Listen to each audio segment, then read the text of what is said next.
Tonight's stream, Just Chatting in 2024 Reflection, Stream 2.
Heyo, welcome back to another stream. I'm Arrquil.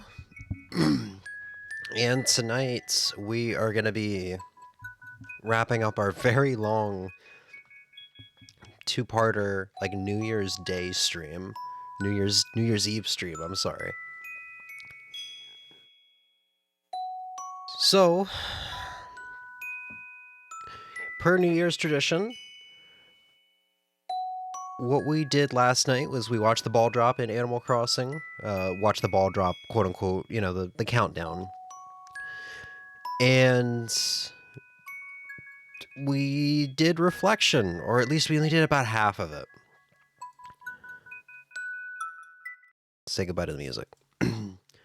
So we are going to be finishing up our reflection and just kind of chatting and chilling. I'm still only like 75% well, so I'm still kind of sick. And man, the 10-hour stream yesterday took so much out of me. If we get through this and within a couple hours, which knowing me, we probably won't, we will maybe play something after. Maybe the Star Fox 64 PC port? I'm not sure. So for anybody that's new, basically I just like to look back and reflect upon the year at the end of the year. Just kind of see where things went with streaming, gush about certain things, kind of talk about maybe, I guess, like behind the scenes, I guess, sort of stuff. And stuff that we were planning. I don't know, I always enjoy sentimental stuff and reminiscing and stuff like this, so this is always kind of a fun thing for me. In the last stream, we went through January all the way through May, so we're going to be starting this stream off with June, and we should be going through this a little bit faster. Once we get out of August, I believe. June, July, and August, I believe, are pretty packed stream-wise, but once we get into September, streams become pretty scarce. I literally see 5-6 streams for October, and obviously once we get to like December and debatably even November, it's not going to be as worth talking about because it's very recent stuff. It's just like early year things change a lot in a year, and early year streams were pretty drastically different to the end of the year streams here. So let's get into it. June 1st. Oh boy. June 1st, PS4 and PS5 Fortuitous Roulette Cookie. We played Ghost of Tsushima, Hat in Time, Santrix. I think that was just regular Santrix. I didn't own Santrix Plus yet. So it's just like the demo. And Crash Bandicoot 4, It's About Time. And this is the beginning of our Crash Bandicoot 4 playthrough that we did. The lack of a God, yeah, so I it just kind of like I got tired of waiting for the PC release of Ghost of Tsushima. So I finally just took this copy, this PS4 copy that I had and was listed on eBay, and I'm like, fuck it, nobody's buying this. I'm just going to play it. And I'm going to put it on my PS5, and I'm going to just deal with the 30 frame per second-ness of it. And I didn't get the PS5 upgrade. But this has overall just been a really nice experience. I kind of talked about it, and I couldn't find it anywhere. There was like, it talked about there being like a natural PS5 upgrade and then the paid one. I didn't get the paid one, but the natural's supposed to be like, what is it, 2160 like C or something like that? It's like a 4K, but it's not real 4K. It's fake 4K because it's like checkerboarding the resolution or something weird to kind of fake the 4K. So that's what this is. It's more like a 1440p from what I understand. And it's advertised at 30 frames per second, and that's the thing that surprised me, because either this is a very smooth 30, or this game's running a little bit higher than that, like in the 40s. Because I was surprised at how smooth this is, and it's got HDR. So I was like, damn, I don't know if my PC would have been able to run this as well. I mean, I have a nice, pretty beefy PC, but I don't know if this game would have run as well had I gotten the Steam version. So this was a pleasant surprise. I've been playing it on my own time, and I'm surprised this was the only stream of the game. But this game, basically for this being like, I think the PS4 Pro version on a PS5 with some enhancements, like loading time, this was pleasant, and I didn't get as far as I really would have liked to. I got about 20 hours in, and I think I only got through the first chapter of like 3 or 4. I would like to go back to this at some point. This was a really nice open world Why game. don't you share your worst lot of stuff or not? So we continued on with Hat in Time that I kind of talked about last stream. What was your I guess deal? Sven chose this, or not Sven. Like a first-person mode or something?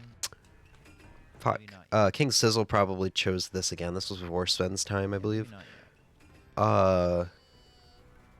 Or no, Sven was Mario Marathon. There's Right, the this DLC. Sven was There's around like, at this point. the deal, which I think is like the ice. Or this was after Mario Marathon, yeah. So he came in Mario Marathon, Not like like the early YouTube streaming days. But like, you know what I mean. So yeah, I believe it was King Sizzle that chose this. We just continued our file that he had chosen from the previous, I believe the previous Fortuitous Roulette Cookie. And I mean, yeah, it was a good time. What's this button do? This was kind of at the point where I think people realized that, hey, we can use Fortuitous Roulette Cookies to force playthroughs. So I'm surprised if King Sizzle was still around more, we might have ended up doing another playthrough of this. Like a 2024 playthrough of this. Because I'd already done the 2018 one. Which I would have been A-okay with. False advertising. And then kind of going back on the what I was just talking about. Ozzy had ended up forcing a Crash 4 playthrough on me. I believe the next 3 hours of this is Crash 4. While we waited for it to download, we obviously played Super Mario Masturbation. Mobile. And hope I played a little bit of Sandrix, ain't working. which we'll probably never see on stream again. This ain't working in my favor. Oh, hold up. There we go. So yeah, this was the beginning of the Crash 4 playthrough, which is indeed fully edited together now. And there's also, I think there's, is there a playlist? I think there might be a playlist. But it's also edited together on the channel. It's one of the highlier viewed streams or videos. This was alright. It wasn't bad, but the game, in terms of like its level design, kind of overstayed its welcome in each level and the length of the game, I guess. But you know what? I'm still glad we got this, even if I wasn't crazy about it in the way I was with the Insane Trilogy, or really just the original trilogy. Fruits and boxes went into the foreground and back. So yeah, I think Sorts of levels. So I think it's really cool I think they were able to whoever was here also enjoyed it pretty much. I think Block might have voted for it with his pick, so it was like the next two picks. Or it was Razor, I don't remember. dangerous. Why friendship? And it might have gotten chosen a third time. I think at one point I was like, alright, so do we want to go to the cookie now? And I think Razor was like, you really think we're going to pick anything but this? And I'm like, alright, I'm just going to keep playing this. Yeah, nearly 3 hours of it, 17% of the way through the game. And it's good. It's good that we did this because this would have been like another 2 streams Toys for Bob added on to what our playthrough already was, which was like 4 streams, I think. This would have been like another 2 streams on top of that had we not done this really long sitting. Come on, announce it at summer. So this is kind of the beginning of the trend, as I mentioned, where Fortuitous Roulette Cookies start leading into playthroughs. And it's really just for the summer, because I don't think we picked up on Roulette Cookies much in the fall or winter here. Following day, we do some Sven recommended stuff, I believe. Super Mario Galaxy 63 demo, Super Mario Gravity demo. I think Gravity was recommended by Sven. I think I already had 63 downloaded. And a shocker, Zelda 2 Remake, the PC remake. I do know that. So I wasn't really crazy about the Mario 2 ROM hacks. There we go.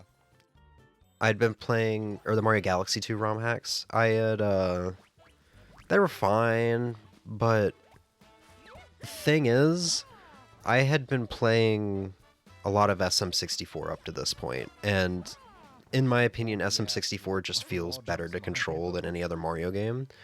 Holy shit. Alright. Any other 3D Mario game.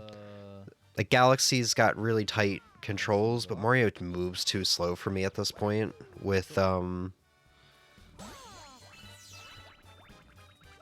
movement, in terms of movement. He's just too slow. He does feel heavy. He does feel big in terms of his jump. They feel weighty as well, which, God, the first part of that you is so know, loud. I just wasn't as satisfied. I still love the Galaxy games though, but it's just like I just wasn't feeling it right now because all I wanted was SM64, because this was my like early months of getting an SM64 ROM hacks and playing a lot of those and just loving the hell out of them. But I'll still probably check out some of these games when and if they get full releases. But yeah, I think this is 63.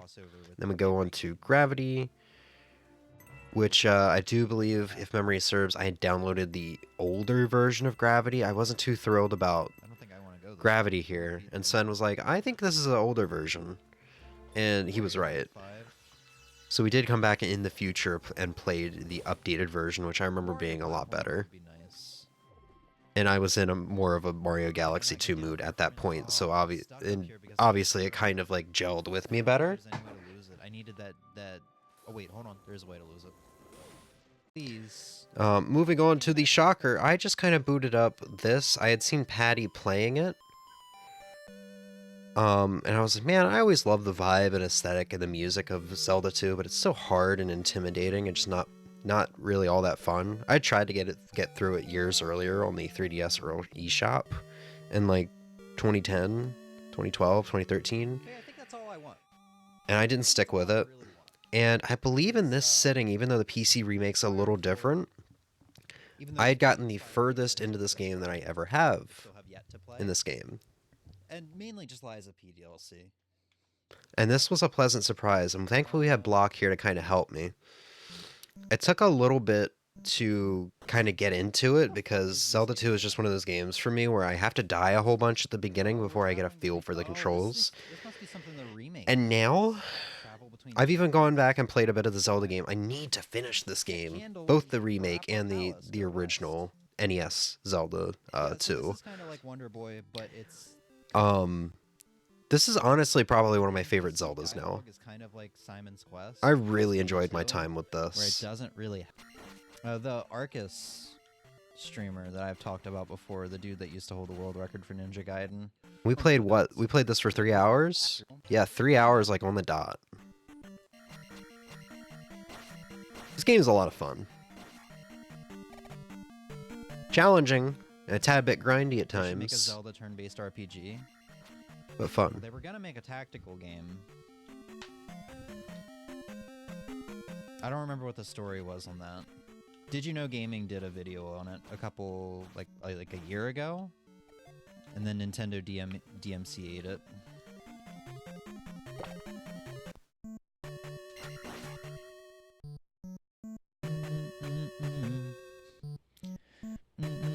This was just such a good vibe stream. This music in this game just takes me to wonderful places.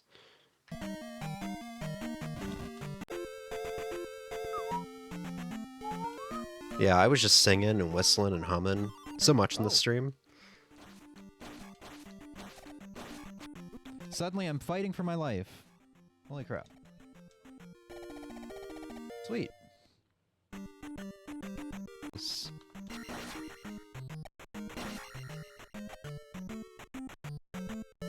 Yeah, Okay, this was such a good so I time. have challenged myself, as if the game isn't challenging me enough. I sense something good. And this was pretty much the furthest I'd ever made in this game. I made it a little bit further, probably a couple weeks later, when I booted up the original NES version and played it for an evening.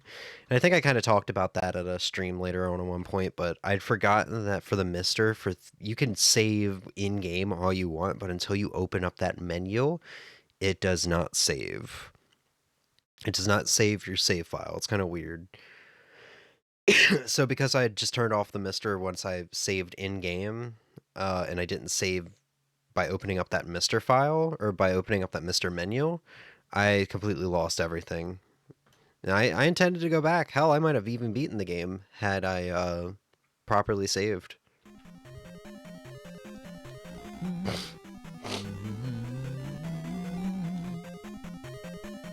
Man. Yeah, this is a good one. think we did 2 temples. We're near the third. Also not sure which cave we're talking about. I'm pretty sure you mean Or maybe did 3 temples. Doo-doo-doo-doo. Now we look for an old man somewhere. You're the guy that's like, go talk to Error, right?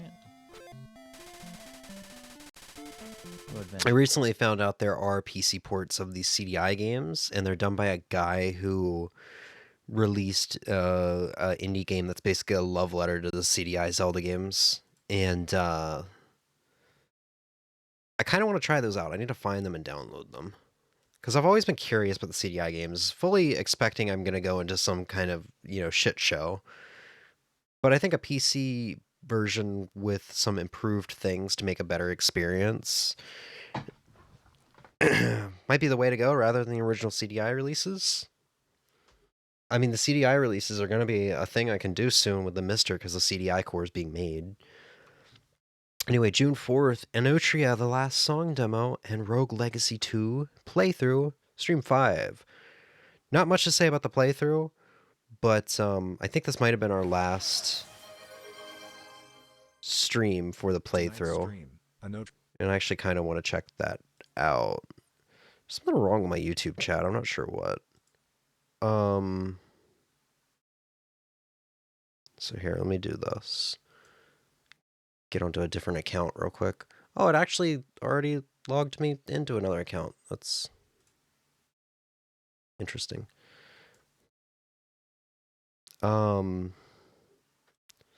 Subs. Let me put this in a tab. I'm going to accidentally open up my own stream for a second, and it's going to be kind of weird. Playlists.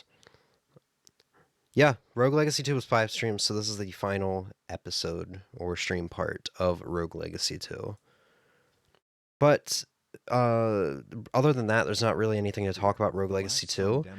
But what's kind of special here is this is the beginning of Summer Game Fest. And Summer Game Fest was huge because indie games this year, there was a lot of indie game showcases during Summer Game Fest. Way more than like AAA or AA game showcases. And Emmy and I just started downloading demos and wishlisting stuff. And it all began with this here, Arrquil, the last song, which really scratched my my Souls-like itch. Because I was getting into Souls-likes at the time with, Lies of P like 2.5 months prior at this time. And I played this and I kind of liked it. But it had a lot of performance issues, and judging on the reviews it got released, when it got released, this was still an issue, and there was still no controller binding at release. They promised there would be an update for it, but the fact that people were complaining at this time during the demo for it, that it didn't exist, and the fact that it came out 3 months after this and still didn't have it was kind of sad. 1 second, I gotta let the cat out. They buffed it after like the first month because so many people, couldn't get through the game. What's the game like so far? It's all right. My first impressions are immediately kind of soured because I can't change my my controls. I don't like right bumper and right trigger for attacking. Right. But so yeah. Let's go ahead and knock this down, I suppose. This was kind of the beginning of this. The whole, me trying out a bunch of demos. I think really the month of June has a lot of this, or at least a couple streams where I'm just trying out indie game demos. This one was pretty good. I enjoyed it a lot and had some really cool atmospheres like this. This area right here.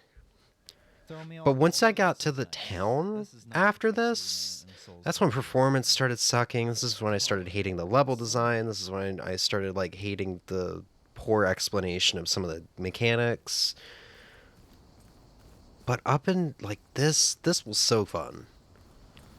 Different statuses with length. And maybe if it's ever I didn't really retain any of that information. a couple dollars someday, it'll be I'll pick it up on an impulse. It's not on my wish list anymore, but if it's I see it on a Steam sale advertised for a couple dollars and the reviews are higher than mixed, I don't know if it's higher than mixed at this point. It was mixed like I don't know a why couple it days dropped after release date, though, I You gotta give believe. them communion.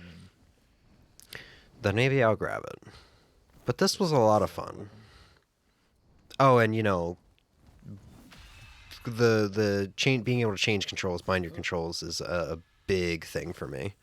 If that's not added, then No. no buy. Even at a couple dollars. Stamina. The hang It was a lot of fun.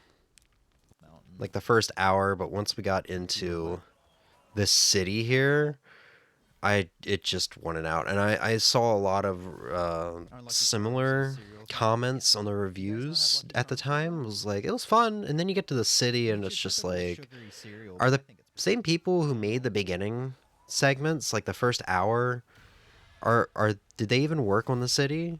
Who made the city? Because it's not great. It's too congested, it's too claustrophobic, and not like in a good, well-designed way that Demon Souls and Dark Souls kind of have some congested claustrophobic levels. This was like a fucking maze too. I had went every different way, like doing side stuff, and then when I extinguished every option of what way I could go, I was left with dead ends, and I was like, is there no main progression? Is this just the end of the demo? Like, what's going on? So while you're looting them, okay, stop that. and I think we go into Rogue Legacy. On your key. And I'm just like, it's been, I think, a couple months at this point since I've last played the game. I need to play it. I want to finish this playthrough. And this was kind of my mistake, is I forced myself to play the game and just wasn't happy with it. Just wasn't happy with being forced to play it and kind of feeling that obligated, thing, that obligation to play it for the sake of a playthrough, play it for the sake of stream. That thing I kind of talked about a lot last night. And that's kind of ultimately what led to me saying, no, I'm dumping this playthrough. I'm dumping God of War. I'm dumping... Hold up. Excuse me. I'm dumping all of the playthroughs that we have going on right now that haven't been touched in a while. And I think God of War was like the other one. I think I had kind of talked about it during a stream at the end of the month. Because I didn't want to admit it was over at this point, but I was just so unhappy. Like, we only played this for 50 minutes. I love this game. This is, like I said, this is still my game of the year, my #1 game of the year for 2022. Overtaking Kirby and the Forgotten Land, which I'm a big Kirby fan. Puzzle challenge. It's the same. But at this point, I was also just kind of sick of this area. I think there was somebody, a Rogue Legacy stream or two prior to this, who said this area was just awful and that it took way too long to get through. And yeah, I can agree with the sentiments, even though I never did get through it. I don't even know if I ever saw the boss of this area, because it's too big and annoying, and I don't know. I guess dexterity and weapon crits. Alright. June 8th, continuing on with what I was talking about, we have a variety stream with Emmy, where we play a bunch of demos. So let's see, Hey You Pikachu, Pool, Crab God demo, Angerfoot demo, Des Lovato demo, Deathbound demo, and Weko the Mask Gatherer demo. Thanks for coming. This is the... So I had discovered that Project 64, Simple 64, has a way to have your microphones hooked up to the PC and have them connect and act as the microphone for the N64 controller. So we were able to play Hey You Pikachu for the first time, and it was an interesting experience. When I saw the You 2D, when I Try asking it, what's up there? What's up there? What's up, dog? Pika! Whoa! Did you see him get hands? Oh, is that what it was? You know what it meant, right? No. He said, "Raised our roof." Pikachu, Oh. where'd you pull that apple from? Out of the ground. What's this? Pikachu wants you to guess the name of the item it's holding. Maybe you should check the description in the Poke Helper. Bro, it's an apple, but It's alright. a banana. Apple? A sweet red fruit? Yeah, this was kind of fun. Although eventually we got to a point where like, Pikachu, we don't know what the hell you want. Can you just go away? What do you want to make us? You want us to make some fucking soup or something? We played pool. This was kind of shown off at Summer Game Fest, like indie showcase or whatever, as a available now sort of game. And as Emmy and I were pretty like, we got pretty invested into the what was the game called? I think they're always like good. They're always The fruit dropping game for Switch. Hold up, I have my Switch right next to me. bad Lego game. I have my OLED. I think I can operate this thing without Joy-Cons, right? You just operate it like a tablet. Sukia game. I don't even need it. I didn't even get it unlocked before I remembered. As Emmy and I were pretty big fans of Sukia game, this basically looked like Sukia pool, and it is. And it's pretty good. I think I got all trophies in like a day. I bought this as soon as it came out. So I was probably one of the first person to get all trophies on this. Not that that's really something to brag about, I guess. But it was okay. It was pretty good. Eventually, after like 5 hours, it was just like, yeah, this isn't as fun as Sukia. It doesn't have the replayability as Sukia. The physics aren't as jank, you know. It's really well made. And that's kind of the thing. Sukia Sukia has some jank to it that makes it fun.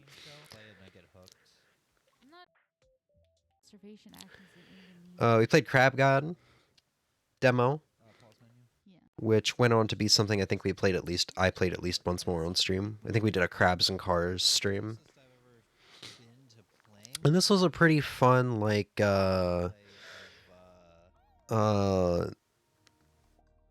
real-time strategy game. Similar, I guess, to Pikmin, where you're controlling, like, a little cute army. Yeah. Emmy, I do believe, played this. I did not touch this at all. But after watching it, I was pretty interested. And I ended up buying the game, I think, shortly after launch. And I don't think Emmy has really played it since. She played the demo. And I think she was into it, too. That's the thing. Angerfoot, this is a... not Sabotage Studio, but the... publisher. I can't remember. Fuck, I love this studio, and I can't remember. Devolver Digital, yeah. Devolver published this, so it's kind of got the Devolver, like, wacky humor going on to it.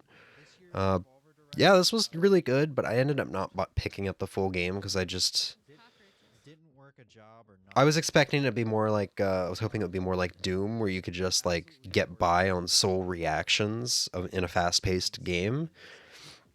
But this one was a lot of memorization. It was kind of retro-y in that aspect. It was a lot of, like, die, memorize every step of the way, and repeat it until you get it perfectly. It's like, okay, well, there's a couple deaths that I have to go through in a short, like, 3-minute level. I don't know. But it was fun. It was goofy. And, I mean, it made for a fun demo, at the very least. But it eventually got to a point, like, super hot, where it was just like, holy shit, this is, I could die at any minute, you know? This is so tense. Desvelado? Yeah, Desvelado. This was a fun little puzzle Metroidvania platformer sort of deal. Apparently it's very short. It is on Steam for like $7, and that's not even on sale. So this was a lot of fun. This is the demo, though. I have not picked up the full version yet.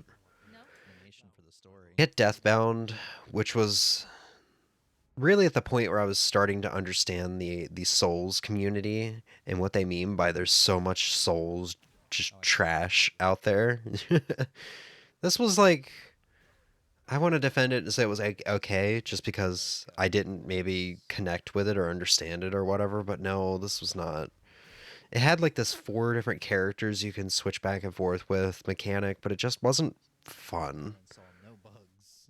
No, that's why. And just by looking at my character running around, it kind of reminds me of Lords of the Fallen. How it looks like you're just in molasses at all times. Okay, that's a cool thing. Souls like it. And then the gem. I think we were going to end it, and I was like, all right, well, let's just spend 5 minutes and take a real quick look at Weko, the Mass Gather. Like a skill tree And Xbox controller. we ended up spending an hour and a half and pushing our time with it. And we actually almost played the entire demo. Apparently, I stopped right before the end of the demo. But Emmy and I were pretty hungry. And this game was a gem. It is a gem. I waited for the release. I followed the Twitter. Apparently they had a content creator thing. Excuse me, where you could request to get a code, and I knew damn well I wasn't gonna get one, but I did. So this is like the first time I had gotten a free game for being a streamer, which was kind of a big deal for me. I was like, wow, I've made it. And obviously this is just the demo here, but I waited for this so hard, and I was so excited, and it lived up. I wish it was a little bit longer, but I mean, it's not that it's short, it's just, you know, I loved this game, and I really wish there was more of it. Kind of spoilers, just like with mini shoot. This is the final 3. This is in the final 3, my top 3 games of 2024. So this is gonna be one of the final 3 Game of the Year streams when we get around to it. And the developer has made some updates to this and changed some things and added some things. So the game is gonna be a little different in parts, and I'm really curious to go through and see what's different. You know, added areas with enemies and, you know, some stuff like that. It's not like it's gonna be a whole like patch with new content, but some things are just changed. And yeah, so whereas Mini Shoot Adventures gave me my 2D Zelda kick, this game gave me my 3D Zelda kick, and both games having obviously more things to it, because this is more Souls-like with it. Obviously you can tell it's got like some Wind Waker sort of inspiration to it with the art style. And Mini Shoot was, you know, obviously like twin stick shooter, bullet hell sort of game. Hey Sven, how you doing, buddy?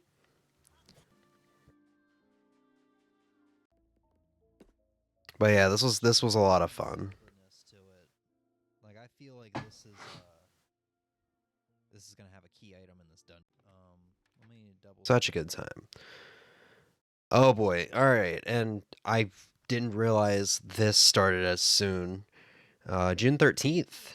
Blasphemous Rando. So I suppose while I was trying out demos, I finally tried out a game called Blasphemous that I had heard was very popular many years earlier, and I tried out the demo, fell in love with it. So between, what is this? This was the 13th. Between the previous stream of June the 8th and this stream, June the 13th, I had played the demo, waited a day, bought the game, or maybe I bought it the same day, I don't remember, beat the game, and then decided I'm going to play a rando of it. And I think this rando went on for about another stream after this. Oh yeah, I had beaten the game, and I had started my second file to work towards like 100% and trophies and stuff like that. Doing good, man? Trying to 100% Elden Ring at the moment? Oh, jeez. Good luck. Good luck. Hope all is well. All is pretty well. I'm recovering from illness. I may or may not have had COVID the past week, or still have COVID. I don't know. It's a long story that, you know, we won't get into. So I think this was also the first stream where I tried standing up while playing games, just a little bit better for the blood flow. And man, it was weird. It was weird, but it was nice. And I really needed to do this a little more often. It worked well with the green screen too, even though the green screen looks jank as hell right here. Which, to be fair, it's because I'm wearing a green shirt. So yeah, this is kind of the beginning of playing a shitload of Blasphemous, and this game ultimately becoming one of my all-time favorite games as well. But this year was a really good year for all-time favorites. Between Wecco the Mass Gatherer, Mini Shoot, Blasphemous, I guess Animal Crossing, OG, even though we started that last year, and Lies of P.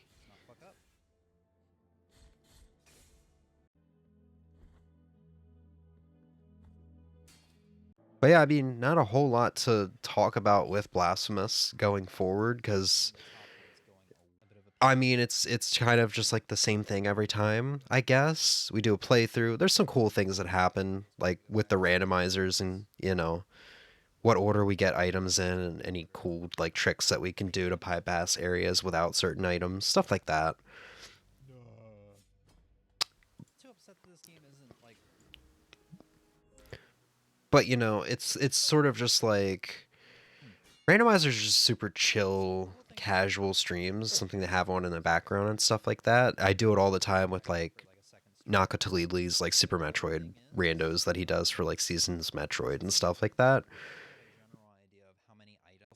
And usually you don't have like a favorite randomizer stream or video that you like to watch. It's just kind of like they're just such good things to have on in the background, especially if you really love a particular game and you can't get enough of it. And that's literally what randomizers are for. It's just, I love this game, but I need to play it in a new way because I'm so tired of playing it the vanilla way over and over again. I need some kind of challenge run. That's exactly what randomizers are for.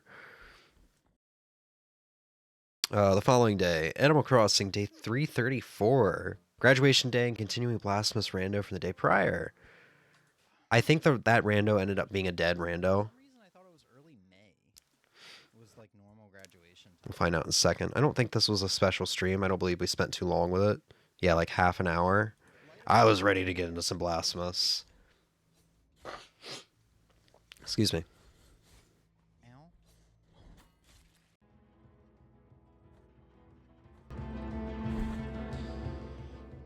I would love one more vial.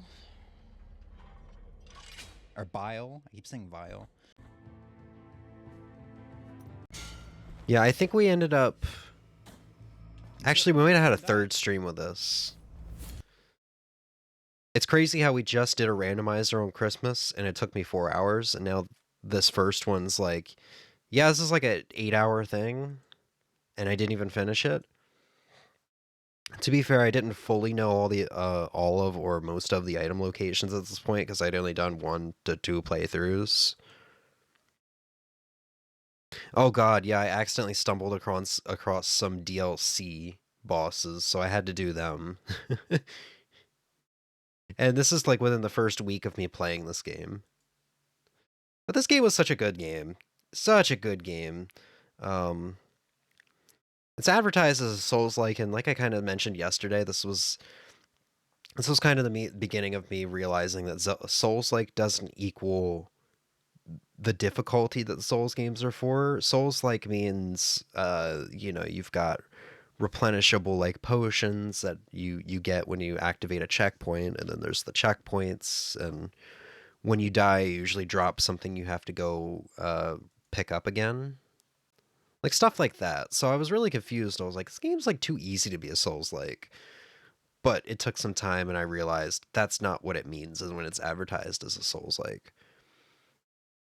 Although, for some reason, there are a lot of people that swear by this game being stupidly hard to the point where they couldn't even, like, get halfway through it. I can't help but wonder if this game got patched, because the amount of, like, forums and Reddit threads and stuff that I saw of people being like, this game's fucking impossible, was surprising.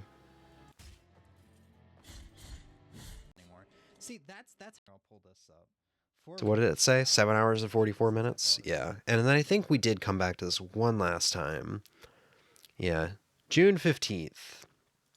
Finishing Dead randomizer run for Blasphemous and then a full randomized playthrough. So we randomized it again and had better luck. This was an 8-hour stream. I do remember this one. So I found a couple new item locations on my second file that I was working towards like 100% with and trophies. So I decided to open this back up a day later and go to those item locations in the rando, see if there were any key items that I needed, and I think one of them was promising, but we didn't get what we needed, despite filling up like all the map that we could. So I restarted it. I think I had set the difficulty too high for the rando. Like the randomized difficulty too high for my first run. And I've never done that difficulty again just because of what happened in my first run, where you can basically get to a point where you just can't progress anymore because the difficulty of the randomizer is too high at where the items randomize and stuff like that. I need to be kidding me.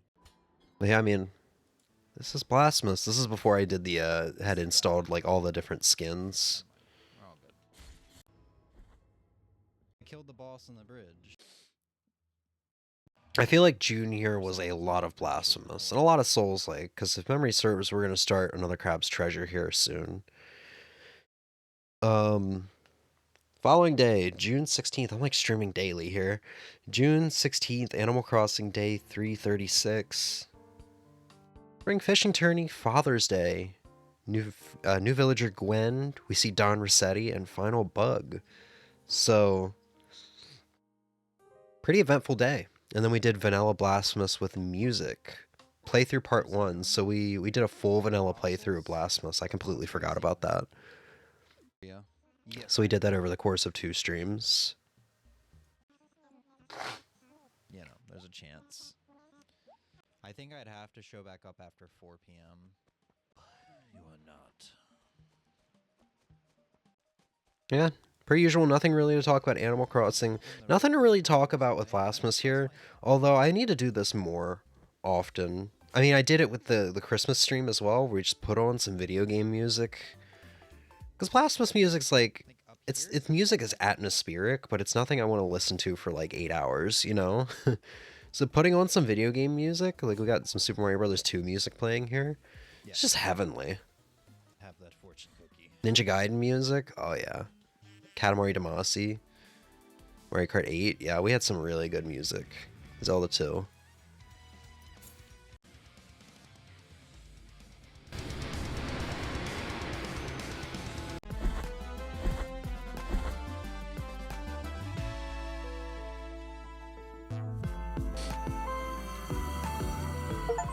There we go.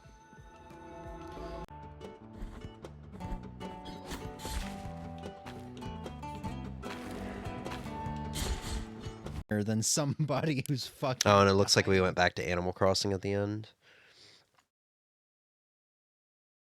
And played some Balloon Fight. It was a packed stream.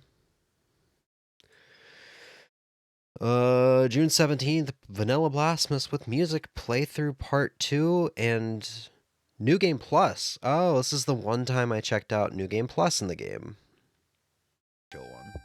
I don't know what we're gonna do after the direct, though. Nothing really to talk about here either. This is another playthrough that was in multiple streams and kind of got edited together for the channel. So it is up. No, I did not. Without like intros and outros and stuff like that.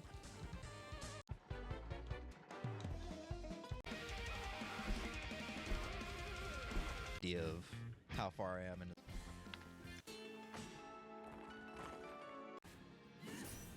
Oh, is this when we had to do I had to do the this boss? The second phase of this boss for the first time? That's a duck with pom pom and support. No. I didn't. That's yet another stream. Stupid. I constantly like I know I streamed Blasphemous 1 a lot. I kind of constantly forget like One more phase. how frequently I played this game. I think it was just solely in June for a while there, and then I fell out of it. I put like, I think 58 or 59 hours into this game That's crazy. over the course of like 2 weeks, if memory serves. mode. That sounds like And I didn't play it again until a couple weeks ago. I'm going to take more damage. Oh yeah, we checked out New Game Plus, where it has like the different Kill it. like paths that you can choose that dictates how you're gonna take damage and stuff like that. I didn't really care for it, honestly. I'd rather just like restart the game. But maybe I'll do New Game Plus someday as a challenge run. Maybe we'll make a very blasphemous Christmas streams a yearly thing where we'll just play blasphemous on Christmas Day. Happy about it. I was losing follow. June 18th, the Nintendo Direct Watch Party. Ooh, this was a good one. This was the first of the 2 really good Directs this year, I believe. Both of which we did watch parties from. So, Mario and Luigi Brotherhood, DKC Returns HD, Dragon Quest 1 through 3 2D HD, Zelda Echoes of Wisdom, and Metroid Prime 4. Yeah, that's a packed Direct right there. And I don't even think I mentioned in the files title here, I don't even think I mentioned MVC Collection. Following since October 10th, opened up a different tab. It's way too early for me to be like... Oh, I was tired as fuck. Yeah, who the fuck is going to wake up 10 a.m. for a Nintendo Direct? Or 7 a.m. if you're on, like, the opposite side of the U.S. What happened with the last one? Appointment? We're gamers. We stay up all night. I mean, I guess 7 a.m. is probably a little more easier because you're going to be up at, like, 4 a.m. naturally, more than likely. So you just force yourself awake for another 3-4 hours.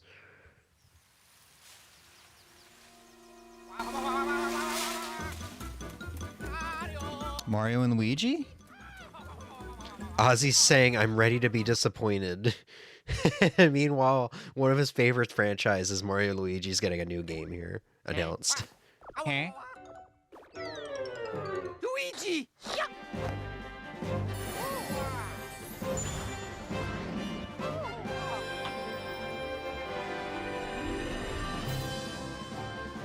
Is it a remake? Or is it a new game? I don't know this series this well. This looks new. Ozzy's like, no way. Stop it.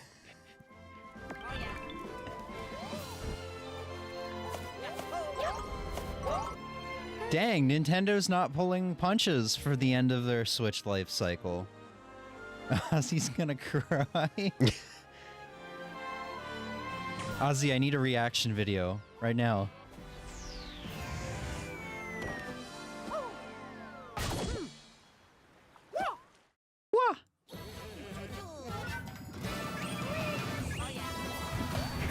I wonder if Ozzy played this. I'll have to ask him if I see him today.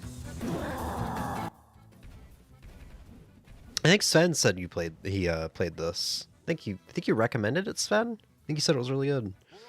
If memory serves. I don't know if this got announced already. I know Oh, Nintendo World Championships. This either had gotten leaked or was already announced. This came out and it was like really bad. this just seems like NES. Like really bad. All these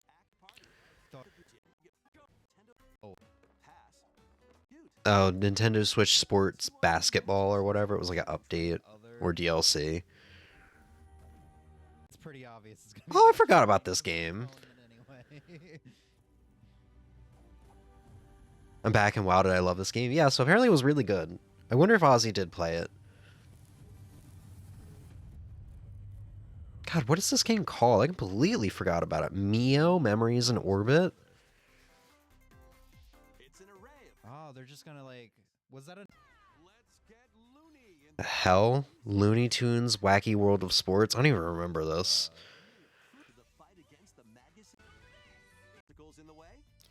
Yeah, DKC Returns HD. This was cool when we saw it, but then apparently, like, people have talked about it. It hasn't come out yet, but people have like talked about it a lot, evaluating the trailers, and like, this looks like it runs like it's got not great frame rate, which makes it worse than the Wii version. Like the graphics are a tiny bit better, but it's also going to be missing the 3DS content or something like that. So this is like, people are like, this is still this is probably the most inferior way to play this game at this point, if memory serves. I think I saw people talking about this. January 16th, that's actually not that far away. Nearly 2 weeks. Yeah, man, I wish I got to play this game this year. Dragon Quest III 2D HD. I've been watching Nakatalili play through it with Ogre. And I'm like, fuck. I wish I had the money. Ugh. And they announced that they would be doing... Right here, they just announced that they would be doing 1 and 2 as well, which is the thing everybody wanted. Because up to this point, Dragon Quest III was the only one announced to be getting a 2D HD remake. Oh, the pan out. It still gives me goosebumps. Oh? They proved me wrong? Yeah! That's awesome! Yes! It comes after though, but that's all right. That's awesome. That's this year. I gotta add that to my list of things to keep an eye out for this year. Dragon Quest III の映像いかがでしたか？ようやく発売日を発表できて。 They bamboozled you? They did, dude. そして今日サプライズで発表した This is probably the best announcement that's been here thus far for me. HD2D で蘇ることが決定しました。時系列としては3が物語の始める Yeah.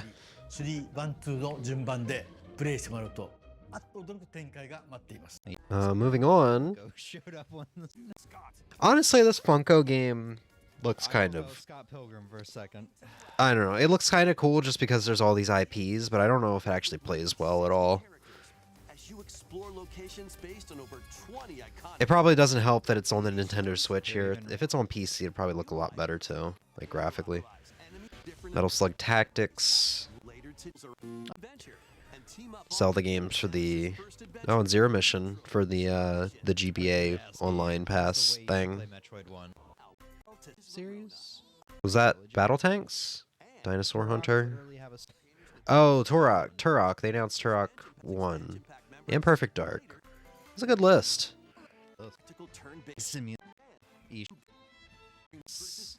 Yeah! Your phone's glitching out. MVC Collection. Max is freaking out right now. I kind of want to jump over to Max's stream. Oh, this is great. This is hilarious. Hit up training. This is the first one. It's a collection. I knew it was Marvel vs. Capcom 2, and they said, this one's gonna take you for a ride, and showed Ryu. Gonna take you for a ride. Or play co-op in The Punisher. You can also cross over to the museum to view artwork. It's a shame this is probably being done by Digital Clips. This is the same UI and concept and everything. Marvel vs. Capcom fighting. Yeah, same logo. Launches on Nintendo. It's gonna run terribly. I thought I opened up Like fucking Max's 16 stream. frames of input latency. Mario Party? Another one? The latest game in the Mario Party series takes place on an enormous island resort. Get ready to jump into the biggest selection of Mario Party minigames yet in Super Mario Party. Yeah, I was like, Huh. I feel like I thought I opened up Max's stream, and you just heard him briefly scream before I closed out the window. Take the escalators to travel between floors. This is gonna be on all platforms. It has nothing to do with platforms though. It's baked into the game. You play the Steam version of because M2 is Close its top. tension. Mario Party ain't. The 20 has to come out on that will soon. That was 20 player. Every time he says that, man, it always gives me anxiety. Okay, I didn't open up Max's stream. Oh That my was God. the second collection. Link's Awakening cross Tears of the Kingdom. Yeah, Echoes of Wisdom getting announced here. This was a good direct, man. And I think we usually get another direct in January, and that's usually a pretty good one. That has to be the one we get the announcement for the Switch too, right? Because that's when they announced pre-orders and stuff for the Switch 1 back in 2017. It was January, I believe. Old beds, and unusual things like water blocks. But I guess at that Whether you point use in them January separately or 2017, together we already is knew what it was entirely up to you. like, the working title. We already had heard of NX. Find while exploring And I Hyrule. believe we had maybe already seen a little bit of the You might be console, surprised something at like what you that. discover. I hope you enjoyed. The fucking whip. Really show off Metroid Prime 4. You ever finish this game? Familiar Oh yeah, we finished off Metroid Prime 4 here, mission is to with navigate Metroid Prime 4 here. romance. It's gonna be like Prime 2 remastered.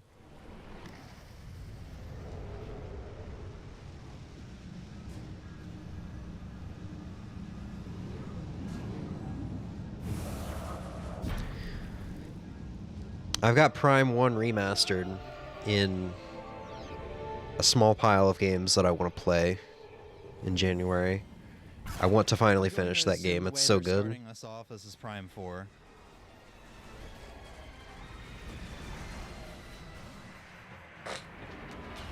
I will say, considering how fucking good Prime 1 Remastered looks, I hope the game's going to end up looking a lot better than this, because this doesn't... It graphically doesn't really look all that good. Granted, this is definitely got to be a Switch 2 game, so if this is running on, like, Switch 1 hardware, it's going to look better, right? This is maybe also working footage.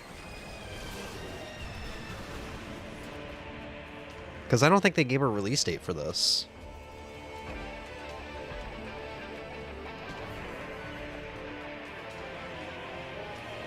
Well, there we go. New logo, too. Metroid Prime 4 Beyond. Is it actually going to come out before the Switch dies? Yeah, Yummy. This looks pretty good, though. I also have to keep in mind there's just a lot of YouTube compression going on. 2025. 2025. Yeah, Metroid Prime 4. You forgot about it? Be like a Twilight Yeah. Princess or Breath of the Wild thing where it's going to be. I kind of forgot that it was called, or I definitely forgot that it was called Metroid Prime 4 Beyond, and that they gave a 2025 release date. Like, but like we knew such a good looking. Yeah, so this was the direct where they announced Mario and Luigi Brotherhood, DKC Returns HD, Dragon Quest 1 and 2 on top of the release date for Dragon Quest 3 2D HD, Nintendo doesn't own Echoes of Wisdom, Metroid Prime 4, and the MVC collection. This was a on top of a ton of other stuff. So this was a crazy direct. After doing Battle enemies will change depending on the And we got another crazy direct in like September, a couple months after this. That was a really good direct. Okay, yeah, I was super tired. I had to wake up early for this, so this was just a direct stream. June 21st, the beginning of another Souls-like, another Crab's Treasure, with Emmy. I think we did 2 or 3 streams with Emmy. Pay up right now, or I'm gonna have to repo your property. I think I said I wouldn't mind Tears of the Kingdom's DLC, and then I got a whole new Zelda game. Would you still have preferred Tears of the Kingdom DLC? Would you have preferred more Tears of the Kingdom stuff, or are you just like so happy with the new 2D Zelda that you would actually prefer that over? You know what I'm trying to say. I heard myself singing Friday Night, and my mind just completely went blank. Okay. That's the thing. Start running. Okay, well, when you were jumping and you were like floating over trying to swim, you got a little. That's my swim. I want to say web so in the much depths of here. the ocean, and This game is so Yeah. fucking good a lot of the for the Cyclops first half of it. cores, if you bring them above a certain water pressure, they burst. Oh. They just burst. I'm very happy with Zelda LED game, but if they dropped a DLC, I'd still be all over It's it. not porn. It's just incredibly horny. Gun makes it a breeze. Yeah. Oh, like I'm gonna talk. The thing is, this isn't even one of my Game of the Year games, but I have like 4 or 5 paragraphs of notes I think the main I think on this game for when we talk about it.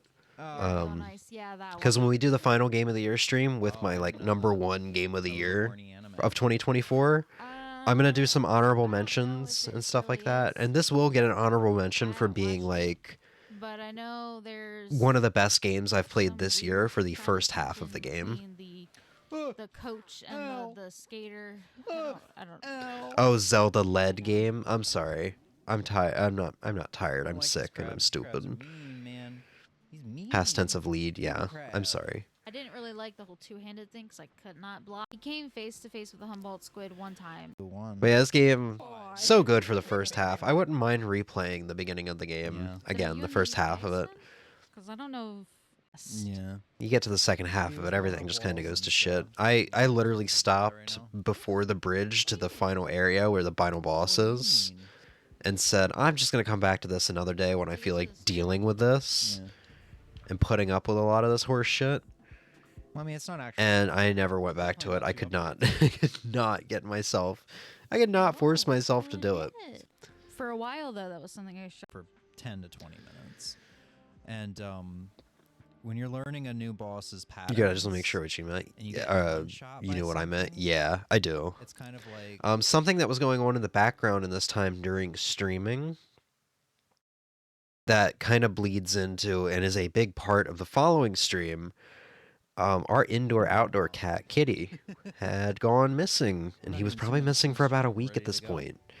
And we were like, The heat waves. an hour. I hate to say it, but Have to he figure out might, how to play he this might game have, again. he might, he's kind of old, That's and this is what during the it's summer. like. It's been really Last night stinking playing hot out. But then I I played- hate to say it, he's been played, missing. Robot name fight. He might, Yeah, he might not be alive the anymore. city of- You're the guy from the bridge. And then come the end of the stream, I get a text while we're going through this new town and talking to everybody.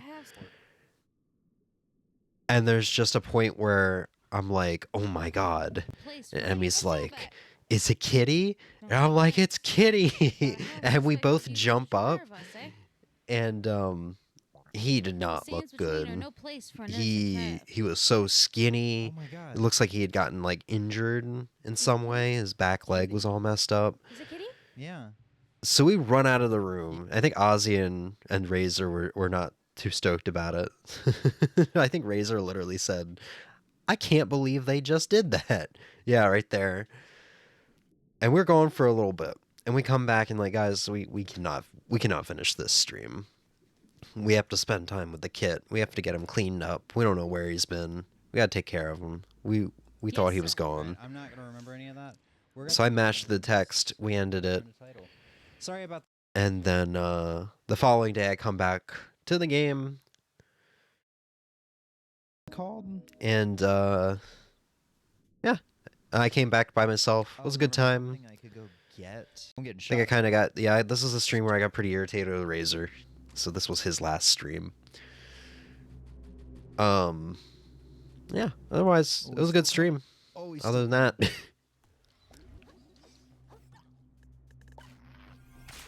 I'm faster. I stopped on my way into the Styrofoam City. I decided to save that part for my next session because I figured it was near the end. I was tired. Okay. It was a good thing I did because there was so much Another one? more past the old ocean. Yeah, I looked at a long play, and I think I was only like an hour or two. I think I was like 2 or 3 hours, maybe. Let's say 2 or 3 hours away from finishing it. I'll force myself through it someday. Give the game another chance for the second half of the game. I don't know if that sponge is gonna take. Because maybe the game started becoming a little sour for me because this game kind of became synonymous with, you know, Razor not being around anymore and stuff like that. The game kind of got a little soured for me in the same way that I kind of talked about yesterday, God of War being soured for me for Do I even want to deal with 8 years until the beginning of 2024 when I just blew through the trilogy for the first time ever. I just played through all of them. Sure, why not? So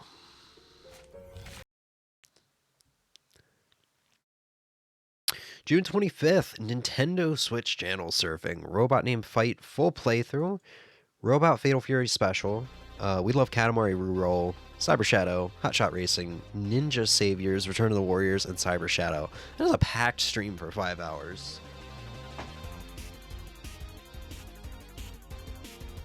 They were just kind of confused when we jumped up and ran out of the room like that because we didn't explain it well when we came back. Yeah. This was a good stream though. This I kind of started doing more channel surfing streams after this, albeit somewhat infrequently because oh man, these are basically synonymous. These are basically the same thing as my old streams from 2019 that I called a random pile of games streams, where I just play through whatever looked good. I'd usually have a pile of physical games, and I'd kind of pick through them. So this, because I just buy more digital nowadays because I just don't care about physical anymore, it being overpriced and FOMO-y. Now I just kind of channel surf, so I just kind of open up a game and see if it sticks. If not, I'll jump to something else. I think it's a much better stream title name than a random pile of games. And I love these channel surfing game streams, dude, especially for the Switch, where I've got like 500 games for it. Like retro, modern, there's Nintendo stuff, there's, you know, arcadey stuff, really good ports, stuff like that. Like, the goal was to keep him in for a week. And we've shown him that I know Ozzy said he understood after we explained what happened. Oh yeah, they were just kind of like, I can't believe they just did that when we were gone. I looked back at the old messages after that stream, and like while we were gone, before we came back, they were like, I can't believe they just did that. oh shit, I don't want to ever get into Who soured God of War the first time? My ex, my girlfriend before you, the abusive one. stubborn cat as is. She was a big God of War fan, and When it was, you know, I had purchased God of War 1 for the PS2 snow on the senior year because of her, and because I was just generally interested. and not And I do remember us playing through that one together a little bit. And I remember I played tried playing through it in like 2017 or something like that. Like mid to late 2017, summer or fall, I think. can't be doing this no more. And I got the furthest into that game I ever did. I was able to put it aside during that time, but eventually it just kind of consumed that franchise for me, I had talked about a lot of this yesterday, but where like I don't know, the franchise was just I guess synonymous with her, you know. So it was soured for me until literally the beginning of 2024. And that's where we saw me play through God of War 1, 2, and 3 within the span of like a week and a half. Which is a And then we immediately started the God of War 4 playthrough, the reboot. Super Metroid inspired. I thought for a second it was me who soured God of War, but then realized it wouldn't be me, because we've only known each other for the past 7 years, as of this past fall, yeah. Yeah, so it's not you. But yeah, I had started playing a robot named Fight for the first time off stream. And I came here and I was like, I'm going to do a run. And that run just magically turned into beating the entire game. So this unintentionally was a full playthrough. But this game is like a love letter to Super Metroid. I highly recommend it if you love it. Love Super Metroid. Moment of truth. Oh, buddy. I actually fully intended to come back and maybe play this again for the first time when we did our most recent Nintendo Switch channel surfing stream in December, but that didn't happen. This is like Robot Fatal Fury Special. Love this game. We love Katamari Reroll. This was my first time playing this. I'd played the PS2 version a tiny bit, and I didn't get back to this one. There's just something about like the levels and stuff like that that doesn't hook me the way Damacy, the original Katamari Damacy, does.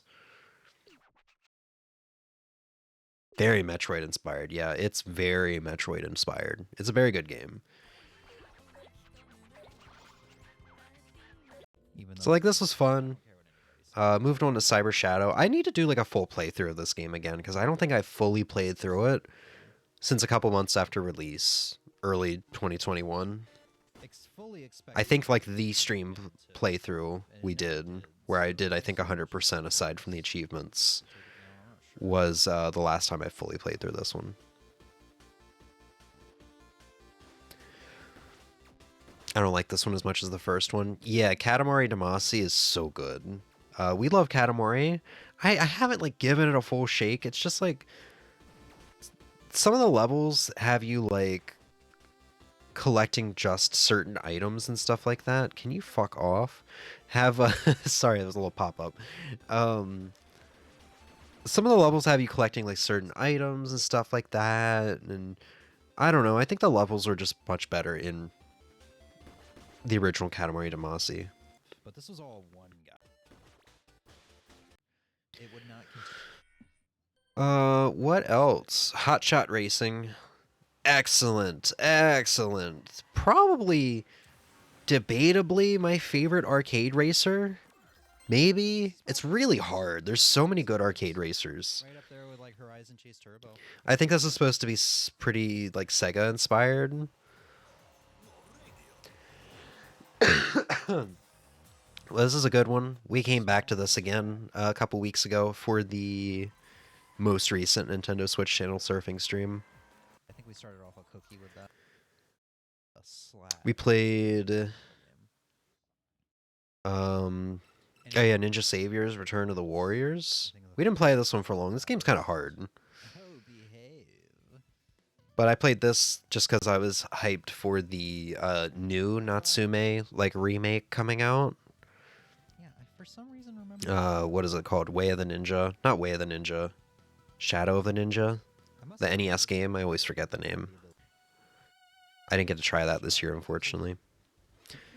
Oh yeah, not in the title. I think I put Cyber Shadow twice. This is supposed to be Cyborg. What is it called? 2. And Give me that damn title drop. just like how a robot named Fight is literally Super Cyborg. This is blatantly Contra. This is a love letter to Contra in the same way a robot named Fight is a love letter to Super Metroid. You can literally tell with the background for the first level here that yeah, this is Contra 1 as fuck. Like look at this level and tell me that does not remind you of the first level of Contra. yeah, and the shots are just straight up Contra. Ninja with titties? Yeah, Ninja got huge titties in that game. I think it's like a specific thing for the remake. Straight out of Contra. Like she had titties in the Super Nintendo and like arcade versions and stuff like that, I believe. But they made them big and jiggly in that one, which is funny because she's a robot. This is gonna be another game we're not gonna get far in. 3 or 4 levels. Yep, Robot Contra. RoboCop. Contra. You don't move like RoboCop, thankfully, in this.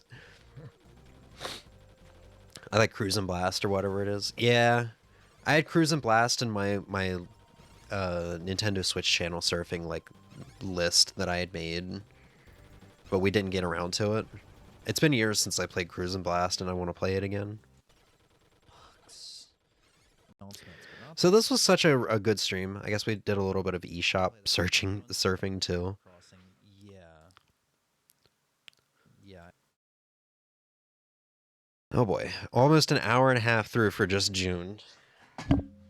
I don't think we're gonna get to a game tonight. And now we have the 6-year anniversary stream. I kind of talked about this yesterday, but because of what happened with Razer literally a week earlier, kind of felt like I'd killed my community and I felt really bad.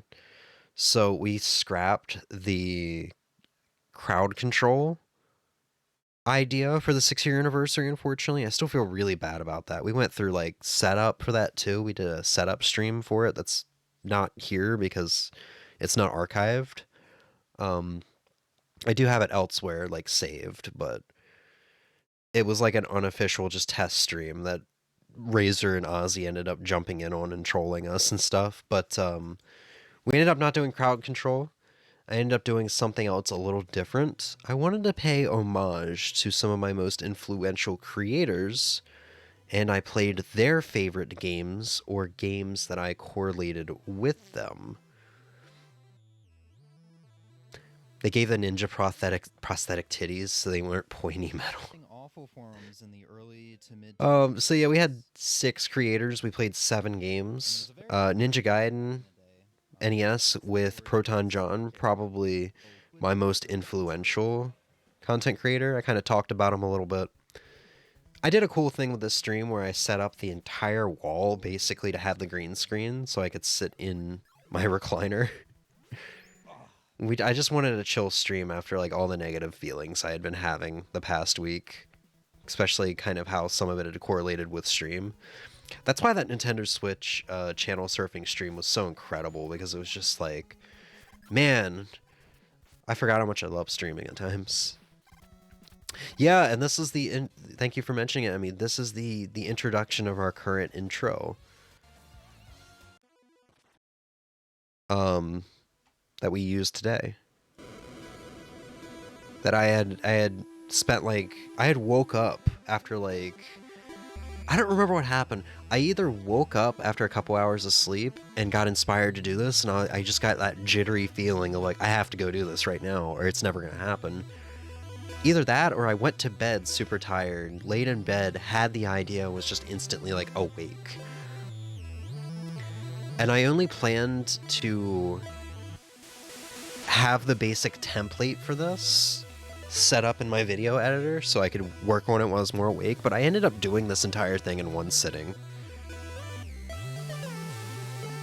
So for those who don't know, this is the Messenger opening, but I added my own stream lore for this. So I have been sent on a perilous journey into the merciless interwebs to stream games to many across the world and relieve them of their curse. It's nice and cheesy. It's right up my alley. Hey, yo, welcome back to another stream. I'm Arrquil. And this kind of also blends in with the stream of how influencers, or not influencers, but creators who have influenced me.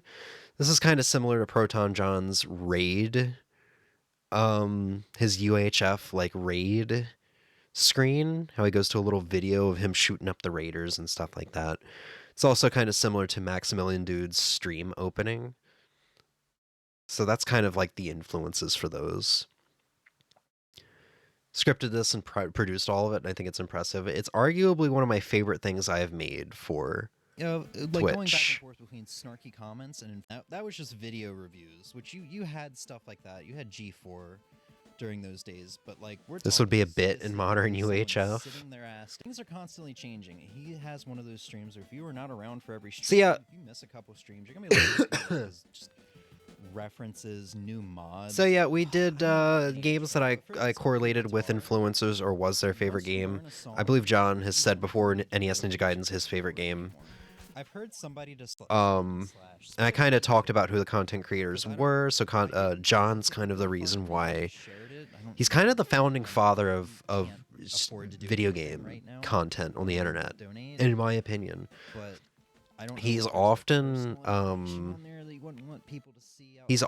cited as like one of the second or third guy that started doing Let's Plays on the Something Awful forums in the early 2000s, and then eventually he was one of the big guys that moved to Google Video and did Let's Play formats where he would talk over a game while playing it. He would do the Kaizo Mario ROM hacks, which is what made him popular because he was angry internet guy, you know.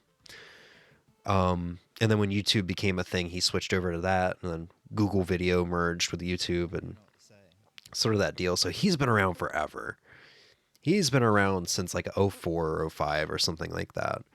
And granted, there was similar stuff before that. There was like review shows, like, you know, Classic Game Room started in 1999. So like stuff like that had been around. Angry Video Game Nerd, I think, started on Cinemassacre and moved to YouTube. And I think there was another guy called like the Irate Gamer or something like that who hasn't been a thing for a long time. But he was a similar thing as... He kind of had a similar deal going on as Angry Video Game Nerd, where he was Angry Gamer doing reviews. But John and like Slow Beef are considered to be the like founders of Let's Playing, which has now evolved into what we have now with like long plays with commentary, and I guess even streaming to some extent. It's the cheesy humor you like, and I can see it fitting well in a more modern UHF, like one of their commercials, as like a trailer commercial. There was stuff, but not quite like the content John was putting out. Yeah, there was stuff, but it was not Let's Plays. I explained it here, but Let's Plays started on forums. On these Something Awful forums. So people would like post a screenshot of like the title screen of a game, and then they would have text be like, "Hey everybody, I'm Slow Beef, and this is Metal Gear Solid or Metal Gear 2 for the NES. This game was developed, you know," and then they would just post screenshots of each screen of the game and kind of show like a walkthrough with kind of like you know, a little bit of humor and stuff like that, a little bit of personality, the same way Let's Plays are now, or they're just kind of like unprofessional walkthroughs, I guess. We did Maximilian Dude. His favorite game is FF7. We played a little bit of FF7. Moved on to Nakatalili. Played his favorite game, or one of his favorite games, Super Metroid. It's also the game I correlate him with the most. Not much left for me in the game at this point. Slow Beef sounds like a cruel taunt an elementary school kid would use. Hey, Slow Beef, you gonna eat your pizza? Just steals the pizza. Not anymore. I don't know why I gave the kid like a gritty, you know, gang voice. Like something you would hear from Grease or something. Leather jacket, greased back hair. You know, snapping their fingers rhythmically. Yeah, Seasons Metroid. He would also do something called PMS Metroid, which the title is so poorly done. I don't know if Naka ever. He probably eventually realized that PMS Metroid sounds terrible, but it stood for Poor Man's Speedrun.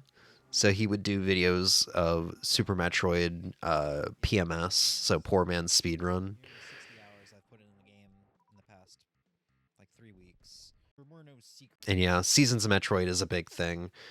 We'll kind of talk about it when I get to it in December, but you know, in December when kind of reflecting here. But I kind of like, I really enjoyed Blasphemous. A Very Blasphemous Christmas. I enjoy the title too a lot because of, you know, blasphemous and what it means with like Christianity and how Christmas is a Christian holiday. And I'm like, man, maybe Blasphemous will end up being my Super Metroid in due time, where we'll do like Christmas Blasphemous streams.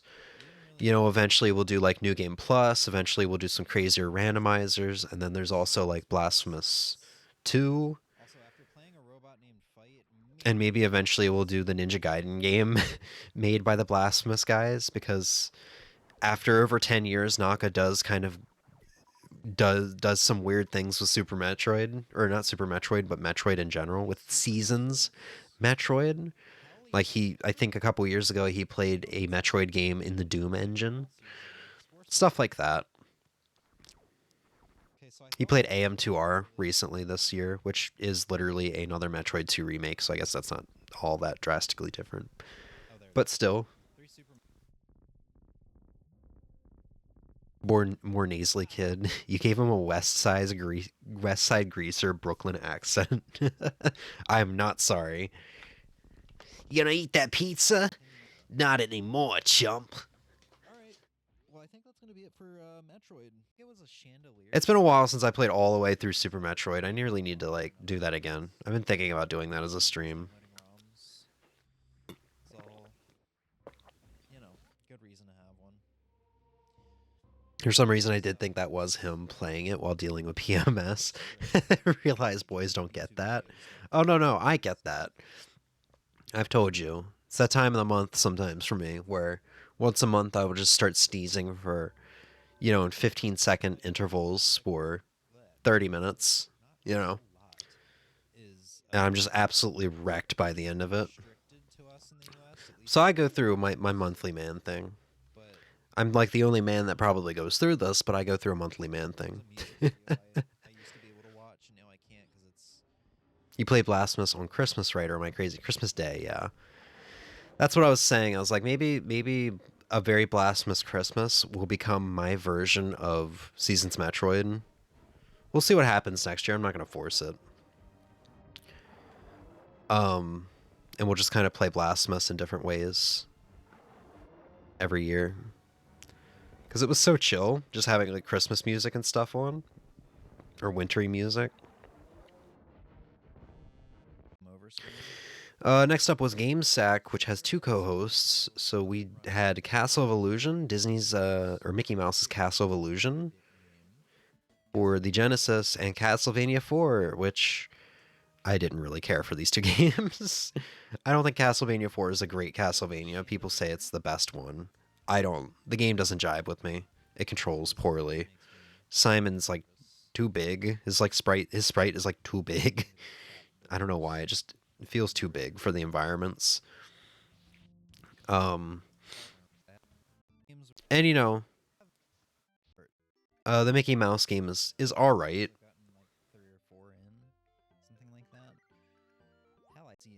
Like, it's all right, you know. And then last week we had Super Skarmory, a deep cut, like an old popular Pokemon YouTuber. This guy did a lot of Let's Plays back during the days where it was very common to see just a camcorder pointed at a Nintendo DS with a microphone on it. A microphone on the camcorder, you know, just for the Let's Play. And that was the Let's Play quality you had. And then some honorable mentions. Patty, Vinny Vinesauce, Teamwork Cast, The Runaway Guys, Octane Blue, Speed Gamers. I probably forgot to mention somebody else, but it's fine. And since I correlated Super Skarmory with Pokemon Diamond, we ended up playing some Pokemon Diamond. And this is kind of the stream where we did the Jeff, all the Jeff jokes. I was Jeff, Piplup was Jeff. We're going to Jeff Leaf Town and Jeff Alive City. Meanwhile, Piplup got to play everything in the bottom left corner there, in the bottom right corner.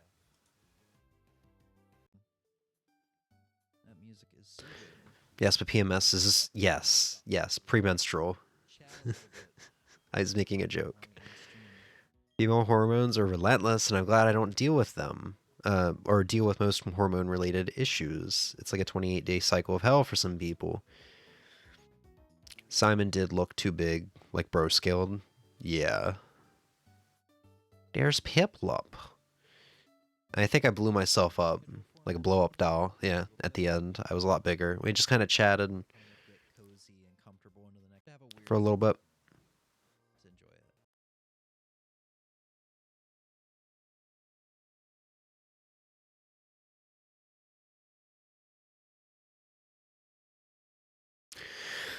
All right. June 30th, Mr. Cookie. I think this is the first one we did in years. But basically this is where the Mr. has its own built-in random function. So the Mr. literally has basically what I say every console from the or all the important consoles from the 70s, 80s, and almost all of the 90s. I think really all we're missing from the 90s is the Dreamcast, because it's eventually going to get Neo Geo Pocket Color support. And then it's got a lot of arcade games and stuff like that. It's even got GBA on here, which I know is the 2000s. So basically, it's sort of like a dictator cookie where we set up Fortune Cookie to randomize and just pick one game, and then we have to play it. That's what this basically is, except it's Mr. exclusive. Is that the Dante goatee? Wouldn't call it a goatee, but yeah, I definitely had the sides of my face shaved. So yeah, I just kind of did this. This is an early morning stream before Animal Crossing Day 350, which was the spring fishing trophy, the gold bug net, and a new villager named Blair. So we played Kato-chan and Ken-chan for TurboGrafx 16, this goofy-ass platformer. This is the Japanese version, so this is the PC Engine, where you play as these 2 Japanese comedians that just go around and, like, cause problems. And I played this for a good while. I was really trying to figure out my way through this game.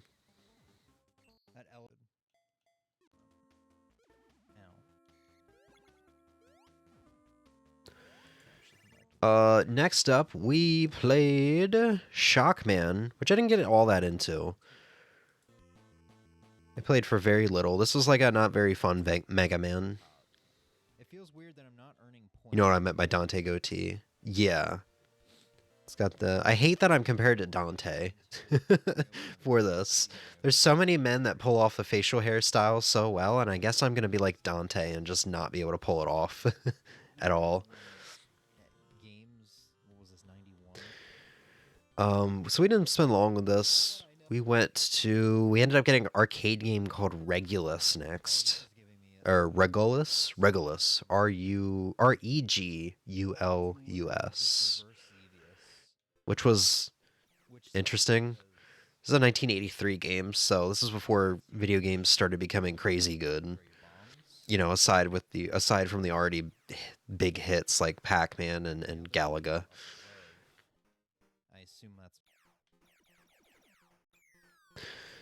control stick. Played this for a surprising amount of time, though.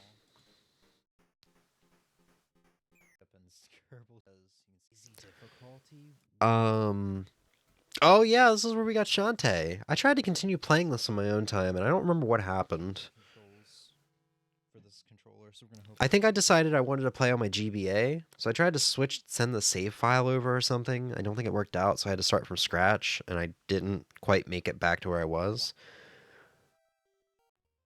But yeah, this is the original Shantae for the GBC. The GBC, put the GBC and the BBC. And the BBW. And this was fun. This game's hard. A lot harder than like regular Shantae. Regular Shantae is kind of just pretty easy. This game had some challenge to it.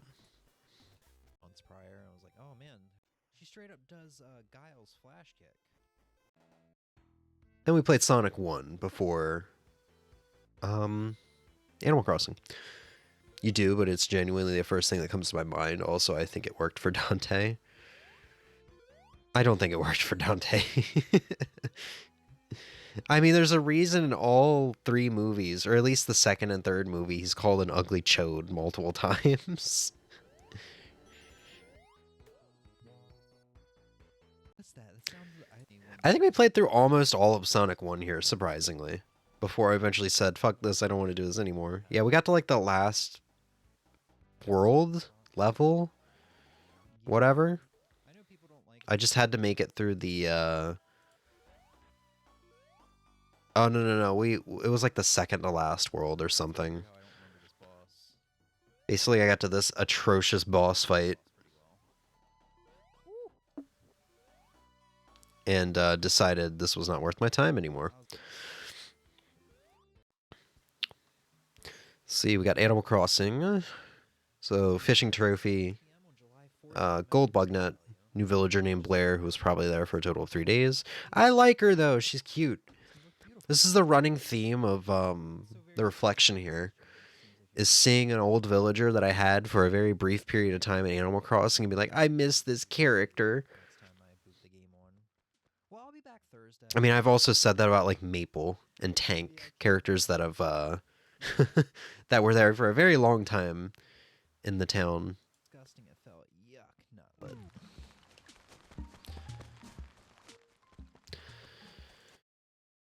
And we finally made it to July.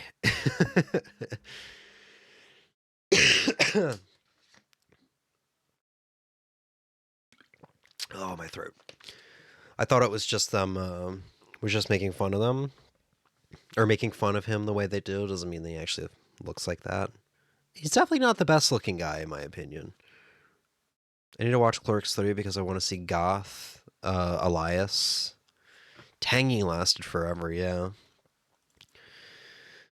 Alright, July 4th. This is the beginning of a 2.0 update for a Pokemon ROM hack that had come out. A game that had been out for years, but I was never aware of it until I heard of the 2.0 version coming out.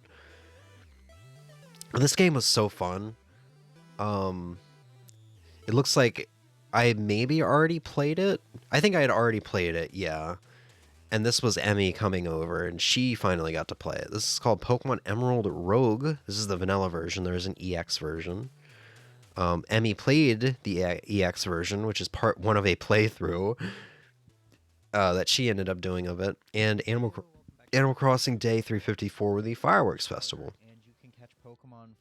This is a pretty fun roguelike of Pokemon. There's so much to this that I can't even explain it right now. Just play it for yourself or watch the streams. I feel like I go pretty in depth talking about the game there. Yep, it's Rogue. It's Rogue. Stat-wise. And this was pretty fun. Gonna play it. Yeah. Going to the next run. What are you gonna give? That doesn't evolve. I did so much in this game. I think I put like 40 or 50 hours into the game. I still did not beat it. I think I need to lower the difficulty to beat it, but I got really close. I think I did. I think I lost the champion with like 1 or 2 Pokemon left. Apparently there's one final rival fight after the champion. Emmy beat it in one go somehow. Emmy, to be fair, set it to easier difficulty settings, and don't remember what those settings were. Like no level caps, and maybe like once your Pokemon faint, you don't lose them, you don't release them. You can just revive them or something like that. Emmy had significantly set her settings to significantly easier settings, whereas I left mine at the default.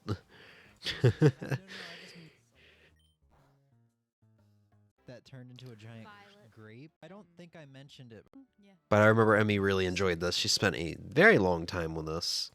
We spent like 7 hours of streaming this game.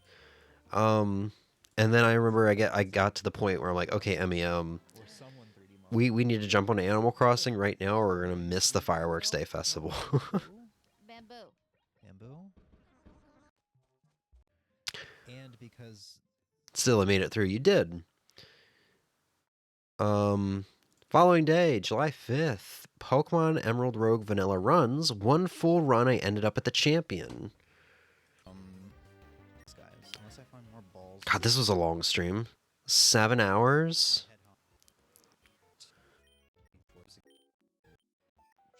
But yeah, this is not really a whole lot to talk about this. This was just like kind of like Blasphemous. This was just such a fun thing to play, where every run was drastically different. Like the Blasphemous randomizers, I mean. Faints can be revived and there was no level cap. Yeah. There's hope. A problem it is. Let's build it. I've done. But there was also some cool things, like how you could upgrade the hub world and stuff like that. Decorate your home base. Which sadly there was limitations on that. I couldn't go as crazy as I wanted to with my home base, with decorating it. I couldn't go as crazy as I wanted to like I would with Animal Crossing.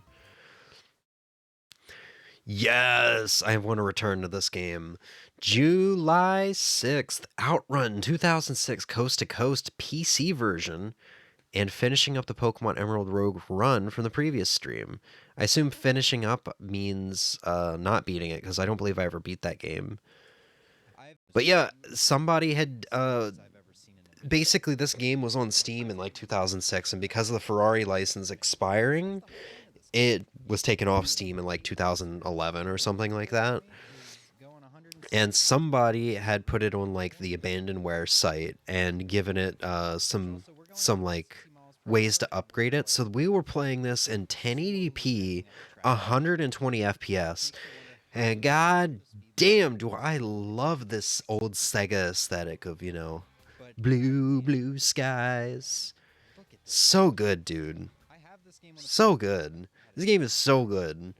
And then we got to see the Milky Way Galaxy level at least once, because that level is beautiful. This level right here. I wasn't trying to hate life when playing it. I'm a full supporter of easy modes and accessibility options for quality of life. Oh, I was not shaming you. I was just letting you know you did set the settings significantly easier. Also, I eventually got to the point where I hated life, but like I had 40 or 50 hours of playtime in that game where it was just so fun. It was so fun to have a challenge in a Pokemon game for once and not be guaranteed a win. Like I actually had to try. And it was so fun just having randomized Pokemon and constantly having to deal with different teams and the gym leaders being randomized and stuff like that. It was so nice. And when you beat the game, there's a lot of cool, we saw that you had a lot of cool settings that was unlocked for post-game, so there's some good stuff post-game. Eventually, I'll go back to that. It's going to be a good time.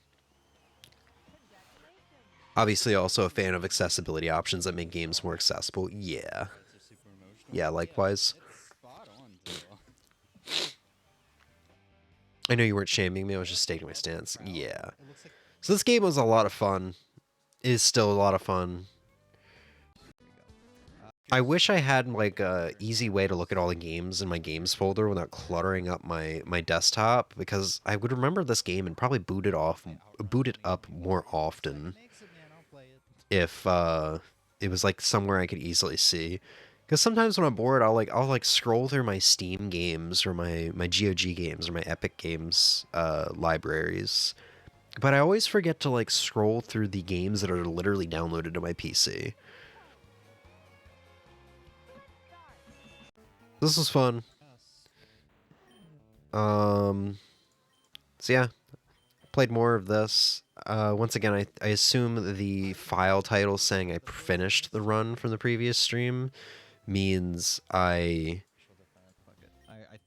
failed. I don't believe I beat this game, ever.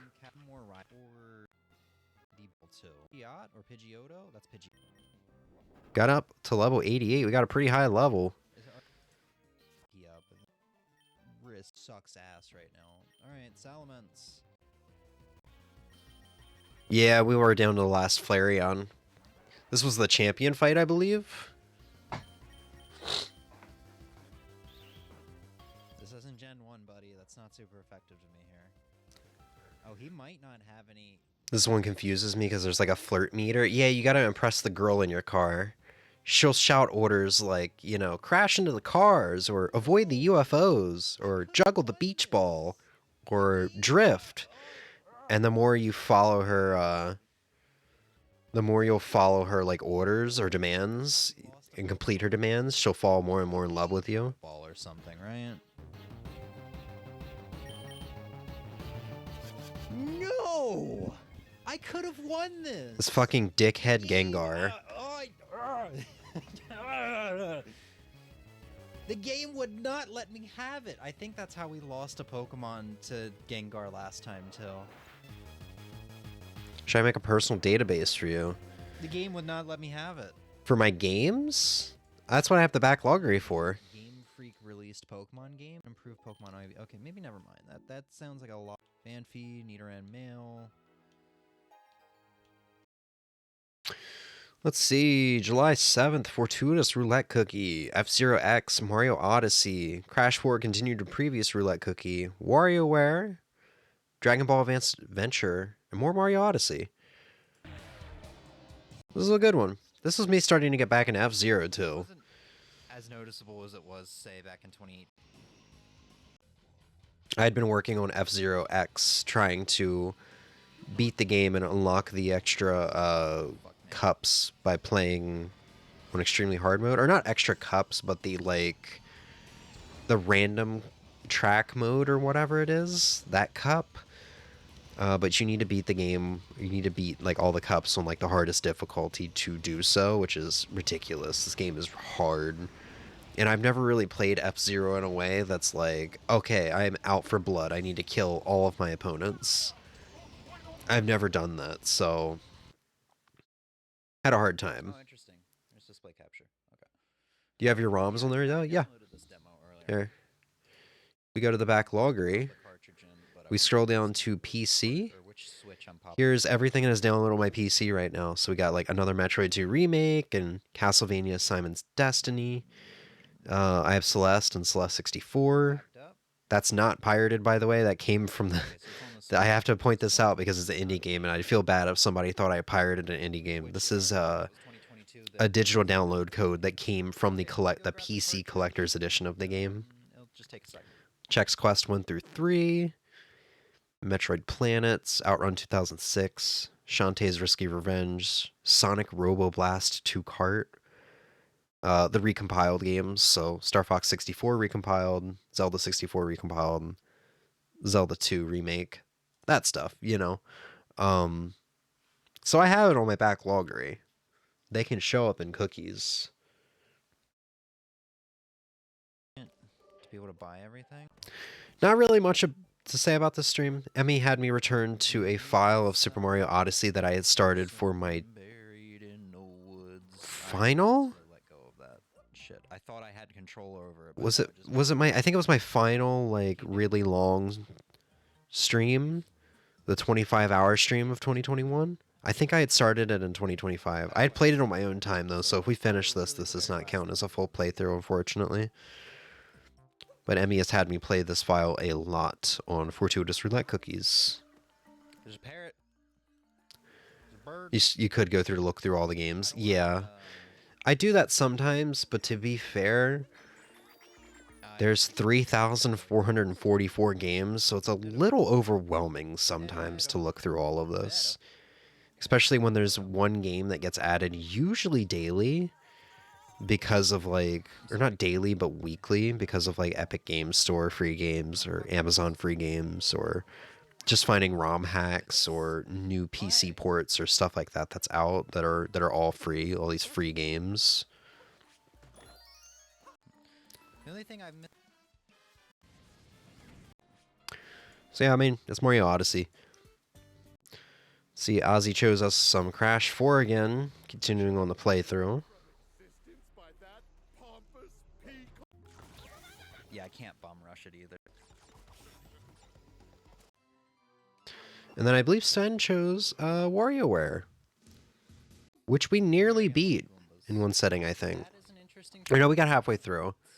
Thank you. But I believe I came back the following Fortuitous Roulette Cookie and beat it.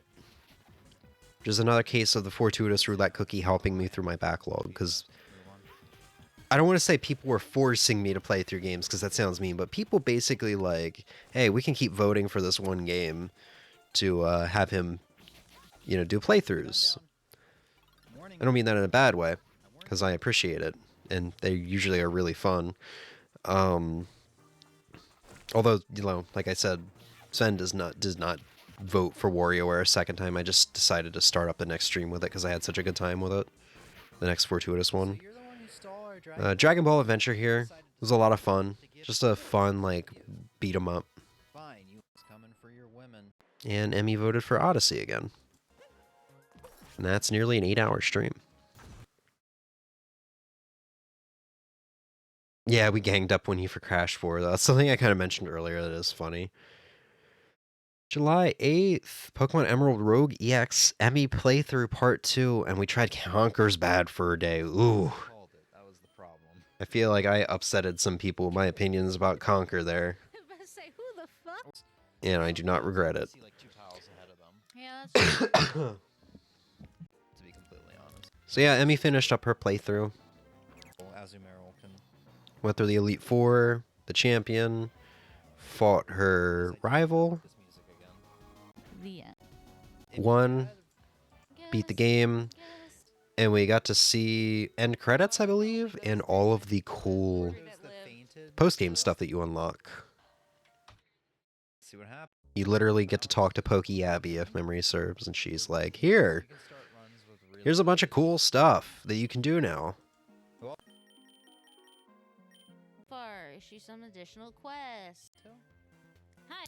Yeah, Conquer wasn't fun. I really liked the humor. I know you did not, because it's kind of gross out 90s humor.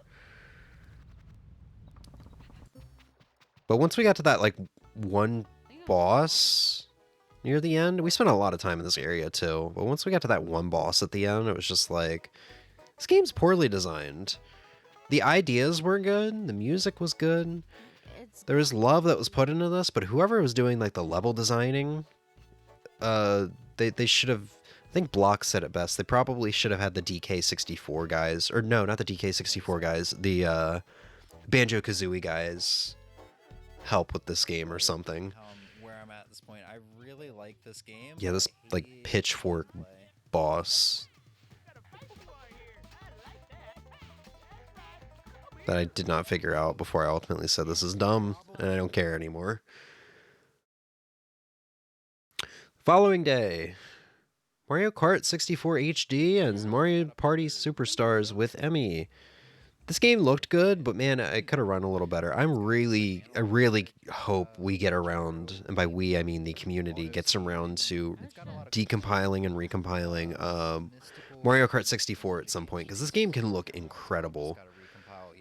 And with a higher frame rate, like having this run at 120 FPS would be insane. Remember what your thoughts were, because I thought we played GX together. And this is being emulated, so it's basically going to have the same frame rate as the original game, which is alright, but once you get 2 players on screen, or more than 2 players, the frame rate tanks a lot, just because, you know, operating 2 people at the same time. Yeah, Rainbow Road looked insane. Then Mario Party Superstars, which I wasn't having the most fun with. And I apologize to Emmy on that.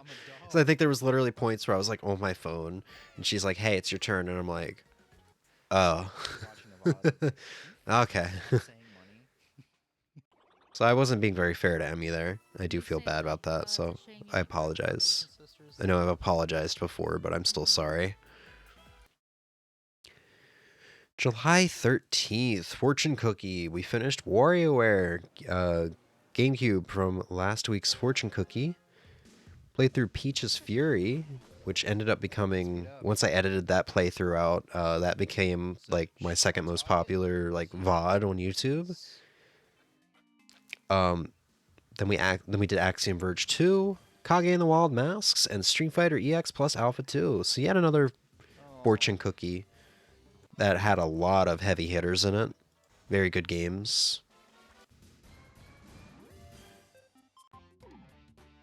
But for now, Yeah, Peach's Fury. This is a good one. Good hack. Very short one. I think we beat it in like 30 minutes, 20 minutes. First time with Axiom Verge 2. Much different game than Axiom Verge 1. I'm not sure if I like it more than Axiom Verge 1 or about the same. Which I wasn't too crazy about Axiom Verge 1. But not wall jump. It's not that big of a deal just because you didn't like ledges there. It's like Metroid Zero Mission ledges. They're like it much because Mario Party just isn't your thing most of the time. Yeah, I need to be in like the right mood for it, which is weird. makes sense. I miss Axiom Verge 2 or however you spell it. Yeah. And that's my apologies, because we were supposed to do a fortuitous roulette cookie in December on top of like everything else. But then I got sick.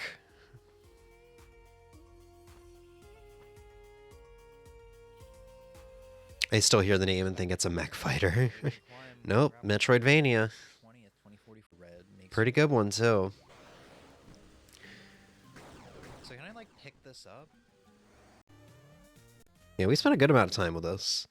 And I think it was just me and Sven at this point. So Sven had chosen a good one. Man, not one of my favorite games from this year. Like, not an all-time favorite game, but it is one of my favorite games that I've played this year. Alright.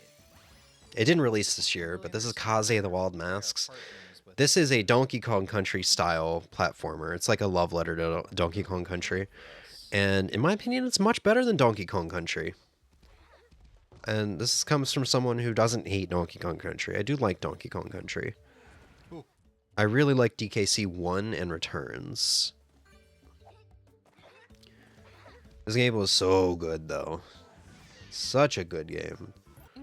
To the point where we did end up coming back to it, I think, like the following stream. And 100%ing it. So I don't fall fast enough. So this is Street Fighter EX plus Alpha 2. It must be...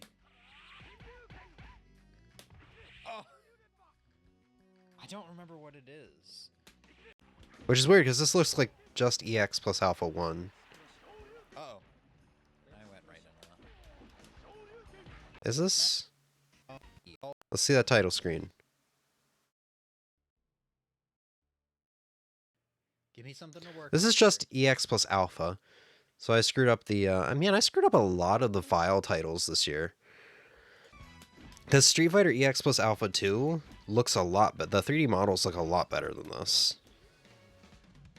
But this is a very fun game. You can combo supers into supers in this. Oh, man. I fell asleep during this one and was in and out of sleep and stayed very confused about the rabbit with propeller ears. Oh man, did we not get you to play that game? It's probably for the best. We played it again, like I said. Continued from yesterday's fortune cookie, beat, and then 100% it. Played this for 6.5 hours. Yeah. I guess it's probably for the best we didn't get you to play this game because you don't really care for platformers. You don't like them. Oh, they're showing me where the... Oh, this is a goodie. This is such a goodie. I should probably like replay it sometime soon. It's such a short game too. And it was a lot easier to 100% than I thought it was. I really thought I was going to have some crazy difficult times. Oh, right, I got a double jump. I forgot about that.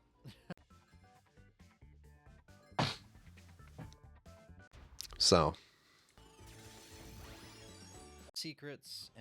Not really anything else to show off. The masks were so cool, and they added like some really nice variety to the gameplay. I don't think so, because I figured it was not going to be for me. Yeah, that's probably a fair assumption.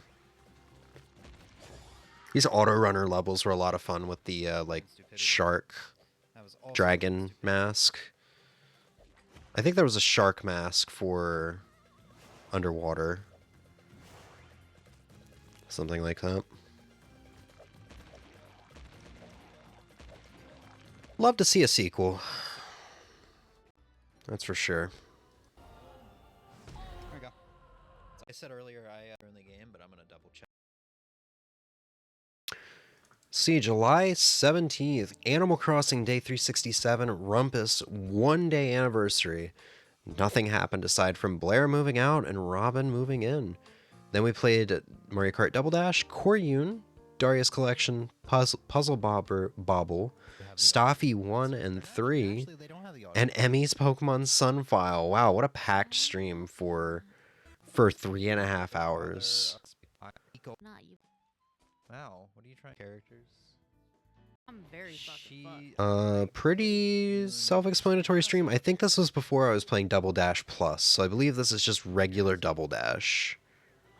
Apparently I'm giving it away for... Yeah, you know in movie scenes when an explosion goes off? Yeah, this looks like just regular Double Dash. I wake up feeling more refreshed. I don't know if we ever played Double Dash Plus on stream, now that I think of it. And maybe I remember this game. You enjoyed those. I got Emmy to play Koryun because I thought it was right up her alley with, like... Because she really likes TurboGrafx 16 cute-em-ups, it seems. It's a power-up. That doesn't mean much. I got you a game over. Got you to play Darius, which you got really into. I thought you would hop around from game to game and just kind of be meh about the collection, but you got really into a game or two. Beat one of them. For the entire... Those... But like...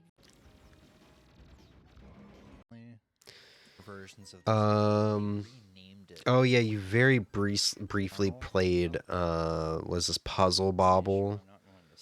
Yeah, Puzzle Bobble. Or somewhat. You booted it up very briefly. And then I found Staffy 1 English translation. Neptune. So we played the first one for a little bit and kind of jumped over to the third one for a very brief period of time, I believe. Game is very cute. And then lastly, Emmy's like, I was never able to beat like the boss of whatever, the team, the foundry or what, I don't even remember what her name is. The blonde boss woman. I never was able to beat her as a teenager. Lucamine. So, James, here, let's see if you could do that, because I've absolutely trapped myself and I'm fucked. I do, they're fun. They're hard. Yeah, the TurboGrafx cute 'em ups. Gotta make it hard to combat the rental scene, you know? Baby Pokemon looked like a... So I kind of come in here and I'm like, you have really good Pokemon and you're pretty well leveled. I don't see what the problem was. Pork, bitch. No, I gotta say, I don't know if I So I handed the 3DS back over to Em and she's like, So you just what? misremembered, ironically. Good job, Emmy. See, And I think, Em, that's you planned on better continuing to play this. Or no, that's why I modded your 3DS so you could download the No, I didn't. Sun and Moon so you could play it on your 3DS without deleting the save. And I don't know if you ever did that. Yeah, how much money? Like, I don't know. I've seen people make comments like, "Why wouldn't you mod Arrow one?" Oh, yeah. And then the best stream of the year, the birthday stream. I'm still so bothered because I remember this being the hardest and most frustrating fight, and I couldn't escape because I couldn't escape, and then you just obliterated it. Yeah. Well, I mean, you were kind of new to, I guess, video games and Pokemon at the time, so it wasn't like, it's not something to hold yourself to or anything. We also always remember things as a kid being much harder than they actually are. Best of Evo 2024 Day 2. This is all Day 2 during the... So yeah, this is something I would love to keep doing every year, because 2023's birthday stream was a blast, this one was a blast, both of which arguably my favorite streams from each respective year, where Emmy and I just sit down for my birthday and I play games that I just love with Emmy. I think 2023 we just did like Mario Kart Wii, DS, and 7. Widely known in fighting games were kind of like, because it was such a big thing. Yes, and I still want to, I just haven't yet. What is he doing? Oh my god. He's winning, Justin. He's winning. Oh my god. Yes, and I still want to, I just haven't yet. I still want to, it is downloaded, just haven't played it yet. Yeah. So we were talking about Evo, which just recently happened. We were talking about the crazy Street Fighter 3 tournament in Evo with Hayo, who created Evo Moment number 38, the successor to the well-known Evo Moment 37 from like 2004, which created that alert that Emmy just did. That was the beginning of it. We were talking about how lovable Hayo is. He's so good. I hope we see him next year. So Exactly. We spent such a long time talking about Hayo. This guy, so much energy. He was up there doing splits at one point, yeah. My sister was a dancer for a couple years, and she can't do that. So we continued on and played some Tekken 8, which Emmy was into at the time, and I was very into at the time. yeah. Moving on, we played Street Fighter 6, which I hadn't played in quite a while, probably since the Ed stream several months earlier that we talked about yesterday. Playing Ed on launch date. I won. Actually, I probably played a day or two after that as I was trying to learn him, practice him against CPUs and stuff like that. Fighting games, or at least I am. He is indeed a lovable goof. Or because of controllers.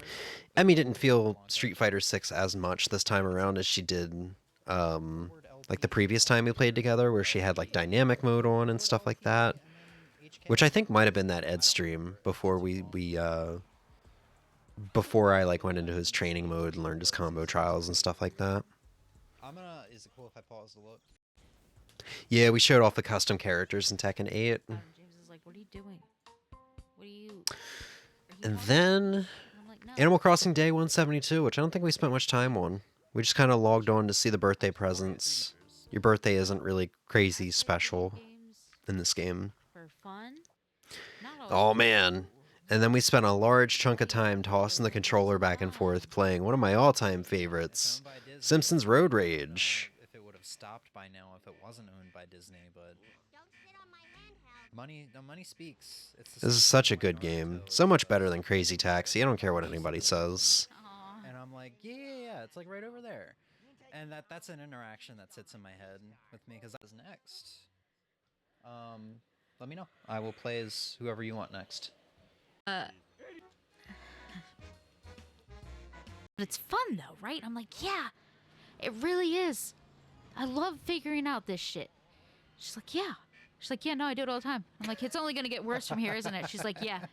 Did you just kill that old man? Did you see him cartwheeling next to my car and I kept like pushing him? Can someone clip that? I'd hate to ask. What was Emmy talking about? Analyzing people. And I think James has told me multiple times, stop analyzing me. And I'm like, I'm not trying to. Oh. Like, yeah, it just happens. But it's fun though, right? I'm like, yeah, it really is. I love figuring out this shit. She's like, yeah. She's like, yeah, no, I do it all the time. I'm like, it's only gonna get worse from here, isn't it? She's like, yeah. Did you just kill that old man? Did you see him cartwheeling next to my car and I kept like pushing him? This was such a good stream. Someone. And we played this for like a good 2 hours before going on to with you and then BS F-Zero Deluxe, which I still haven't gone back to. This is basically a deluxe version of Super Nintendo F-Zero that includes the Satellaview tracks that have been handmade and placed into the game. People analyzed like old VHS tapes and like the couple of tracks or Grand Prix that we do have archived from the Satellaview, because like a lot of them are lost media. So people like handmade this shit with passion and love and analyzation, and it's pretty well done. Unfortunately, I was not really feeling F-Zero at this time, so we didn't spend a whole lot of time with it. Hey, Emmy. Emmy's disgusted by tongues. Yeah, you were talking about your therapist, or talking to your therapist about analyzing people. Ooh, Big Blue too. Like if I, yeah, like. Oh yeah, and we came back to Tekken 8. And the funny thing is, yeah, we grabbed some food. And the funny thing is, when we came back, Lydia had been updated, and I guess released as the next DLC character.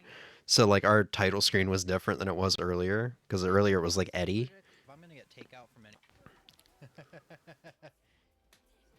So I think I might have just played this time around. I don't think Emmy played this time. God damn it.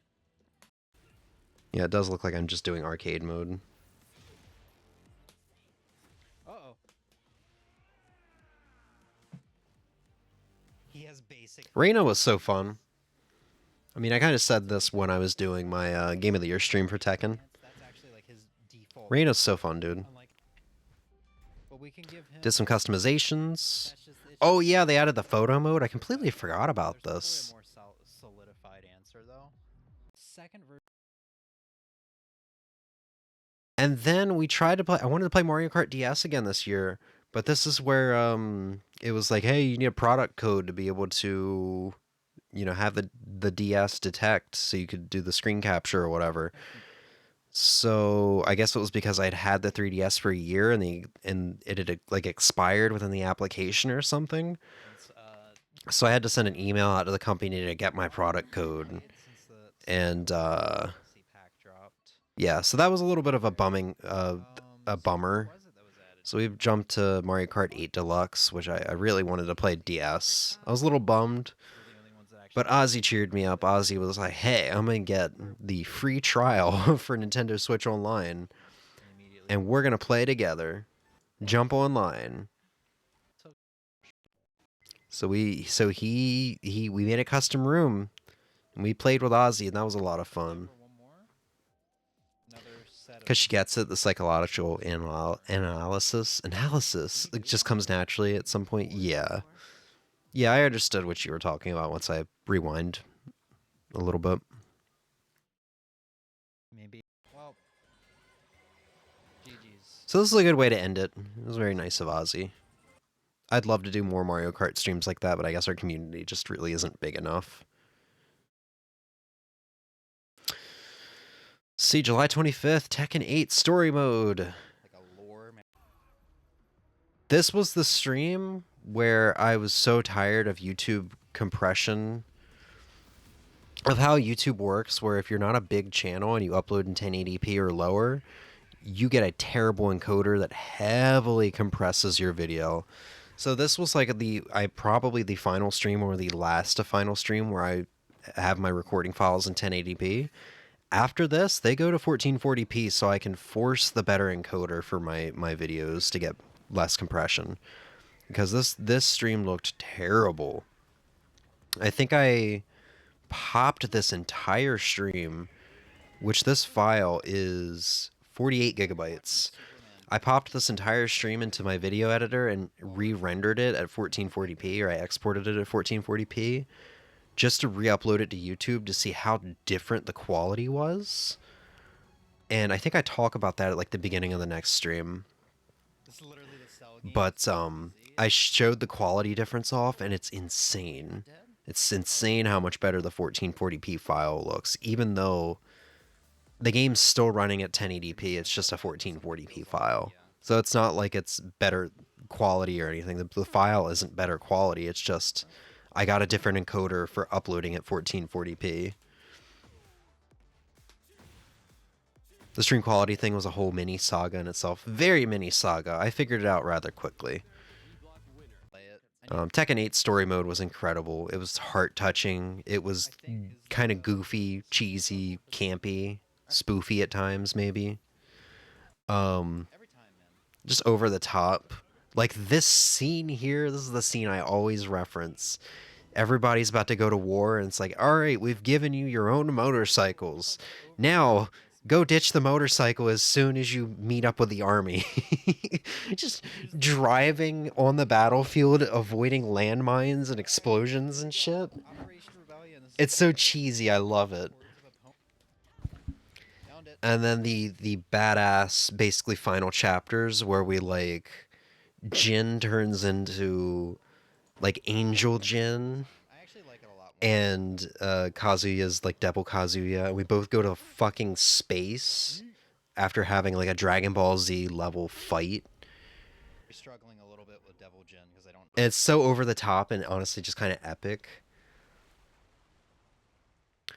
So yeah, what is it? We like blow a hole into the ocean so hard. Yeah, we blow a hole so hard into the ocean that it causes the giant piece of land to just shoot up into the sky. And then eventually you're in space on that giant piece of land in space, just in orbit. Fighting. It's so over the top and cheesy that this final chapter alone, or these final 2 chapters of the story mode alone, really is what made Tekken 8 a contender for my #1 game of the year. But I had to pull myself back. I'm like, I can't give it game of the year just because of 2 final chapters, even though the game is really good. Yeah, I spent hours rendering and figuring out, and this was during a time where I was already rendering a lot of videos that I was editing together, like different stream parts cut together to make full playthroughs to upload to YouTube. So this is, my PC was being worked a lot during this period of time. It's very dramatic. How did Jin even get back home? Well, by the end of the fight, I believe the giant landmass that they sent up to space, yeah, it finally falls back. Like, finally falls back onto Earth. Or something like that. Let's see.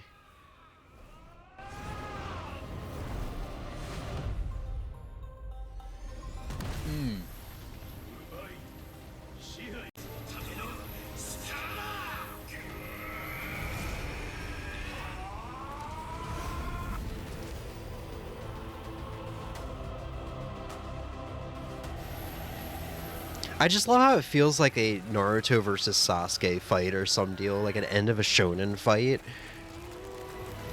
I want to say Naruto versus Sasuke because this fight literally just drags on for so long. The final Naruto versus Sasuke fight literally took place from like the beginning of the day, like very early morning to like late night. They literally fought for like 16 hours. So yeah, they fight, and then their powers like push the rock back down into the Earth's gravitational pull, and there it just goes. The ocean's like, God damn it, not again. But it's such a over the top fight, so over the top that it's epic. And then like the music all the different music phases here, and then like Jin coming to terms with like who his father is and stuff like that, how he's not a good person, coming to terms with who he is and the struggle within and all that, how he had been using like his mother's fighting style and completely rejecting his father's fighting style. There's just a part where like there's another round that begins and suddenly Jin does not control the same anymore. And that's because he's using his father's Mishima style. So he plays like his father now. And I'm like, oh shit, he's accepted the Mishima style. This is so badass. He doesn't control like he does in the main game anymore. And just like I said, the music.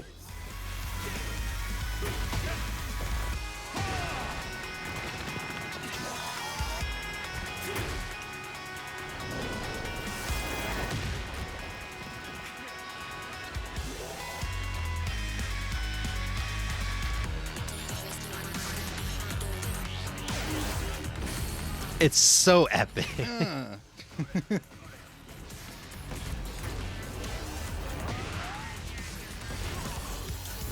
Then we go forward a little bit.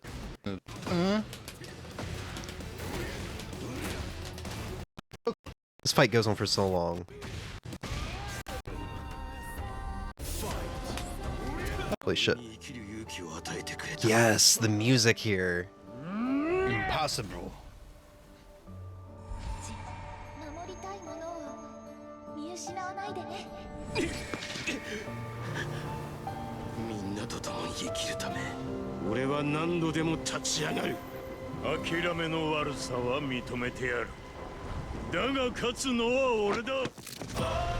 Yes. Ugh. The way the music kicks in there. I love the main theme of this game, dude.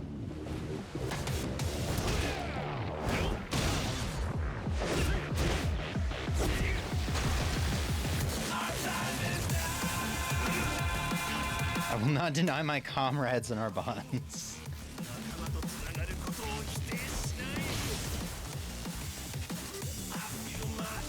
Let's do this.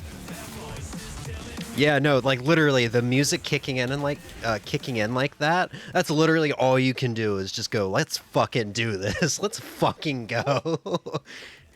Oh yeah, and Jin's like auto parrying some crazy shit now. Whoops. Oh, it's just like this fight goes on for so long, but it doesn't overstay its welcome. It's so good. I'm fucking getting goosebumps just seeing this shit again. They drained each other of their powers, so how are they going to continue the story? They'll manage. I don't think they drained each other of the powers. I think at this point they just didn't have the powers anymore. They like exhausted the powers. I mean, they were in fucking space after all. And they decided to just defeat each other or fight each other with their bare fists. Mano a mano. They still have the lightning, so I'm confused if they ended the angel demon thing. I don't know. Well, I'm all here for the epicness, but the story is it's easy to follow. It's just it's so over the top, and I mean they fucking brought Heihachi back as DLC even though he got thrown into a volcano. He got thrown into a volcano at the end of Tekken 7. Like the story isn't really something to like follow, I guess.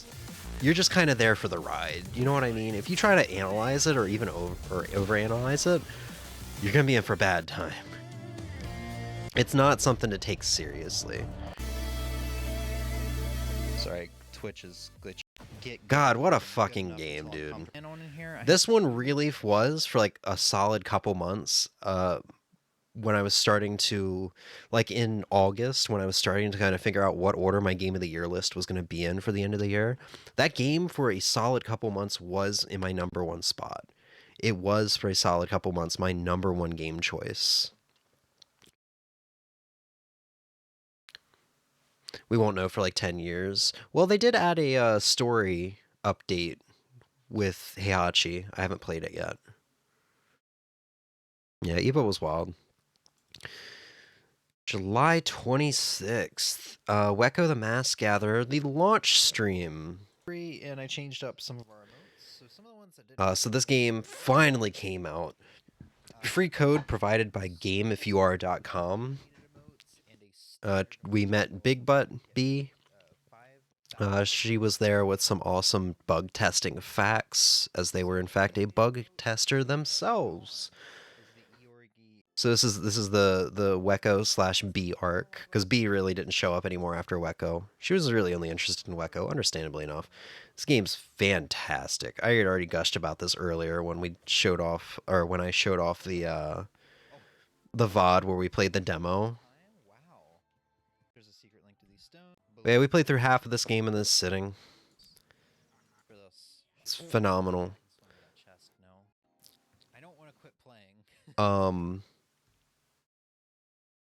And then I think this stream here, the next stream where we beat the game, might actually be, yes, it looks like it's our first 1440p stream. Yeah. Part 1 of Wecco Mass Gatherer was not 1440p. But part 2 here is. And this is why we're using VLC Media Player now, instead of the other media player we've used in years past for Reflections. I had to change my media player because the old media player didn't support 1440p, so it would not show me the streams. Can't analyze it because motherfuckers swore Heihachi was dead for good. Yeah, no, in interviews, the fucking like director of Harada, the director of Tekken, literally said in interviews, "No, I promise you, he's dead." And then they brought him back, which is so weird to me. I mentioned this during Game of the Year stream because we had Reina, who literally was seemingly a like resurrection of Heihachi, and then you find out that at the end of the story mode, she's actually his daughter. But he plays like Heihachi, so it's like, okay, well, she's just Heihachi's replacement. He really is gone. Was I not fast? Slumber. Oh, dude, we're kind of skimming through this game kind of fast, but like, I've already spoiled it. It's going to be one of my top 3 Game of the Year games. So we're gonna have its own dedicated stream here in the coming week or two. I will have plenty of time to gush then. Kind of same how we skimmed over mini shoot adventures, because that will also be in the top 3.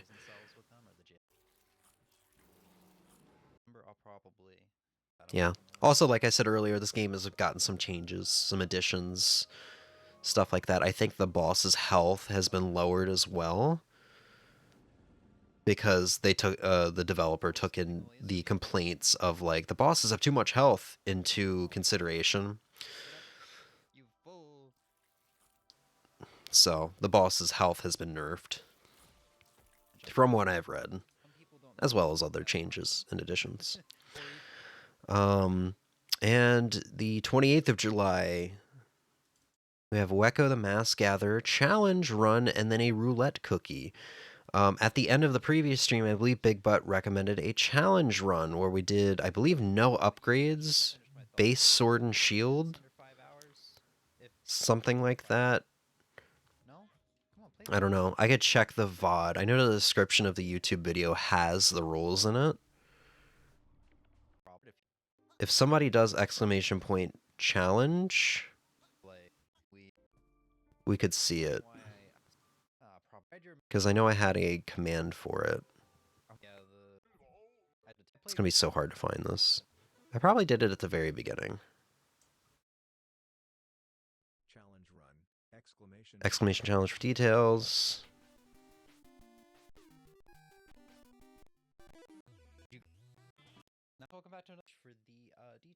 Hold on. Challenge, base sword. Oh, it's still there in chat. I never got rid of it. I didn't think you could do it, Emmy. Wow. Yeah, base sword, base shield, no extra potions, no relic masks, no health and stamina upgrades. And like everybody was here. Ozzy, Emmy, Big Butt. Block probably came in. Yeah, Block came in just a couple minutes later. It's a packed stream. I don't know how much. Yeah, I don't know any. So we did a little quick challenge stream. I think this only took a couple hours. I don't know. I'm upset. Yeah, these mouse guys, the double mouse guys, they were a pain in the ass. They made this run like another half hour longer than it was going to be. But on the challenge run, these guys are difficult. I think these guys are part of some of the patches. I think Big Butt may have said something to the developer about how hard these guys kind of are. I never really did figure out a way to deal with them other than to just exist, hit them more than they hit me. But yeah, challenge run was a success. 3.5 hours. We went to a roulette cookie with, wow, what a list. Go back, please. Look at that list. Well, I started spinning it. Emmy, Ozzy, Block, Sven, B. So obviously we continued Crash 4. This was kind of at the point where I was like starting to kind of feel more meh about the game. Like I had said before, it kind of felt like the game was starting to overstay its welcome. Levels were being too long, you know, stuff like that. At this point, I kind of just stopped having as much fun.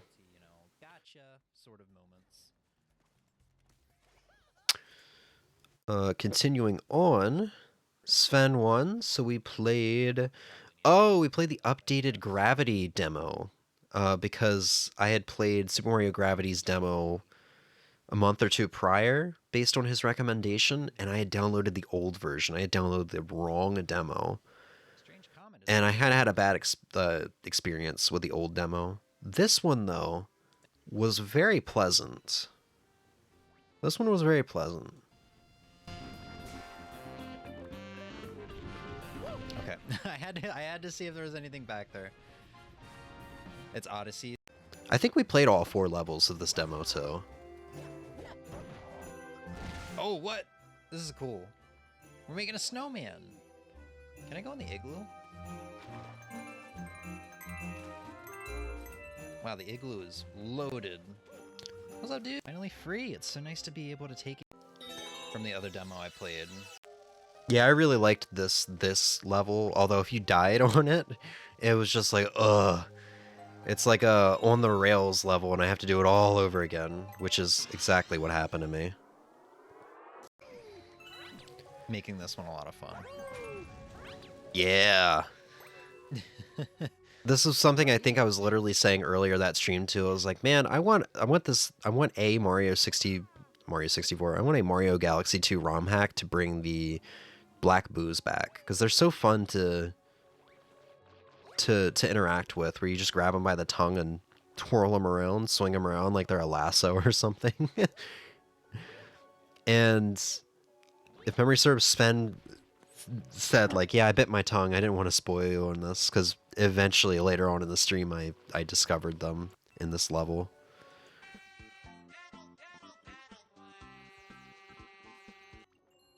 Got some early Yoshi marathon alerts here, it seems. Yoshi's Burrito. Try the new one instead of... And then one more stream for July 30th, Animal Crossing Day 380, Rumpus Day, and New Villager Cupcake.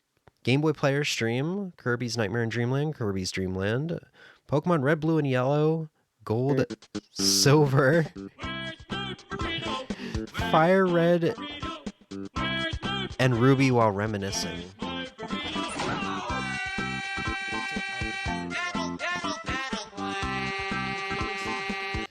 Today is day 3.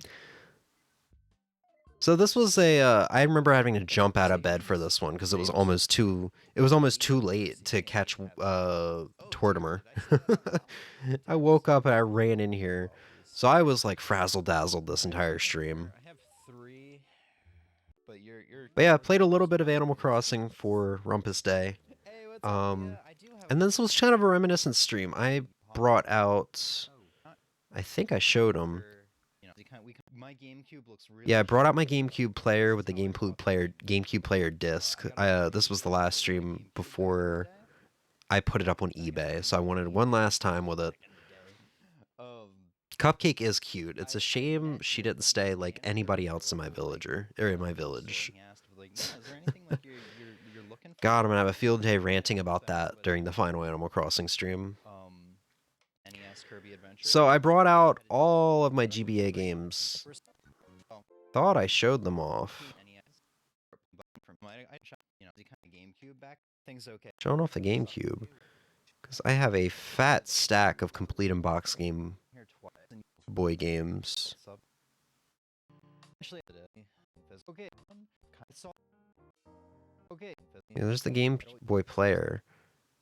Huh, I really thought I played this or showed this off. But yeah, and then I just played through the games, showed off the Game Boy player again. I was planning on finally finishing that quote-unquote playthrough of Kirby Nightmare in Dreamland. Because during like the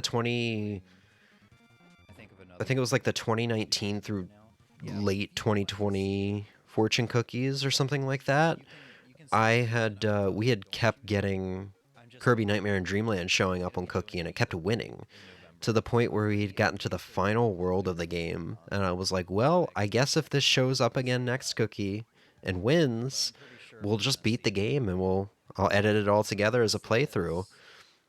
You know, before I actually started doing that this year. And we never got around to it. And I guess I had deleted the save file at some point later on down the line, so I didn't have the save file anymore. I couldn't do that, sadly. If we do a fortune cookie, it'll probably be super. I almost never. So we spent a good amount of time with this. Kirby Dreamland 1. I think we skipped Dreamland 2. Because who cares about Dreamland 2? Mario Kart Super Circuit. I was kind of in a big Super Circuit phase at this point. I was having a lot of fun with Super Circuit. See what's going on. Was it 2018? Pokemon Red, Blue, Yellow. Kind of just look at my old teams. We don't even really play the game. I just kind of reminisce about the save files that I have on here. Gold.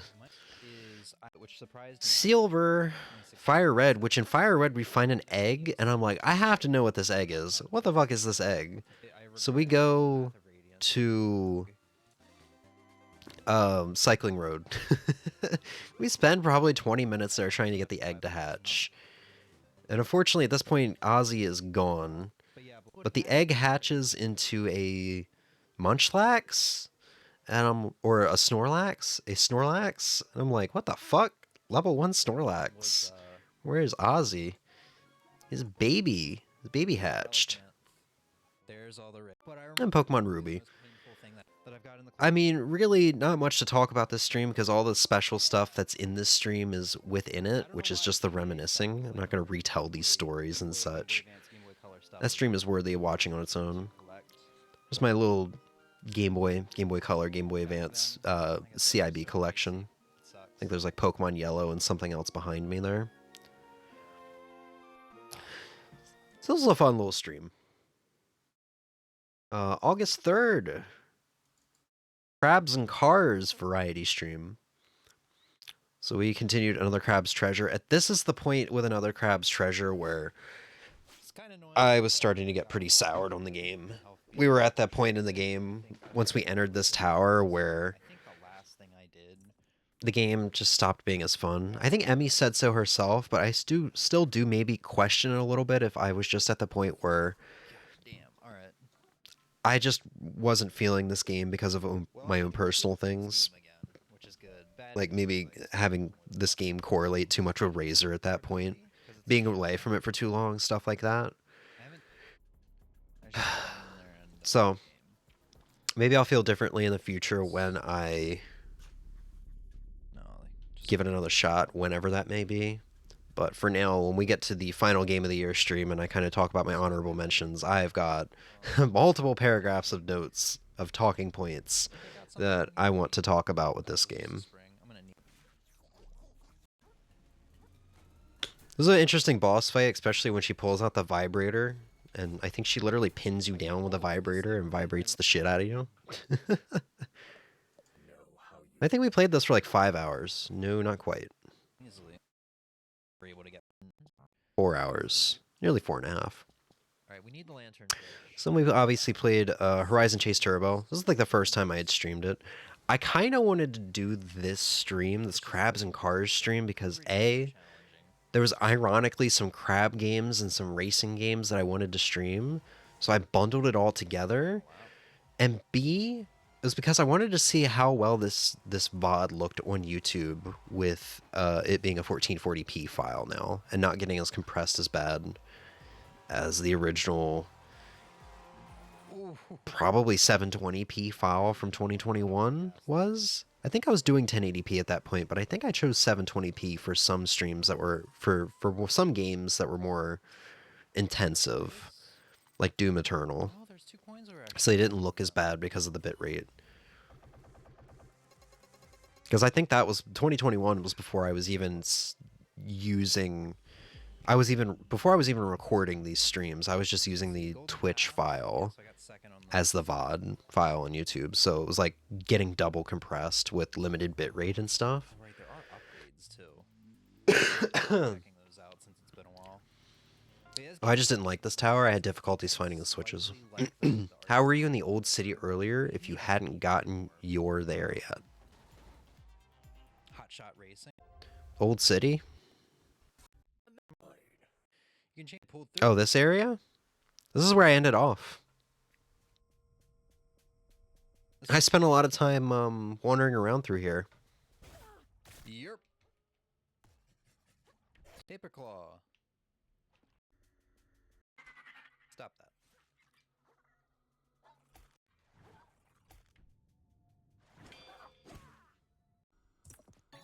I'm wanting to play for when we get So our yeah. cookie next time. Played a game that I wanted to give a second chance to because I remember it not being so good when Emmy and I tried it several years ago, probably also 2021. This is Crab Fight. And yeah, this game isn't all that great, but it's kind of good for a laugh for like 20 minutes once every like 3 or 4 years, once you kind of forgotten about this game and its obscurities. I mean that sword. Didn't we see you in the old ocean earlier? Am I losing it? Yeah, I just showed it back. Hold up. I just showed it. The old ocean. We're here in like the depths or whatever. Super aggressive. Bob. And, Then we played. Oh God, Art of Rally. This game was such a letdown. This game was such a letdown. We finished it off with some Crab God. It's my first time playing it in a little while. This was a fun sitting. This game is so chill. The game was so chill. the screen muscles. So, in other words, man, all I gotta say is, yeah, if I. Let's see, August 4th. Another roulette cookie. I think I'm starting to lose steam at this point. In streaming because I had been streaming so much over the past 8 months. So I feel like this was the point where I was starting to lose steam, but I was kind of pushing through. But by the end of August, as we know, I completely run out of steam, and September, October, November has like no streams in it. So this roulette cookie, we had Samurai Bringer, which was a fun little game that showed up free on Amazon Prime. Very interesting game. Mario Odyssey. We finished Crash 4 finally. We had more Axiom Verge 2, and Block had chosen Mario 64, or sorry, Paper Mario 64, which was my first time playing, which led to a very lengthy playthrough. Oh, and we played De Blob. So this was really just a stream, aside from Samurai Bringer. This is just a stream that had a lot of repeated games throughout the fortuitous roulette cookies this year. Mario Odyssey, Crash 4, Axiom Verge 2, Paper Mario, and De Blob. It is because a lot of stuff you can do in this. Which De Blob and I think Axiom Verge 2 got a third stream, but De Blob got another 2 streams, I believe, after this. I don't know if... I think Odyssey might have had another stream after this as well.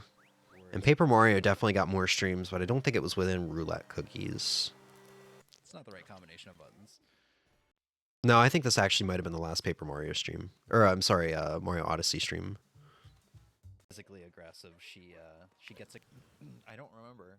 I for some reason Yeah. remember. Finished up Crash 4. I think we had 2 levels left and the final boss, something like that. So I just saved them for last. And I didn't. They were not as bad as I thought they were going to be.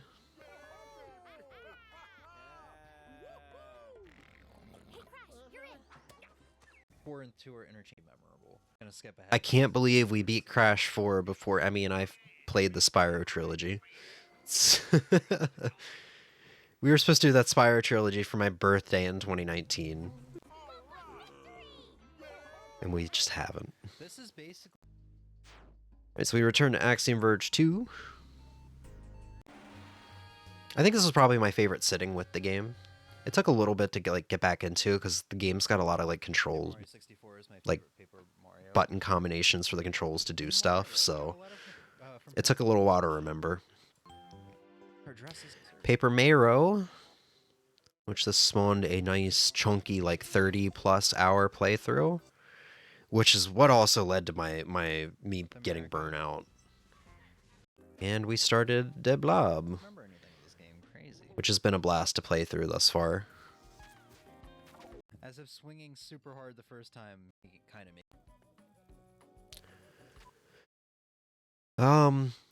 3 days later, August 7th, we continue Paper Mario. I am attempting to do 1 chapter per stream at this point. Try to pace myself a little bit, and we all kind of know how that turned out. But yeah, stream 2, we finished the prologue and chapter 1. This was in like a 3-hour plus stream.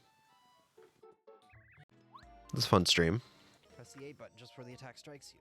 And I think this is the last stream that Block actually managed to show up for before the finale. Mario's shitty jump in this game. It's there. Gahaha. Oh. Each chapter is like 3 hours, like this one was. August 8th, variety stream with Emmy.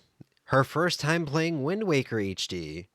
Then we played Mario Kart Double Dash Plus, Mario Kart Amped Up, and Aero GPX. What a stream, man. Emmy did continue playing this game on her own time until she basically got to the final dungeon with the final bosses and stuff, and then initially said, nope, I'm done. I think we did stream this once more, though. Once or twice more with, like, Street Fighter 6. Feels good, does. What a good game. You must go splash and file size. Played Mario Kart Double Dash Plus, which is a hack that I had found. That, basically, it's like CTGP, where it adds a bunch of custom tracks to Mario Kart Double Dash. CTGP. God, I wish I knew what you're... Which we were having fun with Mario Kart Double Dash around this time, too. Going to the back. And she was kind of like out. Mario Kart Amped Up, bunch of custom Mario Kart tracks with some Mario Kart 64 tracks with a bunch of revisions. Like the drifting is better. You can do the little hop off of ledges, off of ramps and stuff, like in Mario Kart Wii. And when you land, you'll get a little speed boost. Sniped. There's some cool ones here. I think there's a Kirby track. Oh yeah, and there's a Mario World track here, which I thought was really cool. I think Emmy hated because it was hard on the eyes. We probably should have played this one on the N64 emulator, so we could have gotten better graphics, better draw distance and stuff like that.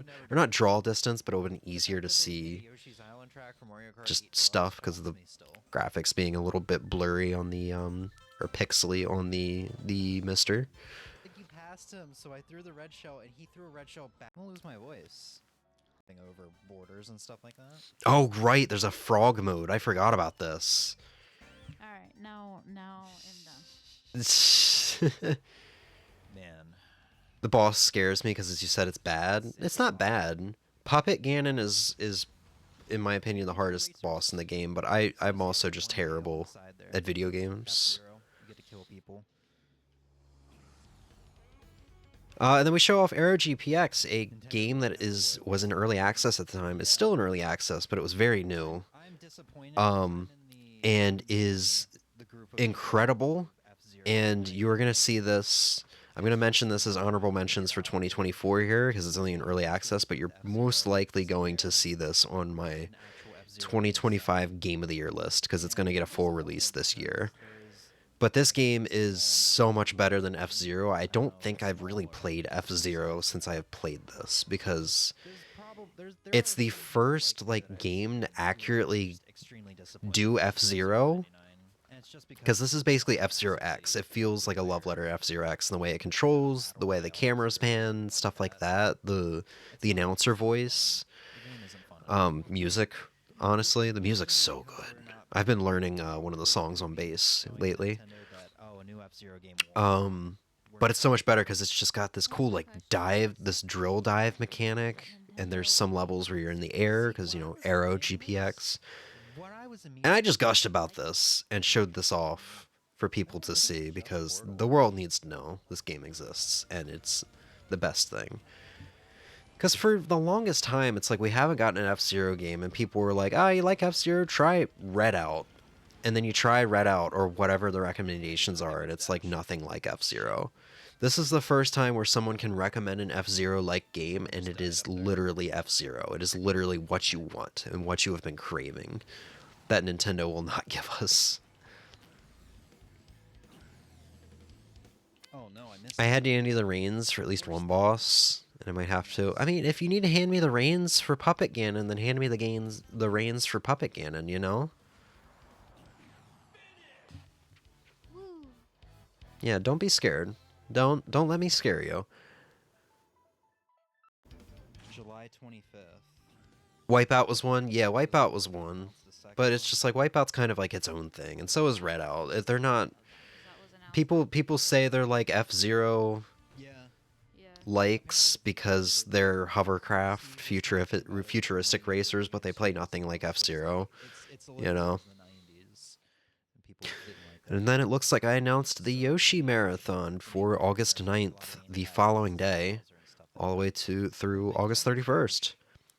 Which was going to be Yoshi's Cookie, Blind, not finishing, Tetris Attack, Blind, not finishing, Super Mario World 2, Yoshi's Island, semi-blind, mostly blind, Yoshi's Story, Yoshi Woolly World, and Yoshi's Crafted World, fully blind, aside from like the first level that I played on the demo. I thought you said I was on my own because you didn't like that boss. It's less scary if I know how the... if you need the option, if you need me there to help you finish that game, I will help you. You need to finish that amazing, wonderful game. So the following day, Yoshi Marathon begins. With Emmy, we played Yoshi, Yoshi's Cookie, and Tetris Attack, which was a very fun stream. Chubby, stoned baby Yoshis. So Yoshi is fun. I already knew I liked this game. It was my first time playing Yoshi's Cookie, which was not that fun single player, but once we got into the multiplayer here, the co-op, or not co-op, competitive, it became pretty fun.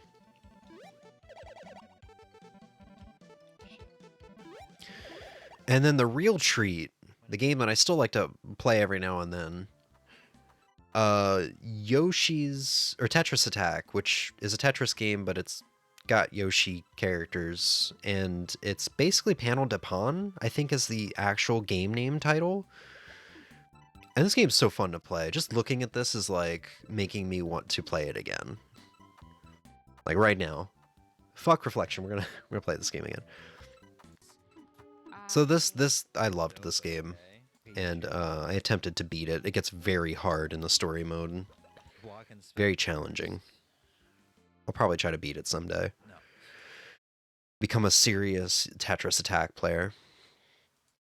We shall do it soon. I love doing like he's so sassy. Continuing on, Yoshi Marathon Stream 2, Super Mario World 2, Yoshi's Island playthrough begins. Press Y and down to make an egg. I mean, it's Yoshi's Island. It's a good game. I had some gripes with it, but overall, love the art style, love the music, love the controls. It's just some of the level designs a little dickish at times. Dancing, you look like a bunch of fools. And we didn't really get to see that here until the second stream. This stream, for some reason, has become my most popular stream on the YouTube channel, though. The most popular VOD, and I'm not sure why. I guess it just hit the algorithm. It hit the algorithm just right for some reason. My favorite boss in the game here. This guy was a lot of fun to fight. Like, deflecting eggs off of the wall and then bouncing them on the water to get his little titty. Fun boss. This was a good game. But in hard mode, it got hard in the story mode. Tetris Attack is not for the weak. Annoying ass baby. Yeah, annoying ass baby. I think literally at some point during this playthrough, I just said, fuck it. You can die, and just stop screaming. Just go die. Looks like we took a week break from the Yoshi streams. The marathon. Hey, we did a little light gun stream. This is kind of like the, This is kind of like the Game Boy Player stream, where this was just to kind of say goodbye to some of the light gun holsters for the Wii before I sold them, and then we ended up liking them so much that I'm like, ah, you know what, I actually do want these around. So Emmy and I played House of the Dead Overkill, a full playthrough. Emmy was very into this. She wanted to keep going. So we did. So it looks like we played for 2.5 hours? Yeah, about 2 hours and 45 minutes. Then we played House of the Dead 2 and 3. These games look amazing on the Wii. I mean, I guess it looks amazing partially because of the Retro Tank 5X, but that's beside the point. Emmy tried a Link's crossbow training, which I had not booted this up. Nobody had booted this up. The particular file. I guess she made her own file, but this game, I've not seen this game since like 2015 or something like that. I think I had told the story. I was taken to a retro game store for my birthday in like 2015. Might have been 2014. I think it was my 16th birthday. And that was special because we don't have any retro game stores around here. And at the time we didn't either. And I found this, and this was like a big Zelda fan. I was like, oh boy, I'm going to get this. Take what I have known for a very long time and just be like, oh, to get out of the Overkill was the best one, and I might fight over it. Overkill is definitely the best one. Yeah. I do believe the humor, you know, is right up my alley. Kind of got that like 80s B-movie feel too, or whatever that it's aiming for. Oh yeah, we played Duck Hunt for the Wii U, because it's got the new enhanced control or whatever for the Wii U Virtual Console. Because I was like, you know what, we're never going to show off Duck Hunt on this stream anyway, because of the use of a light gun. So... No, the Wii version just had the direct. Burnout's starting to hit pretty hard at this point, as we, like I said, we kind of see a week between Yoshi Marathon streams. Yes, this stream. August 15th, variety stream with Emmy, 2XKO Alpha Lab. I am so excited for this game this year. This is the League of Legends fighting game, and it's going to be free to play. So this is our first time sitting down with it. I'd gotten the Alpha Lab all set up. Goemon 64 recompiled had come out. I think I went online for one match for 2XKO here. Yeah. Yeah, there was that guy with a really long win streak. It was like a 14 or 15 win streak or something. 14 win streak. And I kept going until I finally broke the streak, just kind of learning the smell of the game, you know? Broke the streak. I think he beat me after beating the streak and then backed out. But this game is so fun. I miss this game, dude. Oh, I miss this game. That's like half of the stream right there. And then, like I said, Goemon 64 recompiled. This had been out for a little while, but it didn't support the English patch. So it finally got updated to support the English patch. So we played this. I'm really excited for more recompiled N64 games in 2025. Star Fox 64 just got recompiled recently. It's amazing in I think it's still 4:3. No, it is 16:9. It's 16:9 whatever video quality you want. I have 1080p and it's 120 FPS. It's incredible. Where this is really impressive. Seeing it. And then I showed off Majora's Mask recompiled because I don't know if I ever got a chance to show it off. So this is, you know, same idea, widescreen, you know, upscaling, 1080p, 120 FPS. This game, it has dual analog support, so you can manually move the camera now, as you see me doing. And this has. It's eventually going to get ray tracing support, and this specific, this is a part of a collection right now. It's eventually going to have Ocarina of Time added as an update, but right now it's just Majora's Mask. Kind of like hands down. And I'm waiting for Ocarina of Time. Yeah, I showed the spreadsheet. It's eventually going to get an HD texture pack, ray tracing, and Ocarina of Time support. Right now it's free camera, auto-saving, downsampling, and ultra-wide support. Then we tried out some demos. Bakeru, which I really wish I got a chance to play or buy this year. It's $20 on the Steam right now. It's half off. But it's only half off until like midnight or whenever the Steam sale ends. I know it ends on the 2nd. It might be like 11 a.m. tomorrow, but still. And then boink. Yeah, I really wish I got a chance to play this. This would have definitely been a Game of the Year game. This is a lot of fun for the 3 levels that they had. And actually, this wasn't me playing. This was Emmy playing. That's right. I played it on my own time. I got Emmy to try this. This is made by Good Smile? Good Feel? Good Feel. The people who have made Yoshi's Woolly World, Yoshi's Crafted World, Kirby's Epic Yarn, and probably some other stuff. I can't remember. Such a good game. Some people say it felt Goemon-like. I didn't.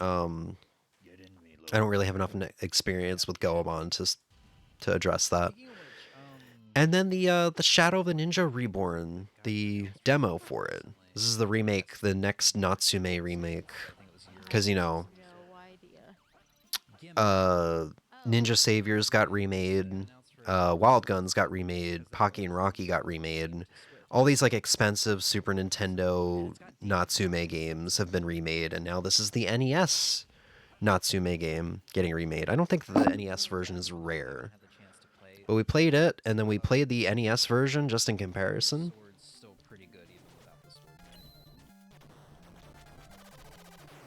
This was a fun stream.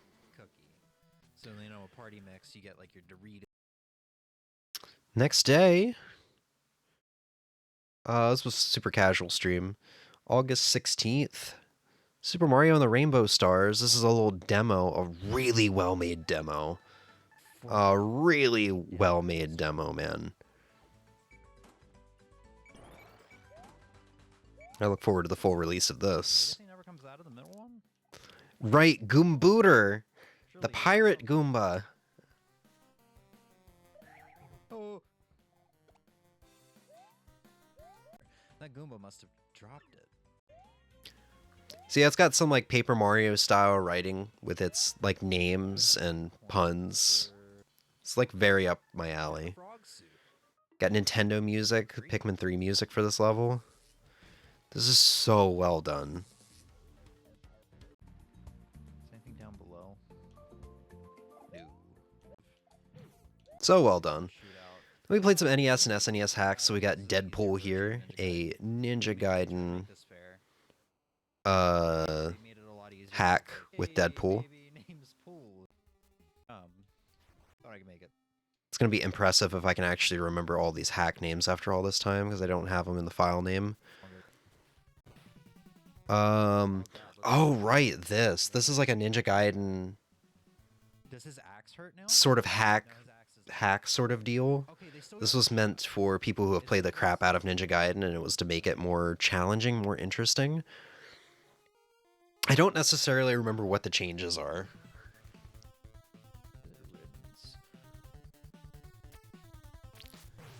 don't remember what the changes are at all.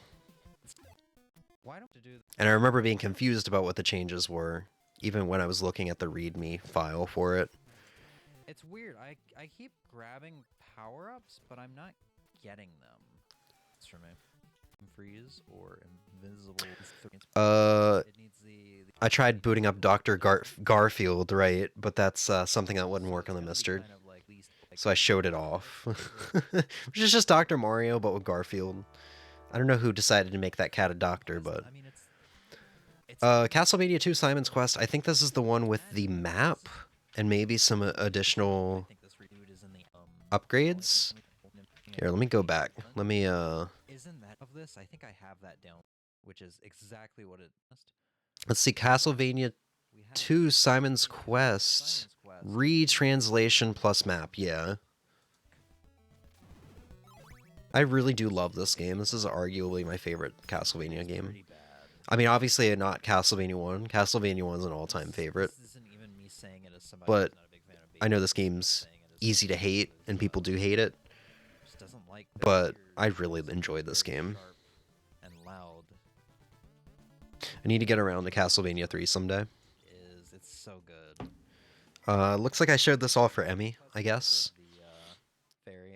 Okay, yeah, and then we tried to play some Satellaview games. Some worked, some didn't. Oh, I feel good now. Listen carefully. So this is the one Zelda game. I can't remember what it's called. I'm about to Google this old map. If here, date though. We'll see it in a second here. Maybe. I'm gonna guess it never booted up. Ancient stone tablets.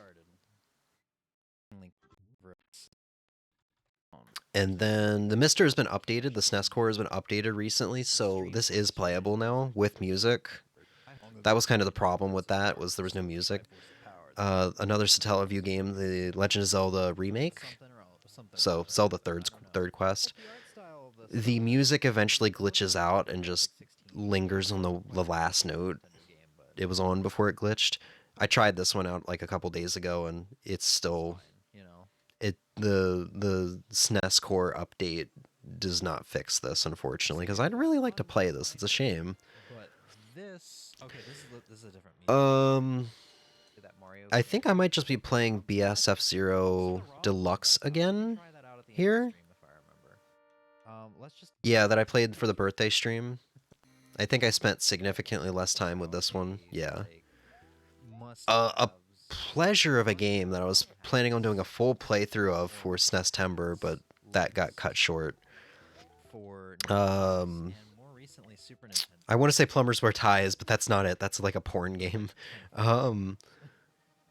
This is called A Plumber for All Seasons. A lovely SM64 ROM hack. Amazing SM64 ROM hack. I really liked this game. I didn't finish it. I think I got to the last world. I got pretty close to finishing it. And then this is kind of where the stream goes downhill. We start having more and more hacks that just don't work. Sorry, not SM64, SM World. Super Mario World. Thank you for correcting me. I'm so used to saying SM64. So that's the one I'm usually talking about. But this is where the stream kind of goes downhill. We start having maybe a meh ROM hack or two here, and then ROM hacks just kind of stop working. There's Mario in the Green Hill Zone, or one of the Sonic Worlds. Kingdom and finally defeated the... Luigi can rest.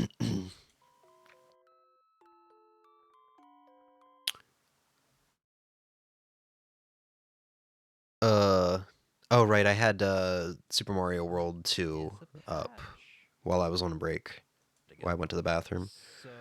So yeah, a lot of stuff just stops working. Then I boot up the SNES emulator that I have on my PC to see if these Satellaview games work, and there's just time spent trying to figure out how to get things working, and that's really just the end of the stream. It was a good stream, but it was kind of soured by the butt end of it. I kind of felt pretty bad at the end of that, because I was like, things just went downhill. And the 17th of August, finally getting back around to the Yoshi Marathon. Super Mario World to Yoshi's Island, stream 2, and we finish up the game here. I see it. I actually had more fun this sitting, even with some of the dickish level design, than I did the first. That's kind of why I'm like... It's kind of why I'm like, I'm surprised the first stream did so well, the VOD, because I felt like I was a little overly negative in that one, around the end.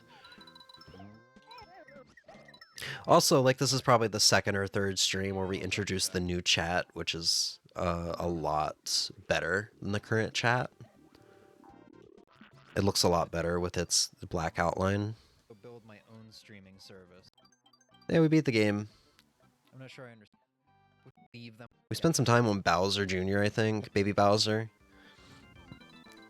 It was kind of hard. I could not figure out the angle for the shots. Finally, dude. So eventually I kill him. 18th, Yoshi Marathon Stream 4. We do all of Yoshi's story, and man, I kind of enjoyed the game during the fortune cookie earlier on in the year when I beat it for the first time. But playing it here, Okay. I just didn't have a good time. I tried to save it, but there was no saving it. This is also the point where we start getting really weird Finish wasn't that far. chatters on YouTube, so I But I mean, I guess that's the point. You have to take it. I started limiting chatters to people who have only been subscribed for like X amount of time. And I've had it back to public for a couple weeks now, and we haven't had any issues, so I'm kind of just leaving it that way for now. But we were having a lot of... This kind of led into my burnout, because I was already getting burnt out at this point.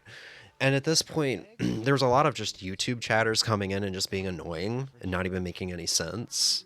What?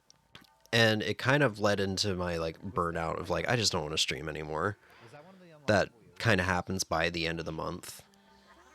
Be right back. You're all good, Em. But yeah, we played through this game. I think we did nearly 2 loops. Over 2 loops. I think we did over 2 loops and started like a third one. Crammed with good. Or something like that. And I just did not want to do all the loops to see all the levels. I was kind of over it. Must die. Heard mixed things about, but That was the last time I played that game. I was kind of soured on it. We finally get around to Paper Mario. So we do stream 3 of it. Finish chapter 2. I think down here is gonna be progression stuff. This is an early morning one. So we had Clones? some new chatters in here that were very friendly. Unfortunately, as it goes as a streamer, don't get too attached because So weird because there's a they usually only show up once and you will never see them again, unfortunately. legendary drive. And that was unfortunately the case. Desert. And with saving it for tomorrow. That was a fun stream regardless. I think I spent a lot of time wandering around in the desert in that one, but it is what it is. Oh yeah, I promised I'd be back the next morning for more Paper Mario. Never did. Because I did not think 2XKO Alpha Lab would be going into the following morning. They kind of extended it by 12 hours. So I woke up and it was like, oh, there's 4 hours left. Do I want to play 2XKO or do I want to play Paper Mario? I'm going to play the last 4 hours of 2XKO Alpha Lab. I think it was initially like 2 hours, but it just like, it was, the servers were still up for like another 2 hours. So I spent a lot of time online. Eventually Emmy woke up and she joined and we played together. And I spent some time online, absolutely killing it. We talked about hot cartoon moms, I guess. Okay, there it goes. It wasn't. I wasn't. I just remembered. This was a lot of fun. Just a beat. Like, I wasn't going to return to 2XKO until the full release after that first stream of this, but I'm so glad I returned to it, because this is really where I started to get better with the game. Armstrong from. And played more on, I got more online, or more comfortable online. I didn't have my, my, like, online anxiety. Bounce. And that's the whole stream, I think, was just 2XKO. Yeah. I think select your champions would be cooler. And I'm so excited for that to come back, man. Or just even just another Alpha Lab, please. I think they said there will be another Alpha Lab in 2025. They've already confirmed Jinx is in like they already showed off a Jinx trailer, so she's in playable condition, very playable condition. Oh boy, this stream. We did my first lengthy stream in a long time. Well, I guess we did the Spider-Man 2 playthrough at the end of 2023. That was like 13 to 14 hours long. But this was the first intentionally long stream. We did a 5-year anniversary fortune cookie. So August 23rd was 5 years to the day since we did the first fortune cookie. So we did something called a party mix fortune cookie where I had like all of the different flavors of fortune cookie in 3-hour segments. So the first one, the first 3 hours I think was just standard fortune cookie. Start off with Tetris DS, which is such a good version of Tetris. I had modded my DSi like a day or two before this, and finally got to play this game. I was like, you know what, I should load this up on my modded 3DS and start off stream with it, and I did. And it's such a good version of Tetris, such a fun version of Tetris. Tetris 99 kind of almost feels like a spiritual successor to this game without all the extra game modes, just because it's very Nintendo-oriented, or Nintendo-themed. So yeah, we did a regular fortune cookie for the first 3 hours. Dynamite Cop 1. This was a blast of a game. We did like 2 full playthroughs of this. Played through the entirety of the game with 2 characters of the 3. Such a goofy, over-the-top game. It's so up my alley. 4. Next game was, wow, Pokemon Yellow. I completely forgot about this. Invention. You have to interact like 3 or 4 Pokeballs on the. Okay.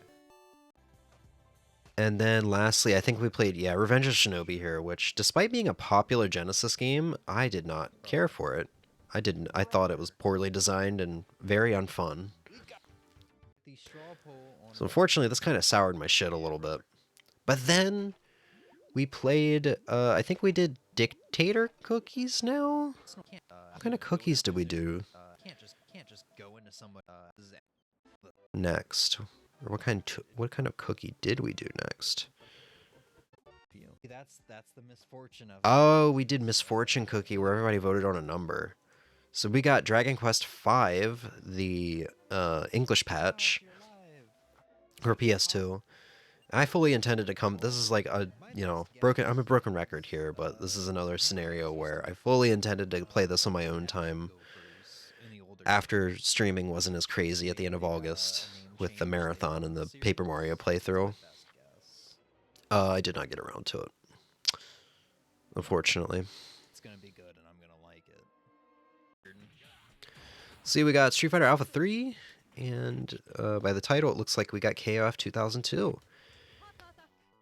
Which, man, it had been so long since I played KOF. I was mostly been playing a lot of Street Fighters and like 2XKO. This was really hard to get back into the fast-pacedness of KOF.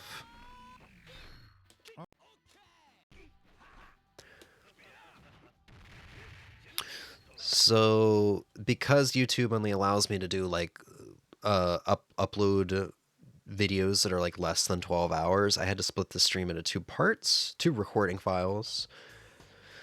So the second part, it looks like we're finishing up our Misfortune Cookie segment. We had Sly 2, which was not a good game. I don't think I ever want to play a Sly Cooper game again.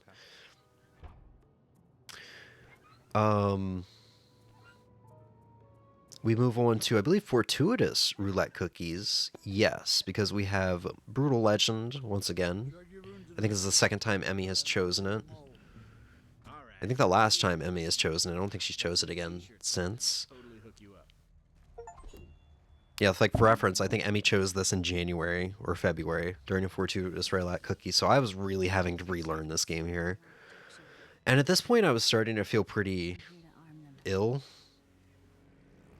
Just from like the long streaming.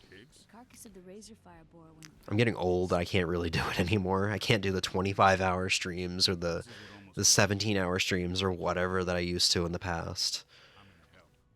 For the shorter than intended stream. I say that, but meanwhile, yesterday I spent 10 hours straight of just talking, even though I'm sick. Hours, or we push another 3 hours of just.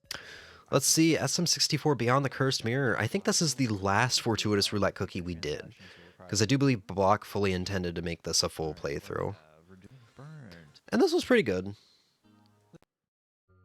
This is not the level I did. This is a pretty good ROM hack, Yeah, I can aim even though I only spent a little bit of time with it. Get it anyway.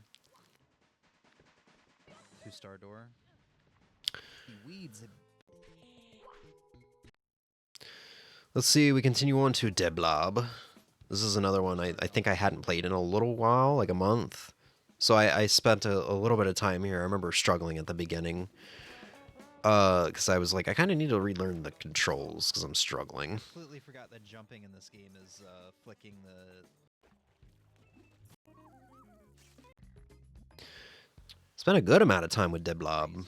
Deblob is such a chill game. It's got a nice soundtrack, too.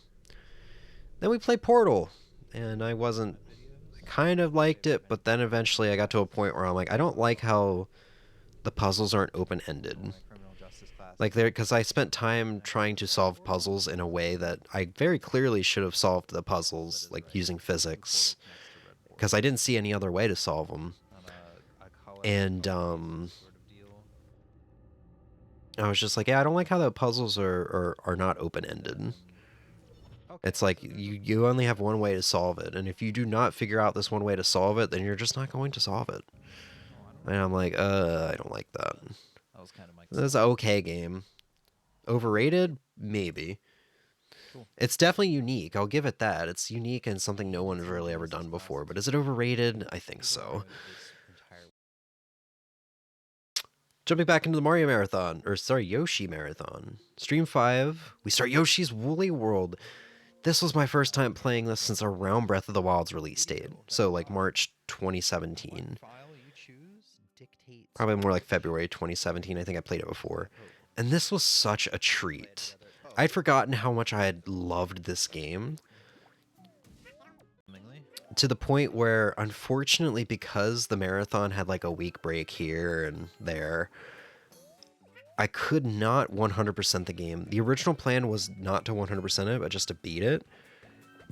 And I got to a point where I'm like, I love this game, and I want to 100% it. Because I think we spent some time at the end of this stream, or maybe the second stream.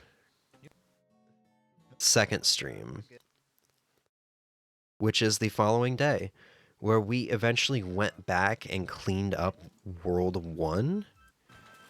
And did like the special world that unlocked. And got a super duper cool Wii U Deluxe Yoshi. As somebody who loves the Wii U, I thought this was the coolest shit. Maybe not this marathon, but it's gonna happen someday. This is fucking sick. Look at him.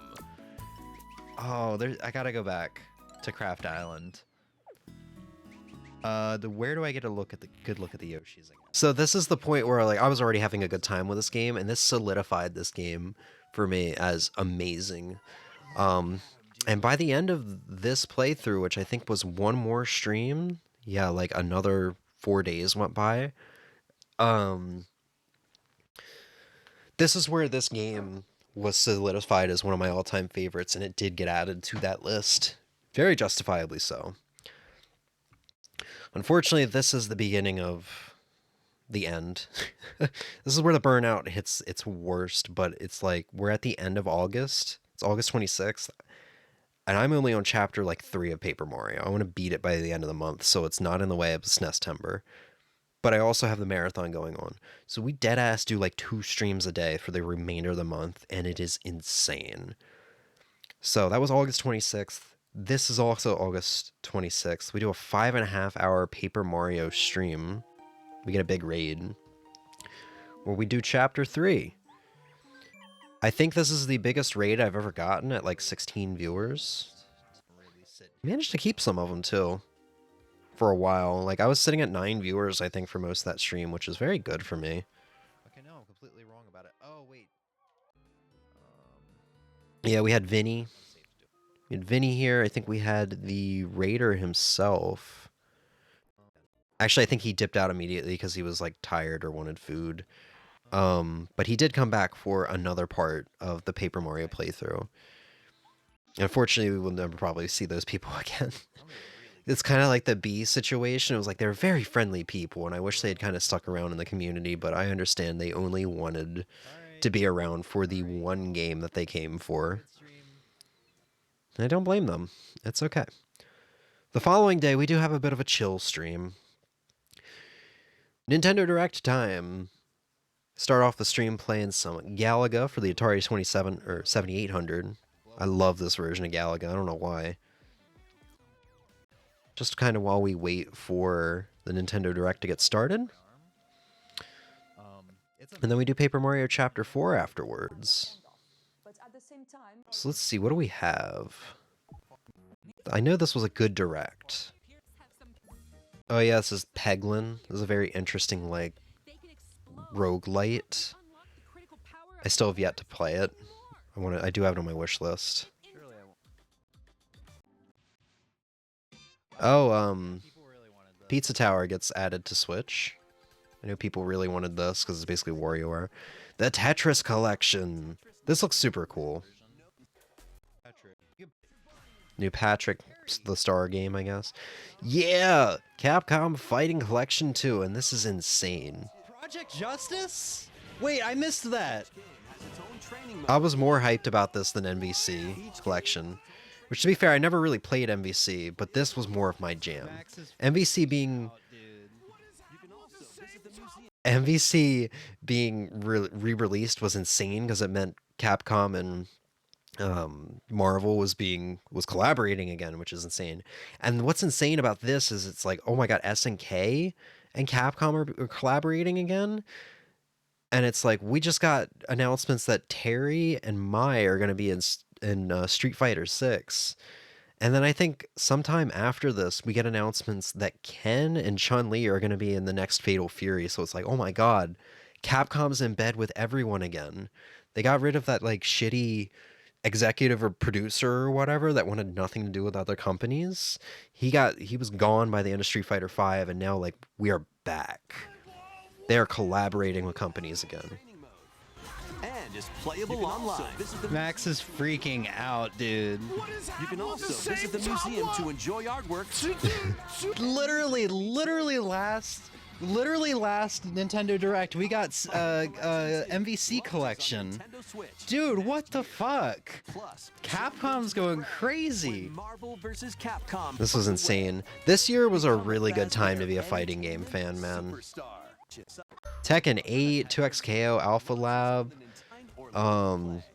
Grand Blue Fantasy Versus Rising, even though technically it came out in December of 2023. All these announcements have been insane. Yakuza 0 coming to Switch. Okay, it wasn't that crazy. It was just like, man, we got fucking Capcom Fighting Collection 2 announcement. That's insane. And then I let everybody watch a little bit of Max freak out while I hit the bathroom. I'm calling Kenny. Is Kenny streaming? And befriend up to 108 allies in these turn-based RPGs.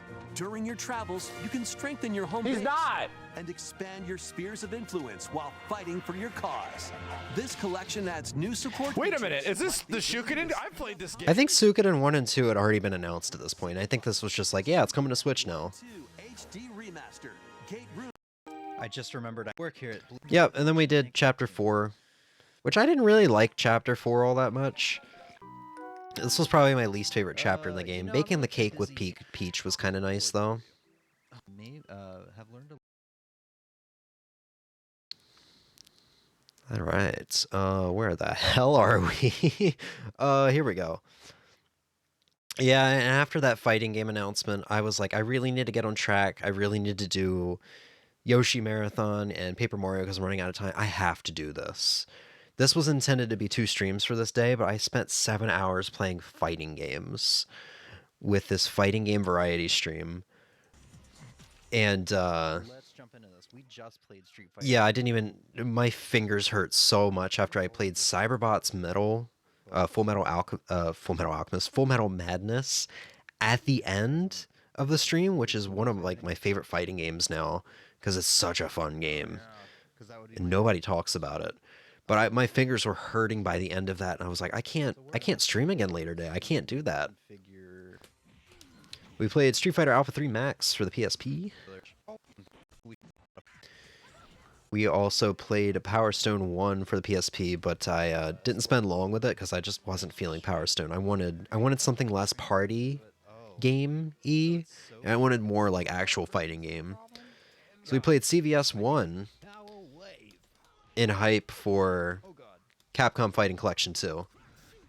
I don't know why. And I played CVS 2 for, I believe, the first time. Actually, no, I think I played it a little bit after I modded my Dreamcast. But I've always wanted this. Which I still think I like CVS 1 more. But there's probably just a learning curve to CVS 2. There's probably just like, it's probably so different with the grooves and such. Let's see, Garo Mark of the Wolves. This looks like the Dreamcast version. Played Project Justice for the first time. Oh, I changed characters. Which I really need to learn that game. That game's pretty fun with the launchers and stuff. Oh, I must. Played some Third Strike. Street Fighter 2 Anniversary Edition. Like, literally, we're just going through all the iconic fighting games. We tried out Red Earth, which was more of a beat-em-up. It's like a... No, it was indeed kind of like a weird arcadey fighting game. Which arcadey fighting game doesn't even make sense, but... It started off decently. I don't know. I don't know how to explain this. It's weird. I don't know how I felt about it. And then on the Capcom Fighting Collection 1, because we were already on there for Red Earth, we tried out this other game called Cyberbots Full Metal Alchemist. Or Full Metal Madness. I'm going to do that every time. People were like, wait, so we're getting Fighting Collection 2, and we're not going to have the sequel to Cyberbots on there? Because we had Cyberbots on the first one? That's weird. And I was like, what the heck is Cyberbots? I know I've heard of it. And this is where I've heard of it. So I played this, and I'm like, whoa, it's like Street Fighter, I don't know what that was. but with like a Guilty Gear mechanics where you've got a burst and you've got an air dash. And I've gotten a lot better at this game at this point. Because this is kind of like a hyper fighter sort of deal where you should really be in the air. You can block anything in the air. You know, you have better mobility options when you're in the air. And at this point, I didn't really understand how to play hyper fighters because I didn't really play it any before, aside from a tiny bit of Ultimate Marvel vs. Capcom 3.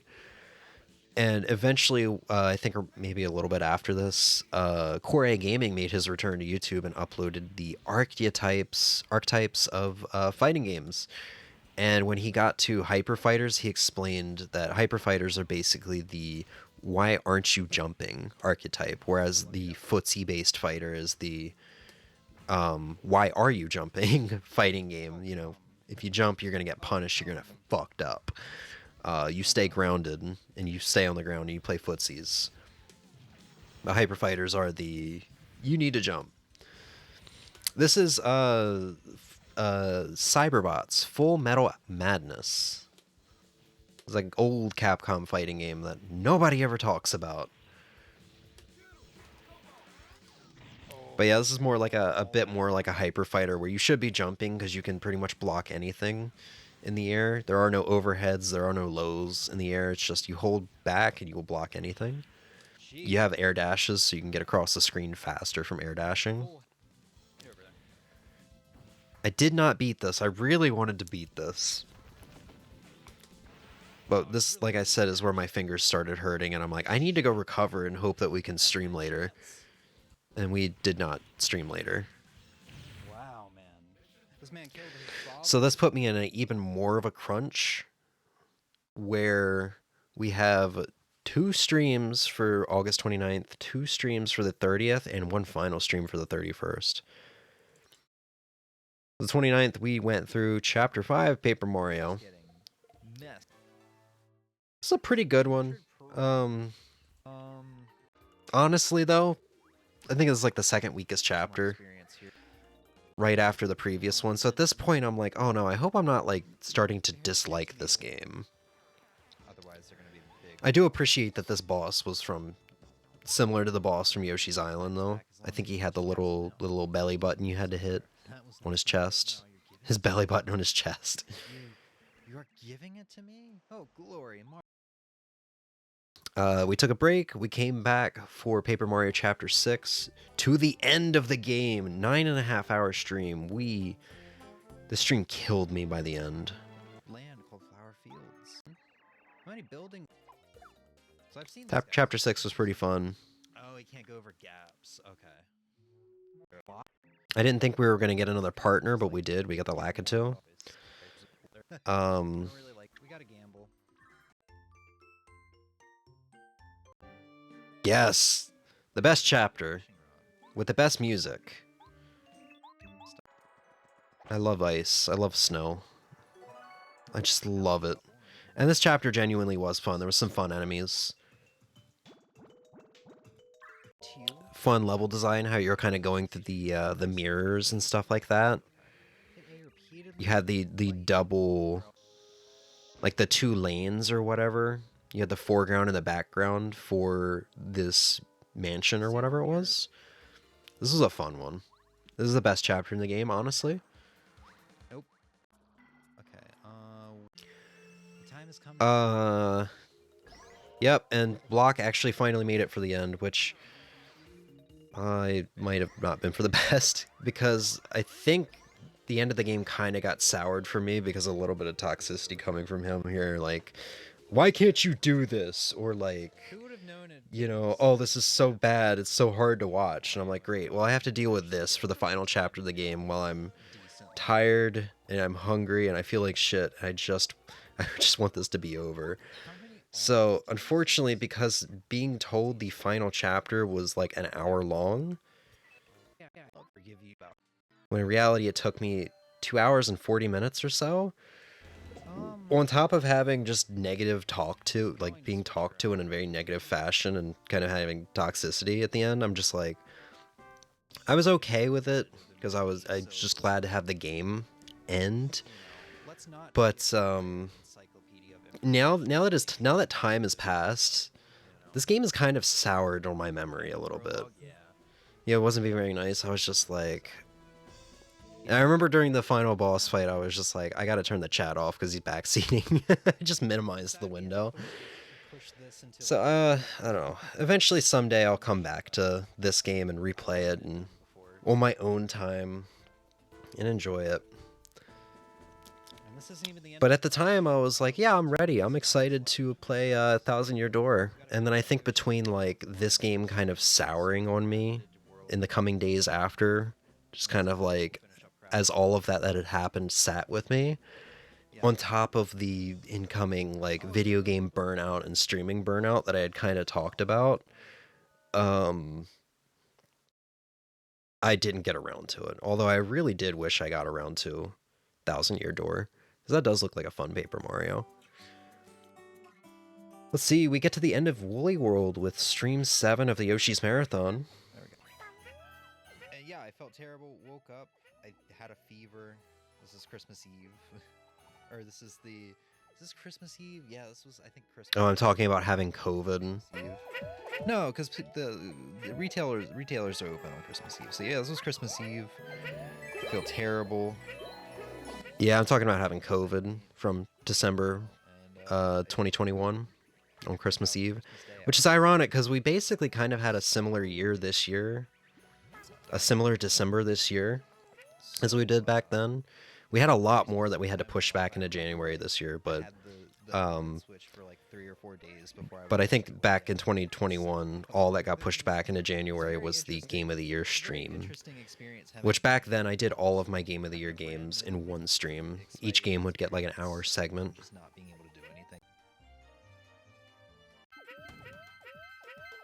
When we beat the game, I didn't have a single like bad level that I disliked. There was some really fun levels in the final world here. If I had to complain about anything, and I feel like I said the same thing during the stream, the only thing I would complain about is how fast the final boss died and how short the final level was. Because once I got through the level, I'm like, all right, we're probably halfway through the level now. But no, there was Baby Bowser. We fought him, we defeated him, and I'm like, okay, well, there's gonna be like a second phase. No, or like a third phase or whatever. No. We can actually do Yoshi's Topsy Turvy, which is... Oh yeah, and here I'm kind of pitching the second marathon idea for Yoshi's, the second Yoshi marathon, which we'll do eventually. I have this note archived somewhere that I'll dig up someday. That's probably what we'll do. Playing this game with the DS. But this isn't the end of the marathon. We have the second stream of the 30th. The beginning of Crafted World. Which was just kind of a chill, casual time. There wasn't really a whole bunch to it. I don't have any eggs right now, so can you... I can understand why, and I know I said this a bunch during the stream, I can understand why people were not too stoked about this game, coming off of the likes of Woolly World. Like my car. That's not bad. It still had charm, it still was fun, so overall it was still a good game. I should call this game Yoshi's Gone Wild. Blue Yoshi always gets put in the on the bleachers in the what's the sports term? Not on the bleach. It was very short though. I think that was the big surprise too, and that's probably another thing that had people upset. So like this stream was shy of 4 hours. The second part was another 4.5 hours. I guess 8.5 hours isn't that bad. Although I think we spent a lot of time at the end chatting. Nothing?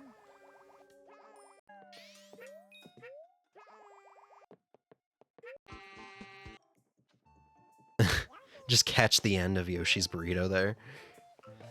Sounds like a U. Yeah, no, we spent half an hour chatting. We checked out one of the like post-game worlds that unlocked, or levels that unlocked, and was like, wow, this is indeed a jump in difficulty. Well, the game heard me like... I think they gave you only enough eggs to... Like, they gave you just enough eggs to get everything in the level. Like, if you missed a shot or anything, you would have to replay it.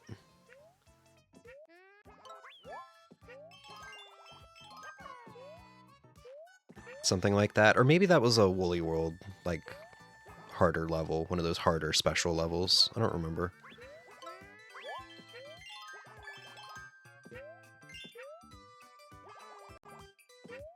So I have to get this without killing myself. Okay, it kind of like pops up a little bit. Really probably should have. It feels like I've got. This doesn't seem too bad. I don't remember this for the most part though. Oh yeah, they were very like skimpy on eggs. Skimpy the right word there? I don't think skimpy's the right. I'm looking for another word. They were very reluctant on giving us a bunch of eggs. Damn, those eggs are looking skimpy. That's just that's not the right word. Yeah, we did a lot of chatting, and then we're actually like kind of at the end. Despite just finishing up August, we're pretty much at the end of the year. We begin September with the first SNEStember stream. We did a SNEStember fortune cookie. This is a good one. I had a lot of fun with this one, but I was fighting the burnout so hard. I was fighting the burnout like a baby fighting a nap. I like this version. I like Anniversary. Or fighting sleep. I was fighting it so hard to the point where I was nearly in tears, metaphorically. I was nearly in tears, metaphorically. But like a baby fighting a nap, it's gonna happen eventually. So unfortunately, SNEStember got cut short. There was one more SNEStember stream after this. I remember I was actually planning a short break, like a 2-week break, and I would come back for like the last 2 weeks of September for SNEStember. But I did not come back. I don't think I came back until like August or something. But this was fun. I played some Street Fighter 2 Turbo. It's been a while. Up until Played Sunset Riders for the first time, my favorite. which was a pleasant surprise. Memorized that game a good bit. It's pretty fun. I understand why people like that. Played Secret of Mana for the first time, which I really, this was the highlight of this stream, to me, even though there was Secret of Mana and the next game, Ghost Chaser Densai, which was a very goofy, fun, up my alley game. But this was... Oh wow, I got a lot of HP for that. This was the highlight of the stream. This was a really fun game, and I really wish that we got to do a full playthrough of it in SNEStember, or in September. That was the goal. I was going to come back to this and beat it. Go now before I was going to make a series of, sessions of playing this for SNEStember. This was completely coincidence. This was never planned, too. This just completely happened to win a fortune cookie. And I had a lot of fun with this. This was a very fun action RPG with a beautiful graphics and art style. Medieval stuff. Now you're So, getting into RPG. We'll probably come back to it someday. Are, expensive. Holy shit. I don't know how to pick stuff up off the ground. I'll be right back. I swear I hear a fire alarm. Jesus, man. Holy shit. I just did a Tatsu. Ghostbusters is paranormal. Can I beat? Oh my god, I can break the car? Okay, I have a special meter. Whoa, this is more in depth than I thought it would be. Like, beat 'em ups usually don't have this much depth, at least not this early in their lives, I guess. Sorry, I thought I heard the smoke detector going off, but it was my imagination. I'm just going crazy. Yeah, then we played a Ghost Chaser Densai here, which is I think, Japanese exclusive, like a Super Famicom exclusive beat 'em up. Very goofy and well-designed beat 'em up. This is the English patch, by the way. I watched Yo Video Games play this, and I'm like, because they're big fighting game guys, and I'm like, whoa, this is crazy. Some of the stuff you can do in this game. Yeah, just like, there's straight up like Street Fighter moves in here, anywhere from Zangief's grapple attacks to like Hadokens to like, there's probably a Shoryuken somewhere in there, but there's definitely Tatsus and stuff. Unfortunately, we did not beat this. I think we got like halfway through the game.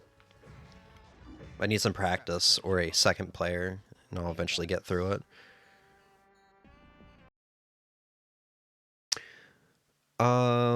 September 2nd, day 414 of Animal Crossing, Labor Day, Nouvelle Astrid, daily routine, etc.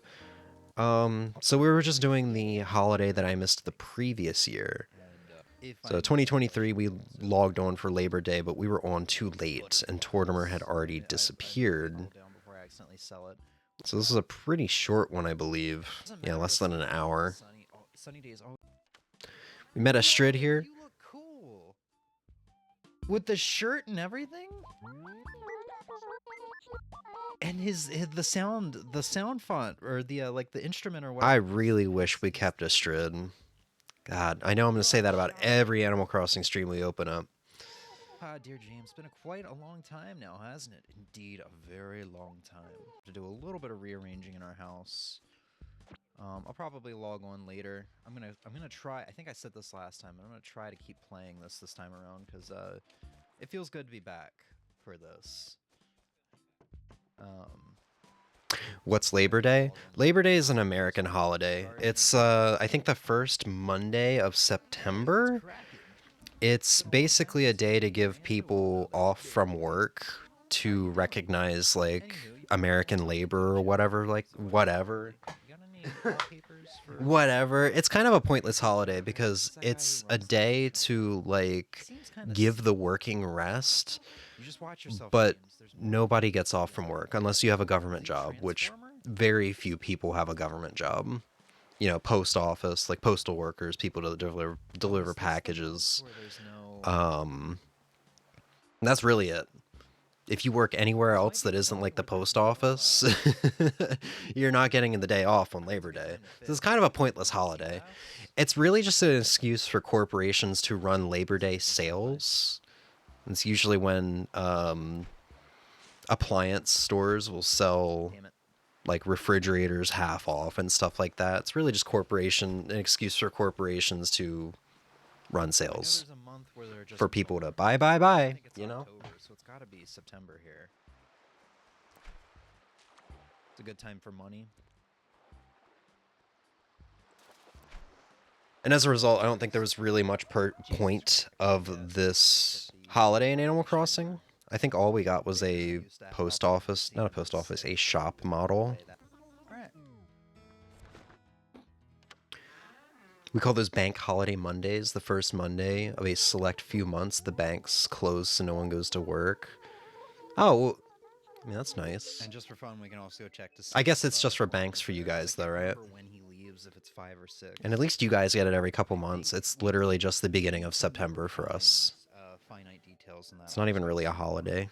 Like I said, nobody gets off from work. But they did it this way. Kind of a lengthier one. Thank you for hanging out with me. Took a week off, and Emmy and I... Oh, everywhere stops, even schools. Dude, that's so nice. Oh, I wish we had something like that over here. It's so chaotic. It's like, we just need a day where everybody just stops and rests. A day that isn't Christmas, because that's like the only day. It's just Christmas where everything stops and everyone just rests. If they did with the banks closed, they wouldn't be paid. Oh. Yeah, I see what you mean.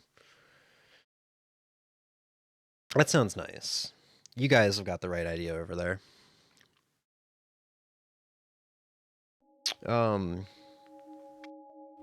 Yeah, September 7th. After 5 years, Emmy and I brought back dual streams. Oh. Which is a fun little idea where we both just play video games at the same time. Ozzy had mentioned several months prior to this, maybe even a year prior. I think we brought up the old dual stream that we did in 2019. And Ozzy's, I don't know if he said, I don't remember this, or I'd completely forgotten about this, or what, but he was like, I would like to see these again. I think kind of being able to choose what game you watch while you both just chat like usual and stuff is kind of nice. So I intended to bring it back a lot sooner, but we finally did bring it back. We need to do another one. We did like 2. And we'll move your character. So she played Wind Waker. I played Akuma. So I think I'd already... Hey, Emmy. I had already learned a bit of Akuma on my own time, because he was part of the Season 1 DLC pass. And I took him online, and I got him to gold. I think I was gold by the end of my placement matches. There was a good way I could have gone about. See, that's match 9. Cool. I got put in gold. Yeah, I got put in gold. 1-star gold, I believe. 1-star gold. Is that a good thing? Well, remember, I got up to like 2 or 3-star gold with Ryu last time. Last time I played. Yeah, so I got put in 1-star gold. Yeah. And I think I just kind of kept going with Akuma for this. Oh, the file says I did a 100% playthrough of Super Mario 64, the Royal Legacy Definitive Edition. A blind 100% playthrough of the game. That was a fun game. They were pretty short. I think I kept saying this multiple times during the stream. It reminds me a lot of SM64 Sapphire, which is a similar game in size. There's like 4 worlds. Is this gonna be like this? It's a really fun one, but for some reason I don't remember it at all. I don't remember the game at all. Wow, I lived that somehow. I don't know what that I mean, that's exactly what he did. That's the thing. Oh, there's the last. Oh. Speaking of Wind Waker, you might not know this, but the Hyrule barrier skip was found for the remake before the original. Really? I think that was something I was telling Emmy at one point, was like, people could not figure out a way to reliably get through the barrier that would cut a ton of time out of the speedrun. Because I remember watching, like, a video on it. It might have been a Summoning Salt video, where he was talking about how, like, people would spend hours in front of that barrier trying to get through it. I went to get a Gatorade and got distracted by the Supernatural episode my mom was watching. Damn. It was half an hour ago. You watched the whole episode? More than half an hour ago. It was 43 minutes, according to chat. Got into it, huh? I think we went through, like, all of August in that time. But yeah, this is fun. We need to do... I think we should do some more duo streams in the future. It's really cool because I never knew. End the episode and beginning another. In this temple in one go. And you can. So sites that actually support the developer. I think I bought the Season 2 DLC pass for Street Fighter 6 at the end of this, because the following day, yes, the following day we did another duo stream. Emmy played even more Wind Waker, and I played Bison, Street Fighter 6 Bison, for the first time because I had to buy the Season 2 pass for Terry, who wasn't out yet. I did Bison story, took him online, did a Kuma story, and played Ultimate Marvel vs. Capcom 3 with Ozzy. I really screwed up with these titles because I put UMVC 2. You just need to replace 2 letters. Oh. So this is kind of learning Bison. I didn't really care for him much by the end of this, but after this sitting with him, I had this craving to come back and play more of him, and eventually I was very into Bison. But then Terry came out, and I fell out of him. This was also the stream that made me eventually buy that little keyboard controller, because I was like trying to do a combo trial, and I couldn't do a charge attack successfully. Like that? But then I just plugged in my keyboard was already plugged in, but I changed my controller to the keyboard and I did it like immediately. But it's kind of hard. Too late on that. Wow. Wolverine. Yeah, so Ozzy and I played Ultimate Marvel vs. Capcom 3. Platforms and trying to play a game that doesn't have rollback at the same time. See, I really screwed up with a lot of titles this year. I guess I was just really tired at the end of a lot of streams. This was a 5.5 hour one. Or I have 2 demos I was gonna maybe try out. I think my mom only got one gift that wasn't Supernatural. It was an iced coffee koozie. Like a canned koozie, but for iced coffee cups. What the heck is a koozie? I should probably... I'm gonna pull that off screen because that's kind of close to coochie. Koozie. Oh, koozie with a K?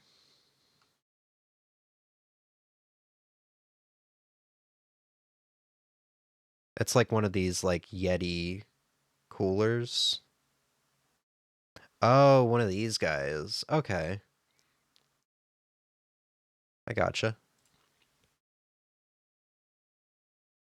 But it's for iced coffee cups, so it's a bit bigger.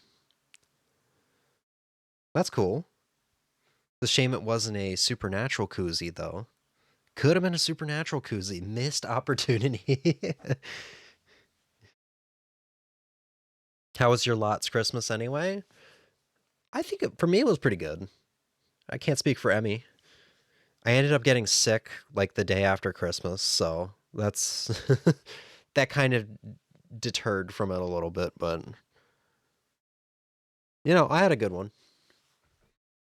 The insulated sleep things, yeah. Emmy, how was your Christmas? While we wait for you to type up your response, we'll take a look at September 12th. This was probably around Marvel vs. Capcom Collection coming out, so I wanted to check out some of the Hyper Fighters and basically play Hyper Fighters for the first time.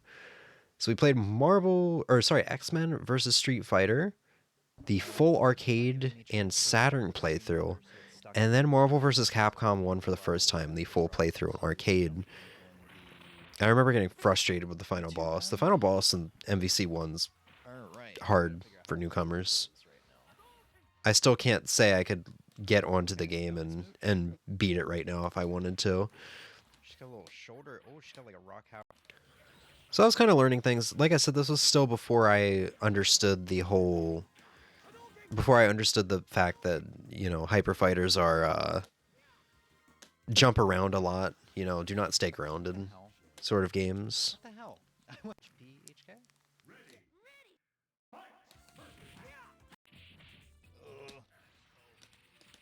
Yep, now we're in Marvel vs. Capcom 1.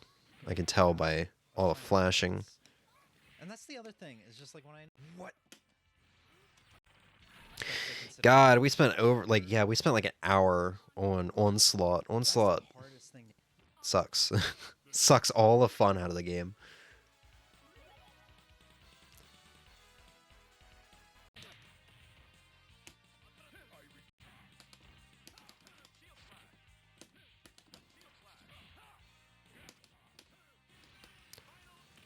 Damn, dude. Out well. Avoid them. So yeah. And such. Following day, September 13th. We finally got around to SNEStember stream 2. Short NES or SNES for Miss Fortune Cookie. It's kind of in a bad mood for this one. But I was trying to force myself to like, okay, I can't be burnt out right now. We got SNEStember. Trying to force myself to get back into streaming. So we played a Plumber for All Seasons. We played a World. So the intention was maybe to play a World per stream. And we'd have it done in 4 streams.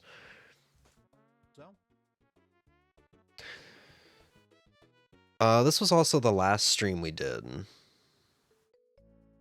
Then at the last, I think, Fortune Cookie type stream we've done. But basically I came up with a different idea. A more efficient idea where I will roll the cookies before I play my game choice. So if we go back, I will roll the games around here somewhere. Yeah, I will roll the games and put the poll up so that everyone has about an hour of me playing that game to vote. And then we'll check to see who the winner is after my game is done, which in this case it was Donkey Kong Country 2. But before I play the next game, I'll put up the next poll so that people can vote on the next game for the hour that I'm playing this game, rather than giving everybody like 5 minutes to vote, you know. It eliminates the need for the timer. Then last we played Spanky's Quest, which I think was my first time playing it. I've seen it over the years. I kind of liked it. It took some time to get used to.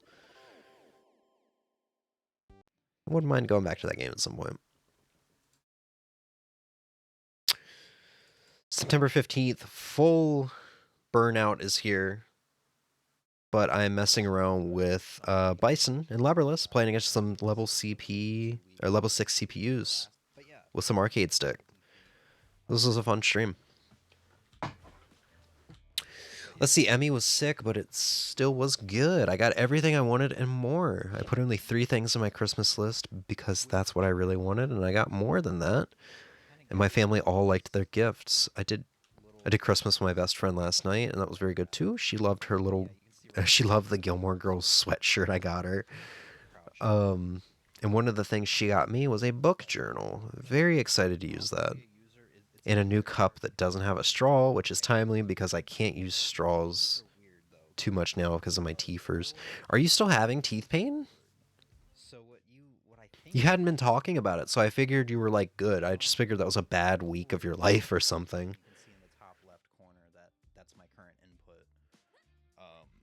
Also, how was your Christmas, Sven?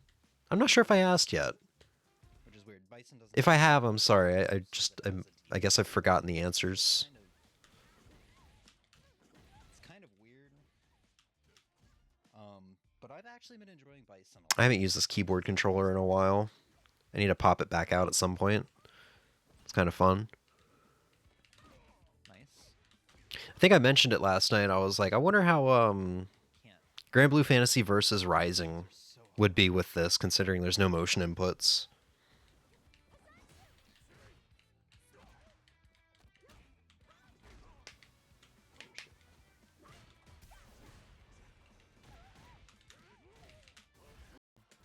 Sorry, I don't have the volume very loud. Razor Kitsune or whatever, anything like that that's leverless.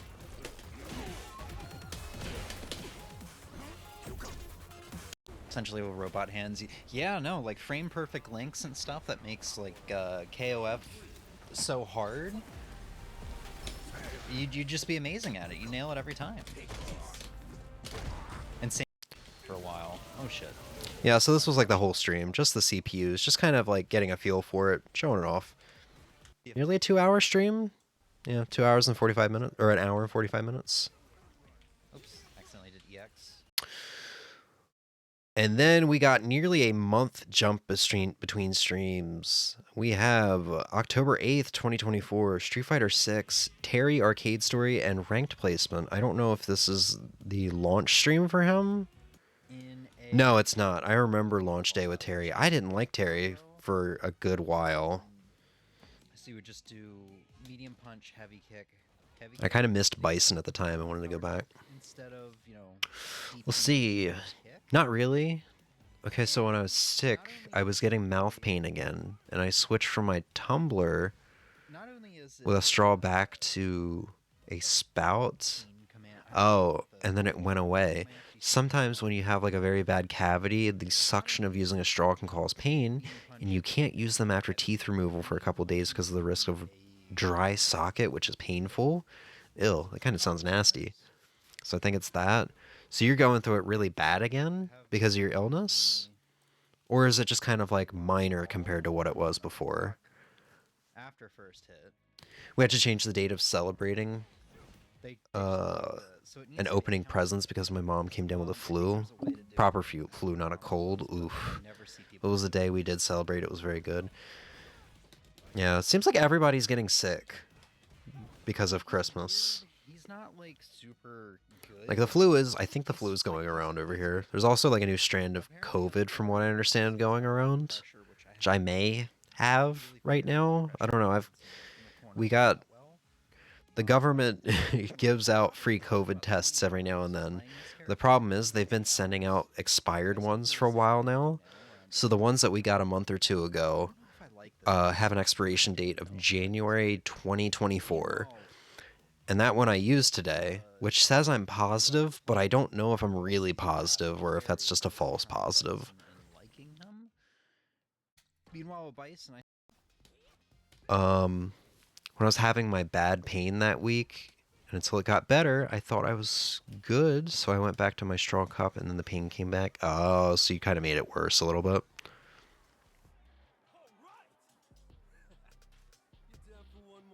I'm sorry to hear that, buddy. This is making me want to play Terry again. I got 3 plush from my collection, a charitable figure, and cards, which will keep sealed. Oh yeah, you did say you got a Buzzy Beetle when I had asked before. I do remember this now. I think I'd asked before like Christmas had really passed, but I think you said you got a Buzzy Beetle plush, big Buzzy Beetle plush. Oh, you got a new monitor. Wow, I completely skimmed over that. That's good stuff. Big new monitor.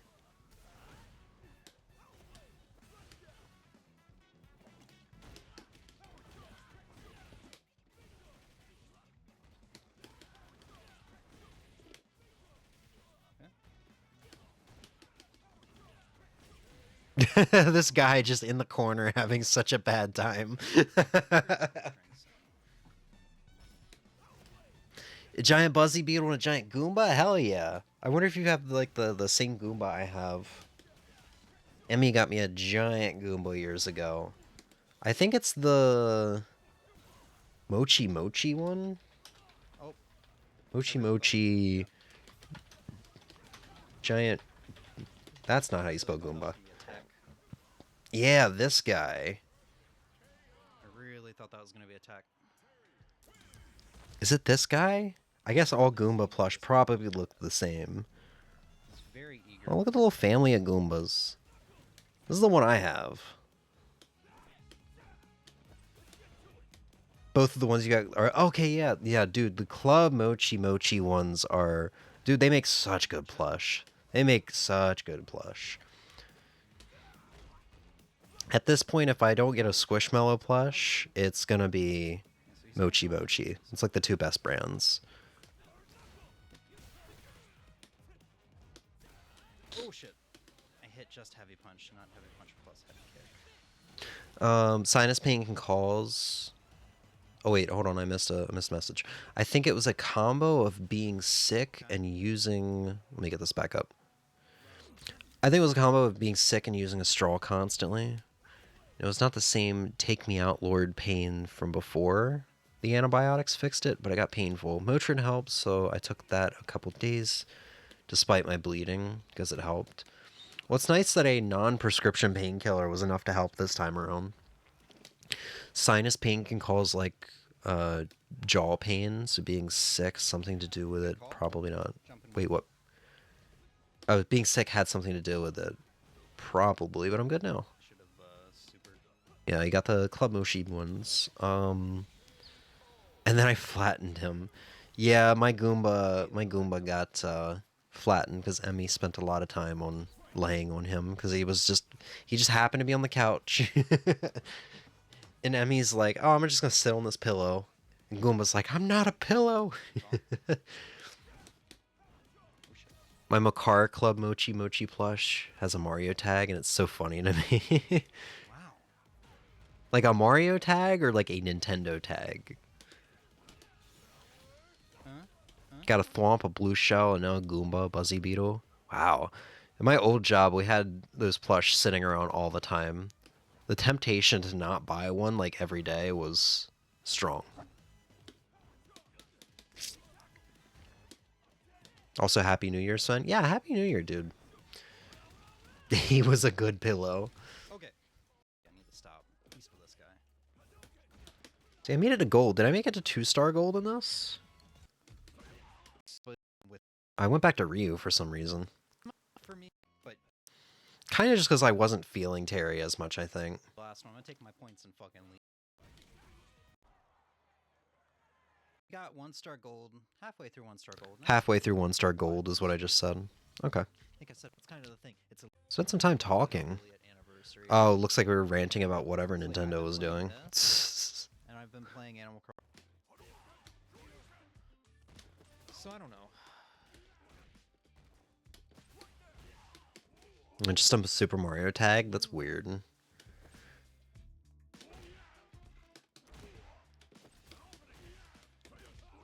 The third plush I got isn't out yet. We got it for pre-order. Oh wait, one of the ones you have listed is pre-order, or is that a different plush? But the thing I didn't... Wait a second. My Kirby Mochi Mochi is still a little flatter because he's also a good pillow. You can charge after that. I think... I don't know which Kirby one you're talking about, but I have a Kirby one in bed because he makes for like a good And the month off from streaming, and really the week bed before cushion, I last guess. stream. It's like Have you heard of a game called Bloons Tower Defense? Oh yeah, absolutely. That's it. I haven't Or is Mochi Mochi making a Bloons Tower Defense like one of the tower plushes? Like one of the monkeys? think that, oh, they're not really gonna take the... Oh boy. While we're chatting, 3 days later, October 11th, we did, oh right, Street Fighter 6. Terry, first to 5 versus half of the cast, level 7 CPUs. The game goes up to level 8 CPUs, and level 8 CPUs is basically like pro level players can barely handle them or have a hard time with them. Have you played the 6th game? I do believe that's the one we played for Fortune Cookie years ago. Like a year and a half ago. It was before your time. And I got pretty into this one. Yeah, Bloons Tower Defense 6. Okay. Yeah. I think I have like 10 hours in it or something.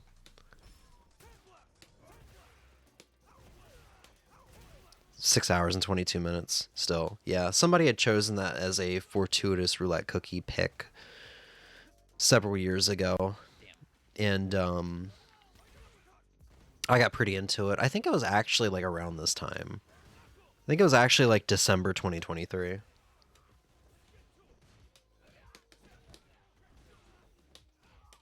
For now, they've been releasing plushies on Makeship of different things. Go check them out. Oh, okay. God, you just reminded me. There was a plush this year that got released on Makeshift, and I had never heard of the site before. So I'm like, dude, heck yeah, I'm gonna get one of these. And I didn't know that Makeshift doesn't like actually go through with it if they don't hit like a quota. And unfortunately, the plush that I wanted did not hit a quota, and I'm really sad about it. Because it was such a cool plush. We have one of the same Kirby plushes, and it's just like Kirby. I can't remember where he is in the game room, I'll tell you exactly which one it is. It's just like the regular Kirby one, right? That's in bed.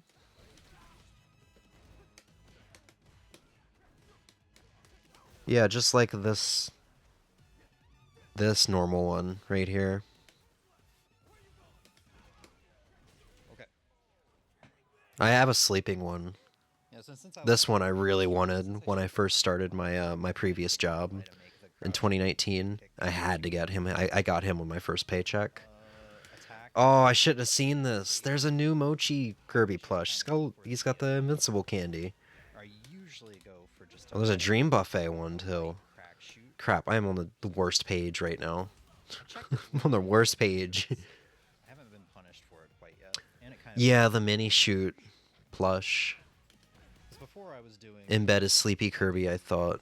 I think it's both Sleepy and that one. Hold on. Oh no, the one I just showed off is on top of the CRT. He's the one that's got the Dragon Quest slime on top of him. But yeah, this was just a chill late night stream. Like, I kind of wanted to stream with some Terry. There wasn't really anything to it. I did half the cast first to 7. I was going to do the whole cast, but it took 3 hours for half the cast, and I was kind of like, I've had my fun. Or first to 5, not first to 7. Following day, kind of getting there at this point with completion for Animal Crossing. We have day 454 of Animal Crossing. We got the last KK song 54 and more. So we will. He left. I just Kind of going over a lot of the changes. I miss Jay. Every time we load up a Animal Crossing VOD, I have to talk about it. But this is taken from the Gamer article about. Let's see. So we talk about the little Easter egg sort of deal. How you can get the little creepy faces if you reset in somebody else's town. I think this one was just a lot of updates because I hadn't streamed the game in months. Or no, I guess I streamed on Labor Day the month before. But still, in a month in Animal Crossing, a lot can happen. Very interesting. You find It's Animal Crossing. Not really much to talk about. I do think I see a big change in quality. Because I think I had mentioned at the beginning of the stream how probably what a rich man's backyard looks like. Yeah, the Coco phenomenon. I woke up that day being so concerned. Yes, I was that shit was cursed. It freaked me out a little bit. But I like it. I got plenty of. I think I remember saying like, "Man, is it me or is like the game quality better than it's ever been for Animal Crossing?" And it's because I had rearranged this room, I think, a little bit. So now I had different HDMI cables for the capture card, better HDMI cables for the capture card. And I didn't think it was going to really make a difference. But I do think this game looks significantly better with it. Presentable. You know, starting off with We got to play Bloons Tower Defense 6 at some point as a group. Oh, really? I didn't know. We can definitely do that. I didn't know it was like you could do that multiplayer. harder in this game because once you've planted something, Not the quality saga. Is this considered the quality saga though? you only get 5 flowers a day. You can't get hybrids. You Emmy, did you ever get into Bloons Tower Defense 6? Did you ever try it?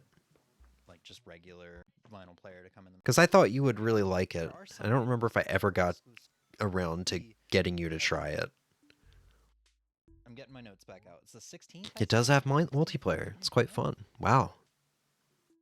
16th. I have to re-download that. I remember when I played it last year, it had some cool, like, not Christmas events, but, like, I think the maps became snowy and, like, some of the towers had Christmas hats and cool stuff like that.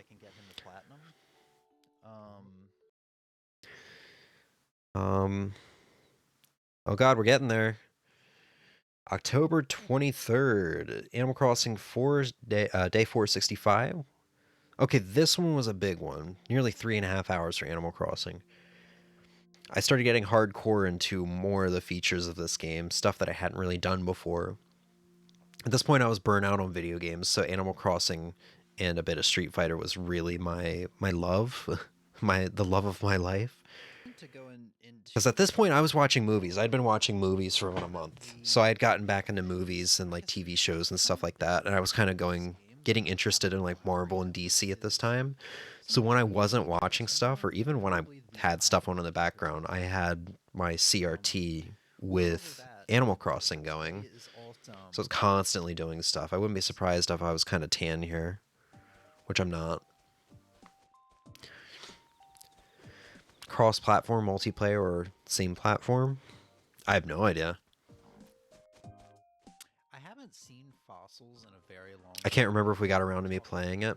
No, I've had these letters in here just in case I dug them up. I can't remember either. I really can't. Deal with that is, I knew that fossils weren't guaranteed every So yeah, day 465, I showed off mushrooming season. And then there was a big stream planned here revolving around the GBA features. So I showed off how you could play the NES games on your GBA here. So we got Donkey Kong arcade game on, I guess the NES game, on the GBA screen. Eventually we go on and we go to the island. Actually, we do talk about some of the e-reader stuff. But in due time, we go on and we go to the island where I talk about... We make Emmy's Island here. Go to Emmy's Island and we talk about the island exclusive items, how to get them, and going very in depth on how interacting with your villager. I know there's a point I zoom in on it. Thought there was a point I zoomed in on here. And going very in depth on how all of this on the island on the GBA works.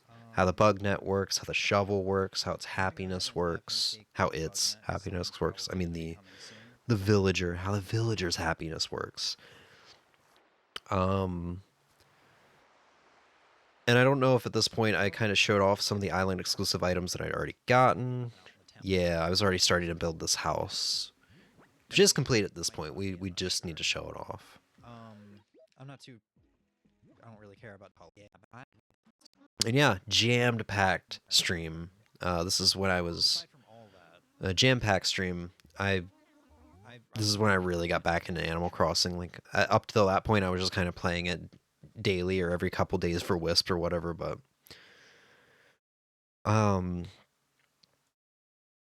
Let's see, the 30th of October, Animal Crossing Day 472, getting the Nintendo Mario items, making the Nintendo Mario room, heading the island and making the island room. Ali and Groucho moved out, that hurts. Barbara and Admiral moved in, and we chatted with Pete, which I don't know if that had ever been shown on stream before. So we kind of did a lot of, like, making rooms here. So we spent a lot of time putting in the codes for the Nintendo items that you can get from the old Nintendo Power magazines. So you will get code. And there's like all the codes right there. For Emmy, though, she cannot read the codes. Literally during this stream, she was like, "Are those even letters?" And I'm like, "Yeah, what do you mean?" And I'm like, and she's like, "Oh, I'm watching it like 160p. That's why." Mario statue. So we got all, or basically finished up all the Nintendo items because I already gotten a chunk of them off stream because I knew it would take forever to input all the codes, save and quit, log back on, input codes, stuff like that, because there was a 5 code limit or something per day, 3 code limit per day. I don't know why we went to Emmy's Town. Oh, I was trying to look for the wallpaper and flooring to help finish up the catalog. This is at the point where I was like full-fledged, like trying to complete my catalog. Okay, that's actually what we Started making our Nintendo room. And then we eventually go to the island and we start working on cleaning up and working towards our really nice island home.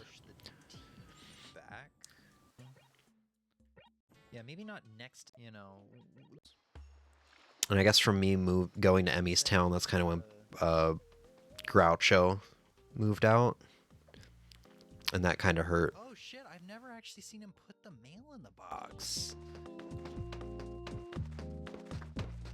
I didn't know he did that. I knew he dropped down and then immediately flew back up. But I didn't know that he see him like flying away. I didn't know he actually walks over and put the. I mean, of course he does. He's the mailman. Okay, so I didn't get what I ordered. So yeah, another jam-packed stream. I wanted to get all this out of the way before Halloween, so I needed to buckle down for Halloween and finish the spooky set, which is indeed what I did. It also looks like Pongo finally moved out here, and Lei moved in.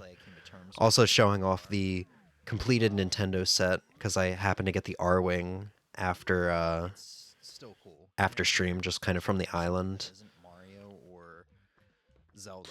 It's not quite complete because, you know, missing NES games. At this point, I do have all the NES games you can get in-game without the use of, like, Nintendo website-generated codes or e-reader cards. This was a 5-hour stream, man. This was a chunky stream. But I think it's all spent running around. Because I had a ton of candy. That's what it was. I had a ton of candy.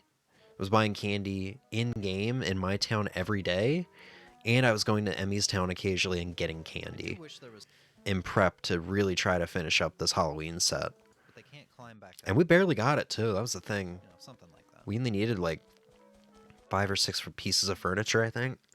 We barely got it. Easy on the eyes.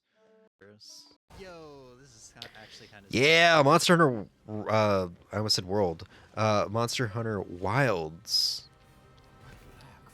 We're gonna play the demo of this in about 2 weeks' time, or the beta of this in about 2 weeks' time. In, you know, VOD terms, we're gonna see this coming up probably as like the next stream or two. What a good game! What a fun game! It's so I'm still kind of like. I've come to terms with what World is, I've accepted what World is, and I do enjoy it for what it is, but Wilds is so much fun from what I played. Yep, and literally 2 days later, November 2nd, we played the Monster Hunter Wilds beta. And wow, what an experience this was. It taught me how cool the desert area is, because the entire time we've been watching trailers of the past year at this point of Monster Hunter Wilds, I'm like, I hate this. I hate that they have only been showing us the desert area. I hate that this is going to be the first area that we have in the game. And then we see it. I forgot I named my character Crystal Meth. I was confused on why it showed up on screen. Oh, right, and Minna was my cat. These characters are going to be transferred to the full game. Don't, you know, don't lie to yourself. This is not the last time we were going to see Crystal Meth and Minna. What I'm used to. We're going to see him in about 2 months when the game comes out. I guess 3 months. Just shy of 3 months. But yeah, no, I wasn't crazy about the desert area. And then eventually you get to see desert area at nighttime. where there being like all this crazy lightning and stuff going on, crashing around you.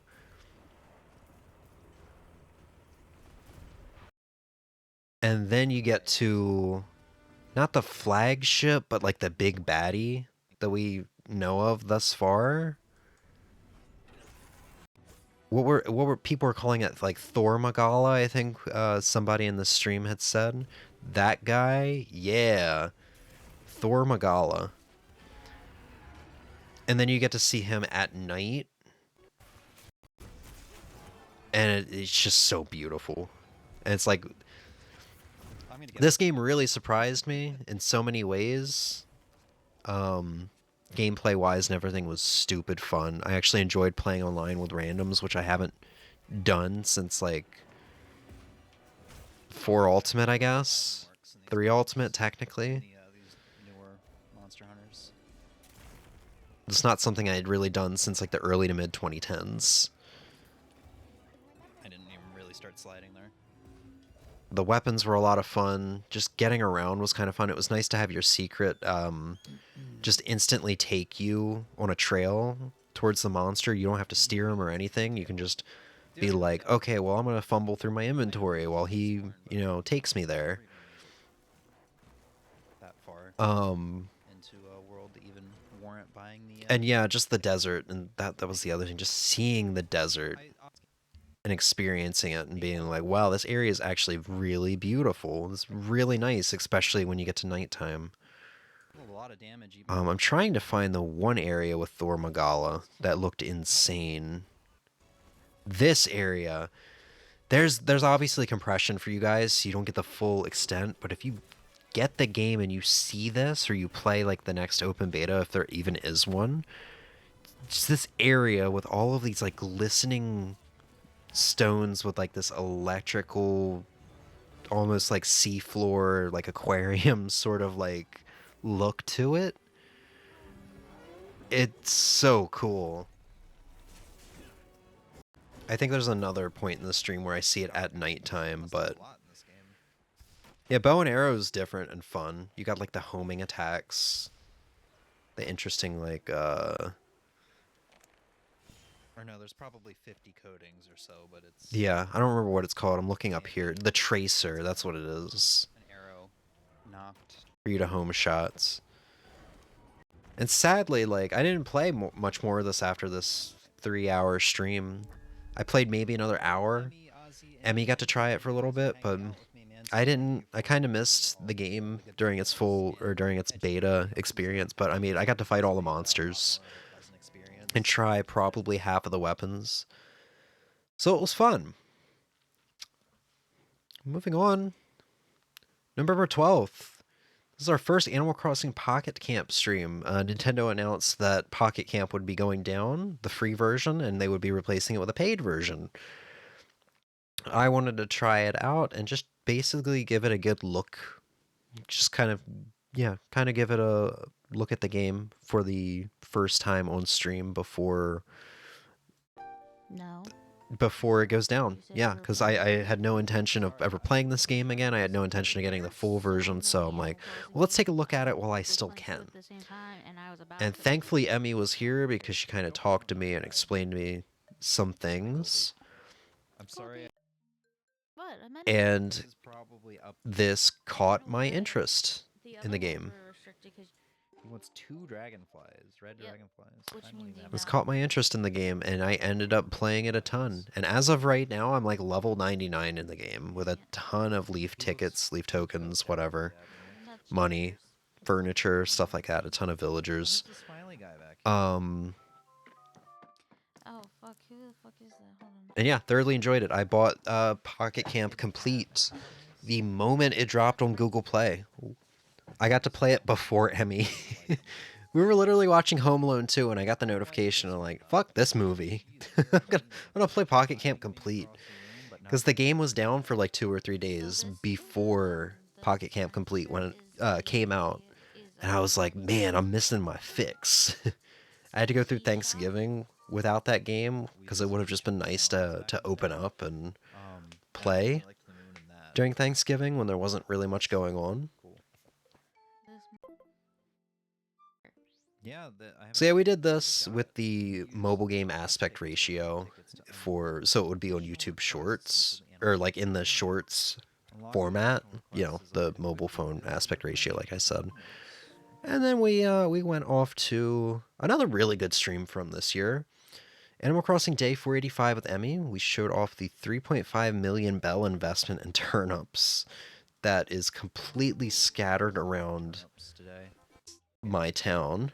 Because if so, I can start making my way towards getting to the 1 billion bell mark. They were just everywhere. At the very least, Because this was me getting into turnips to try to start working towards getting max bells in the bank for the sake of getting the post office model all over the place, covering up so many for working towards my personal like completion goals. We'll talk about that. But that's not what... Oh, no. This is not the stream I thought it was. Well, I was gonna say this is one of my another one of my favorite streams from this year.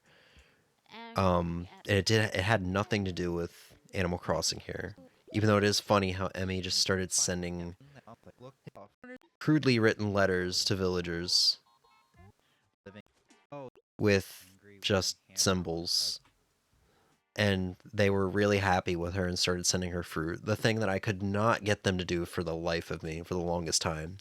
Explicitly asking them for fruit and being nice to them and everything. 24th of December. So we did that.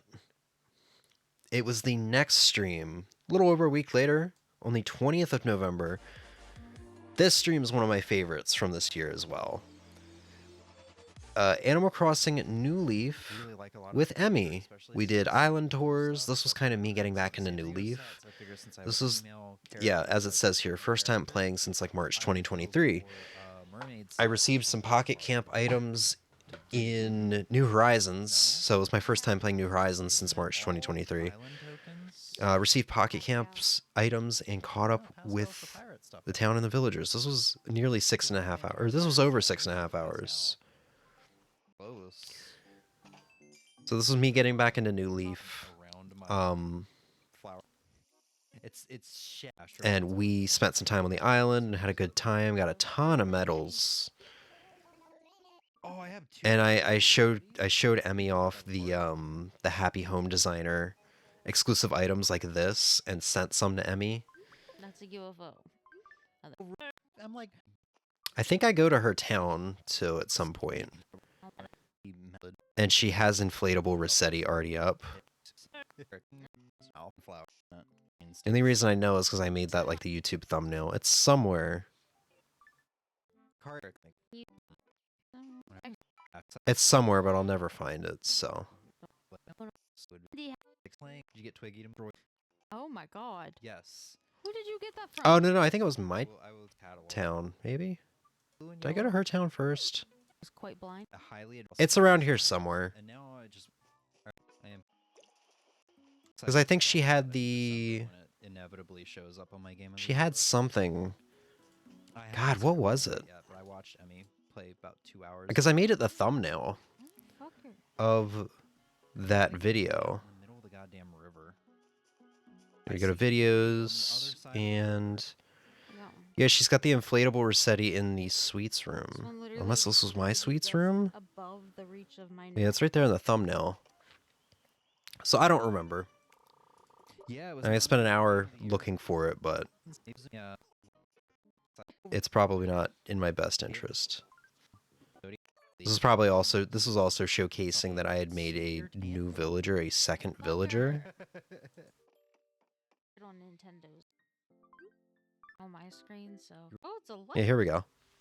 I've made a second villager for the sake of being able to expand my horizon and make more furniture sets that I was kind of restricted to not be able to do with my character, because I already loved the rooms in my house, in the furniture sets I'd made. And I've had this file since 2013. So I didn't want to mess with my teenagehood stuff too much. I know it does on the I think the previous Animal Crossing stream I intended to stream the 10-year anniversary because it was literally to the day, the 10-year anniversary of my town being made in this game, but we didn't get around to it. So this kind of also made up for that. Made a bit of a tiny bit of Pocket Camp. You can see in a week after the previous stream, I'm already level 38. I played the crap out of this game, man. No, they don't tell you. They tell you what was around them. Like, this game has so and then we played New Horizons for the first time since March 2023. And this was nice. It was nostalgic, but I didn't stick with it for long because I've already just designed this town so well. I guess maybe they want more creative. And there's not a ton of furniture items, like furniture sets in this game from previous games, so I didn't really want to redesign my house. I didn't feel much incentive to. Yeah, you went past. I tried to keep myself invested by getting a new villager. So Rosie did move out, and somebody else moved in. I think her name was Sydney. Which I don't think I would Metro. I don't think Metro. I'm not even sure. I think I back. Twitch stopped when I was in the middle of something. I couldn't come right back. You're all good, dude. We're just talking about the really long Animal Crossing stream we did in November. The one with New Leaf, where we did all the island tours with you. And I given you the Happy Home Designer, some of the Happy Home Designer exclusive items, like the inflatable Rossetti and the inflatable birthday cake. Was it really? And now we're making it to the end of that stream where I came back to New Horizons for the first time since March 2023. And it was nice. But I didn't stick with it for more than a week. I tried. And to be fair, I was also playing OG Animal Crossing Pocket Camp, and New Leaf at the same time as this. So it kind of made sense that this was like the first one to get dropped. Hey, she's thinking. She's thinking. But Rosie ended up wanting to leave. So I let her, and we got Sydney instead. And unfortunately, as much as I think Sydney's cute, I forgot how animals just don't have personalities in this game. They're so not fun to talk to. And as happy as I was to have Sydney, I was just like, it's kind of pointless having you here because you don't really talk about anything. You don't have any personality. Which is really mean, but it was so easy to see that considering I was playing OG Animal Crossing and New Leaf at the same time. And Pocket Camp. We're already in November, woo. Yeah.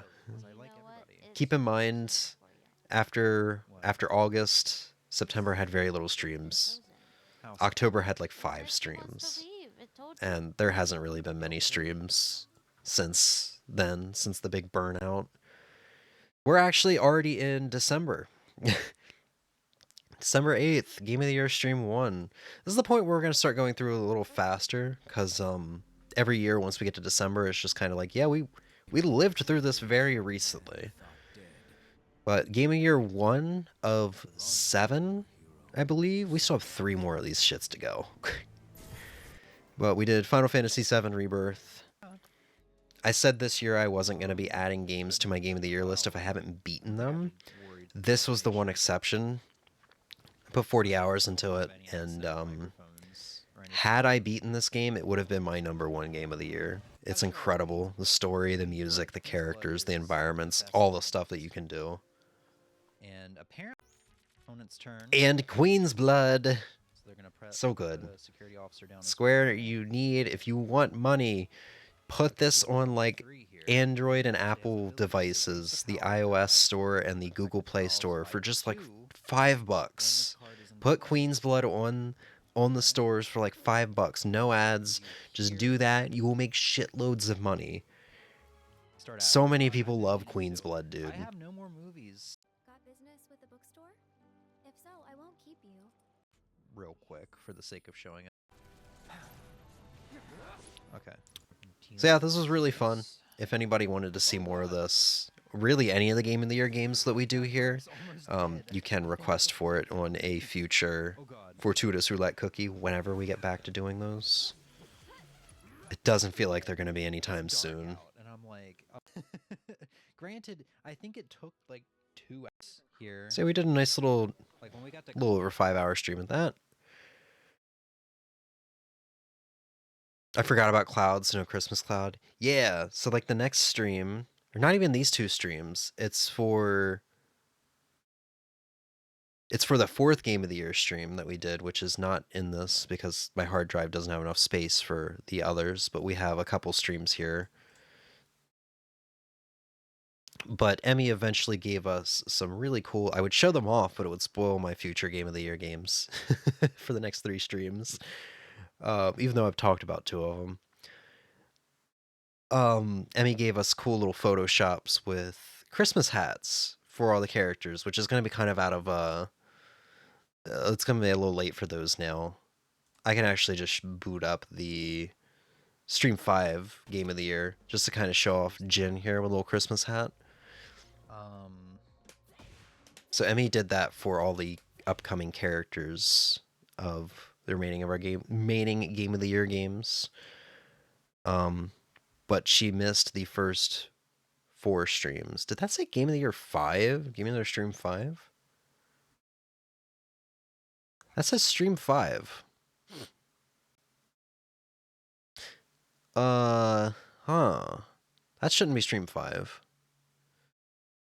Did I really... I mistitled so much stuff this year. Hold on. Yeah, Tekken 8 Stream 4. I had to look at my notes.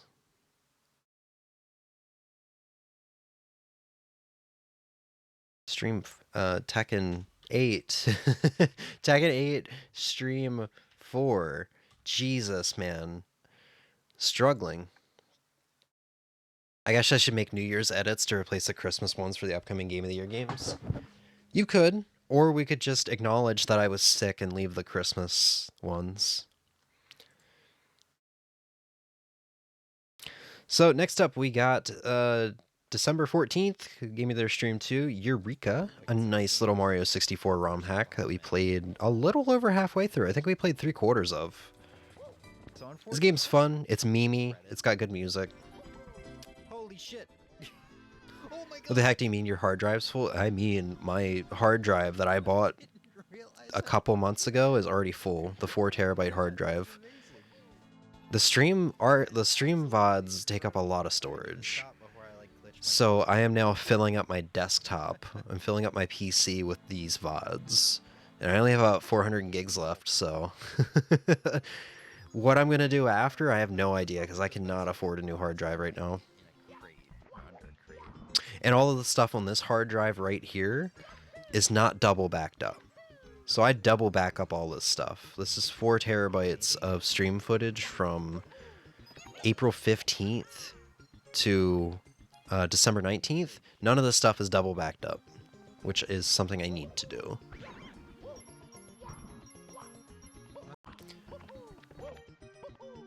That's just a star. I want you. Yeah. And this weekend, I do believe, the following day of this was the weekend of SM64 ROM hacks for Game of the Year. So we did SM64 Decades Later. Excellent ROM hack. Literally, what the title says is what the game is. So this takes place decades after the events of Super Mario 64. So you'll go into like Bob on Battlefield here, and it's like, oh, it's so similar. The layout is so similar to Bob on Battlefield, but like nature's thriving because there's no longer war between the pink Bob-ombs and the black Bob-ombs, and the King Bob-omb's not on the top of the mountain being a dictator or whatever, waging war. Koopa the Quick lives on the top of the mountain now, and now there's a town, and, you know, nature's thriving. That's every level for this game. That is every level for this game. So here's Womp's Fortress. They built some more towers. No, I missed the jump button. Damn it. This game's just so well made. This really does feel like the true sequel of Super Mario 64 with some added stuff. And by added stuff... I literally had to boot up my completed file to show this, because I had to gush about it. Even though I try not to spoil for these Game of the Year streams and just give people a taste of these games in case they want to give them a shot for their own. But they have SNES F-Zero tracks in this game. I literally had to show this off, because this is so cool. Wait. You can literally, this is silence, and then there's Deathwind as well in this game.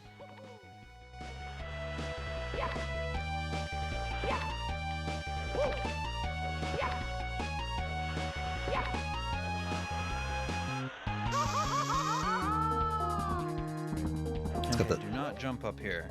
Got the SNES F-Zero music. Do not get butt burned, but do not jump. There we go. Get a star. And like I said during this stream, this was almost, like, I really wanted to give this my #1 game of the year, but I didn't. I felt like it would be kind of not fair to the actual, like, original release games. And like I said, was nearly... Not that this is like some kind of competition, I guess, but I wanted my game of the year to be something that was like an actual release and not a hack. Because it's SM64, it's already got amazing movement and stuff, they just have to make the levels. But goddamn, did they make some levels for this. I think I showed off my file before we loaded into this. This is a completed file. There are 333 stars in this game. This is a chunky game. It took me 20 hours to complete. 100% the game. Anyway, I've already gushed enough about that game. We're pretty much nearing the end of the stream, though. Did one final Pocket Camp stream. I don't think we're ever going to do another one again. Kind of showing off some more of the game during the holiday season. This is the first time we did Pocket Camp Complete. That was sort of the deal.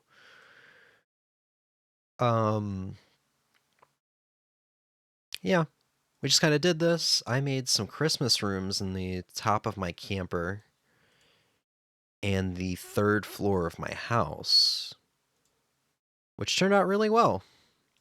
And I used a ridiculous amount of tickets. God, I'm so glad I made that little dragon plush. Oh, I like that a lot. That you can just see villagers sleeping on back there. Yeah. That's actually it. That's actually... Emmy... Still a lot of work to make those levels, but I get what you mean by wanting a brand new release to take the top spot. Yeah, I didn't want to make it feel like a cop-out. And also, I do genuinely think my current game of the year... my #1 game of 2024 that we haven't seen yet, is my favorite game for 2024.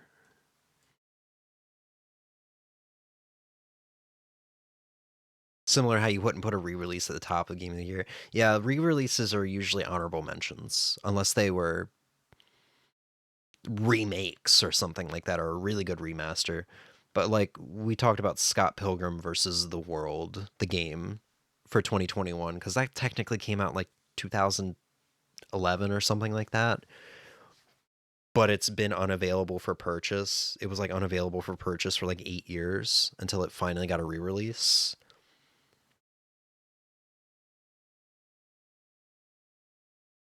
Yeah, it's kind of one of my rules.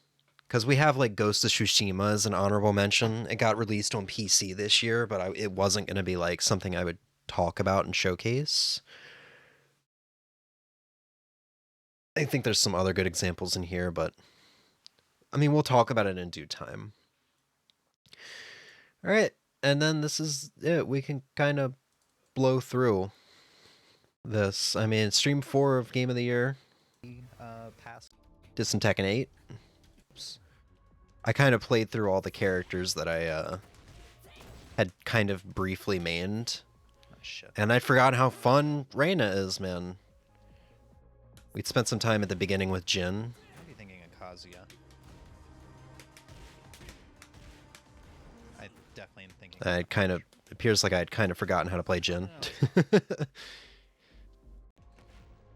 What can I do here for myself? I agree with your picks because I know them. Insider info, girlfriend perks. That's a sentence. So down forward 1. Hold on.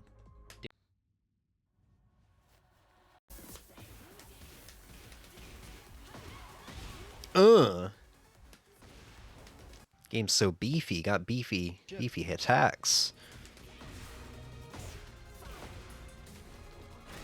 Oh, the low. Was that a low? I think he started. Spent a lot of time with Reina, actually, especially compared to Kuma here. 4. Let me in.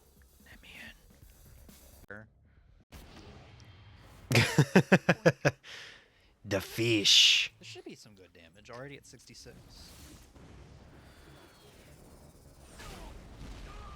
86. Wow, that's half health. Yeah, the bears do so much damage in this game, but they're just not interesting enough for me to want to main anymore after playing Reina and Jin. But they do so much easy damage, it's nuts. And then Panda, which I couldn't really remember much of, but I mean, she's got similar enough move sets to Kuma that I just kind of carried over. Played some Tekken Ball. Oh shit. Hit the ball with the ball. Ow. Ow.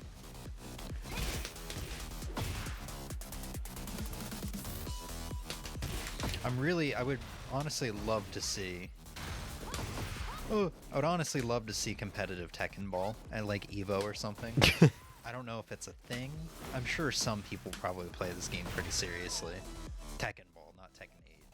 So yeah, and then I think we ended off with, yeah, Kazuya, Oh, that's a cool... who I kind of spent a lot of time relearning. I actually really enjoyed Kazuya for the first time in Tekken 8.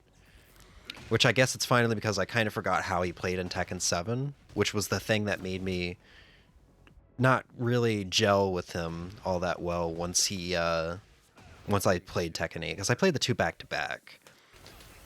It was like, oh man, everything I spent the past like 2 weeks learning in Tekken 7, I forgot. I can't do here. It doesn't transfer. But we won't get around to them until next weekend. 23rd at Nintendo Switch channel surfing a stream I talked about. Nintendo titles don't. So basically, I started Kirby in the Forgotten Land once more for the 3rd time, and I'm intending to actually beat this. As of right now, I've made it back up to where I was on my first file, which is the Sand World, like past the first level of the Sand World. I don't think I ever made it to the 2nd level in either file yet, so... It's only $20. So this is like right after Elfin gets kidnapped. I believe there's only 2 more worlds after this. It looks like there's only enough room for 2 more worlds. I'm intending to beat it. It's just with these streams getting pushed back, it means my own personal time's kind of going away. Because while I've been sick for the past week, I haven't been doing anything. I've been laying in a recliner with Naka Talili on, like him playing Seasons Metroid. And I've been rewatching some of his Let's Plays. I've had that on the TV, but I'll be awake for like 2 hours. Up until like a couple days ago, I was just awake for like 2 hours. And then I just like turn my head to the side and doze off for 3. But like from the 27th through the 30th, probably 29th, that's basically what I did. I didn't watch movies. I didn't play many games. Whatever. It's a good game, though. The only like things I It's a good game. Kirby says you must finish it this time. It is the goal. Probably a racing game. It's gonna be my first. It is the goal. I will probably play some more of it tonight because we're gonna call it here in a couple minutes. I'm getting hungry. Yeah, I think we played a good amount of this. Hour and a half, 2 hours. Here we go now. Played about an hour and 45 minutes of it. Started up Rogue Legacy 1 on the Switch. This was like a game I got for $1. I already own it on PC, but I'm like, you know what? Rogue Legacy is a good just open up the game and play it for like 30 minutes kind of game. I'll pay $1 for it. It's really good. It's a very good game. It's not a big deal. At this point, if you have seen these streams, I'm kind of repeating some of the stuff I already said. Some Hot Shot Racing. I feel like this is basically a staple for Nintendo Switch channel surfing streams at this point. Gonna eat soup or something with more substance? Oh, dude, you know I'm gonna go destroy some soup. My throat's scratchy from all the talking, the past 5 hours of talking. toppled on top of the 10 hours of talking last night, you know I'm gonna get some soup from my throat. Right. Yeah, we tried out the different modes in Hot Shot Racing. Good game. And then it's just, I was really confused when I saw the Scooby-Doo mystery machine there. Play as a monster truck. But we played Hot Wheels Unleashed. I don't. It's funny because I was talking about this and I'm like, man, I should get this on the PC version someday, so for better frame rate and stuff like that.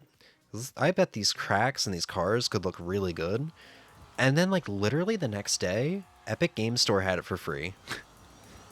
Hell yeah. I think it was literally the 24th. It was free. Let's see this time if I can. I don't remember if I put it in Discord. Unique tracks. Oh, it was the 27th. The stream was the 24th, 23rd. We'll just keep the same one. Apparently there was 2 streams on this day. Oh, right. Emmy came over. Or no, Emmy was already over. I think she was asleep. Once Emmy woke up later that night, Emmy played Ocarina of Time for, I guess, the first time. Oh god, Kitty just farted. And then we did a bunch of tier lists. I might have played the beginning of this. However, there's one boy who does not have a fairy. How far are you behind if you're saying, wait, Mystery Machine? It was like a minute ago for me. Unskippable. Why is that there? Because Hot Wheels has a bunch, like, they wanted to put a lot of their cars in the game that they would make in real life. So they had, like, the Batmobile, they'd have monster trucks, they'd have, like, you know, the Mystery Machine. Did I just sell you on that game?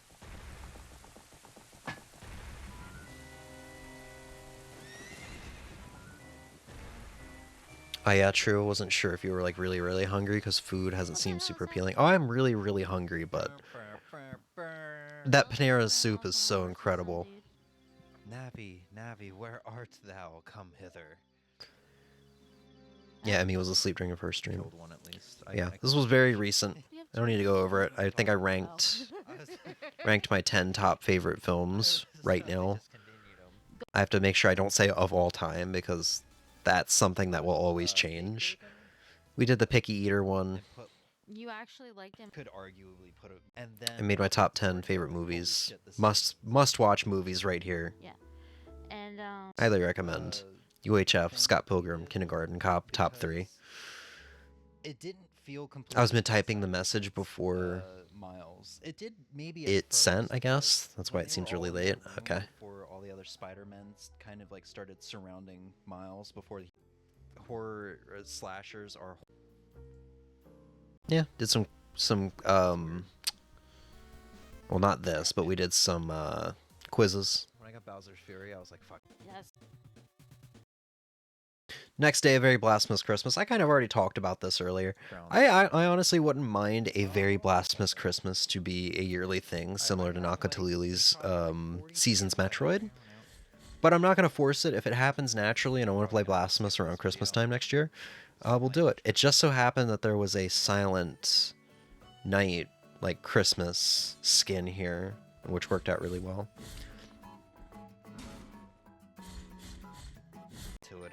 So we did a Blasphemous 1 rando. This was like the fastest rando I ever did. This was like sub 4-hour rando. On the file, I think it was over. It actually might have been slightly over. 4 hours and 0 minutes on the file. That's the fastest I think I've ever beaten the game. Most of the rooftops, we didn't have to go into the prison. We didn't. Appetite's coming back, or is it back? It's been back since probably the 30th. And we didn't even get the blood sand, which would have made us backtrack through the entire. I want to be the Mystery Machine. Well, you can.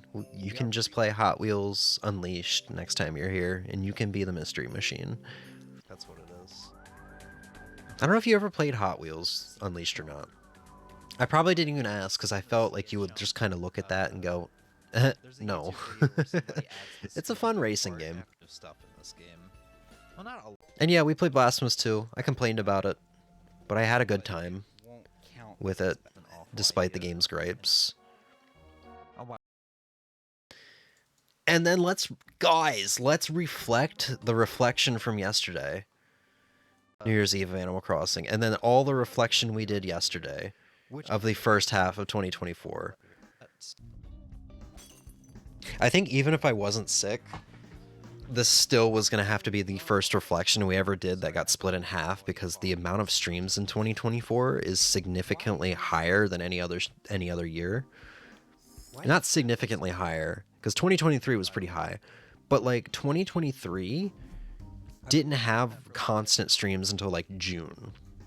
And then June to October was packed. November didn't have much, and December had a ton. But for 2024, it was just like, I'd been going from January all the way to September when I got burnt out then and there. September still had like maybe a dozen streams in it. Probably like 8. But October and November had like nothing. It looks normal. Yes, I'm gonna be a mystery machine. So yeah, this is part 2 to what we are reflecting right now. This is Inception. And then we did New Year's Day, and I was supposed to end the Animal Crossing playthrough there, but I did not have it in me to go over all of these notes that I have for the end of the Animal Crossing playthrough, because I had already done so much talking. If we did everything we wanted to do yesterday, like including this reflection right here on top of the 10-hour stream, that would be 15 hours. Adding the notes there and New Year's Day of Animal Crossing and like the final town tour and ending the playthrough and stuff, that'd probably be another 2 hours. Yesterday would have been a 17-hour stream. That's crazy. I really did put too much on my plate. So even if I didn't get sick, we wouldn't have done it. But we'll be back around at some point to finish up that. And then we're probably going to do the last 3 Game of the Year streams first and foremost before we do anything else. But you guys, Emmy, go to sleep. Emmy and Sven, thank you guys for hanging out with me while I do my little reflection. I know maybe it's not everybody's cup of tea, but I dig it. I'm sentimental, and I enjoy looking back and seeing how things have changed on the channel and how one thing has led to another with game interests and stuff like that. It's fun. I find it fun. Next year will be a lot easier to do, because I can't imagine there's going to be nearly as many streams in 2025. It's probably going to be about half as many streams. But you know, we'll see what happens. Thank you guys for hanging out. Hopefully I'll be back in the next couple days to finish up our final 3 streams for the Game of the Year. Have a good night, you guys. Holy crap, it's almost midnight. Have a good night. Peace.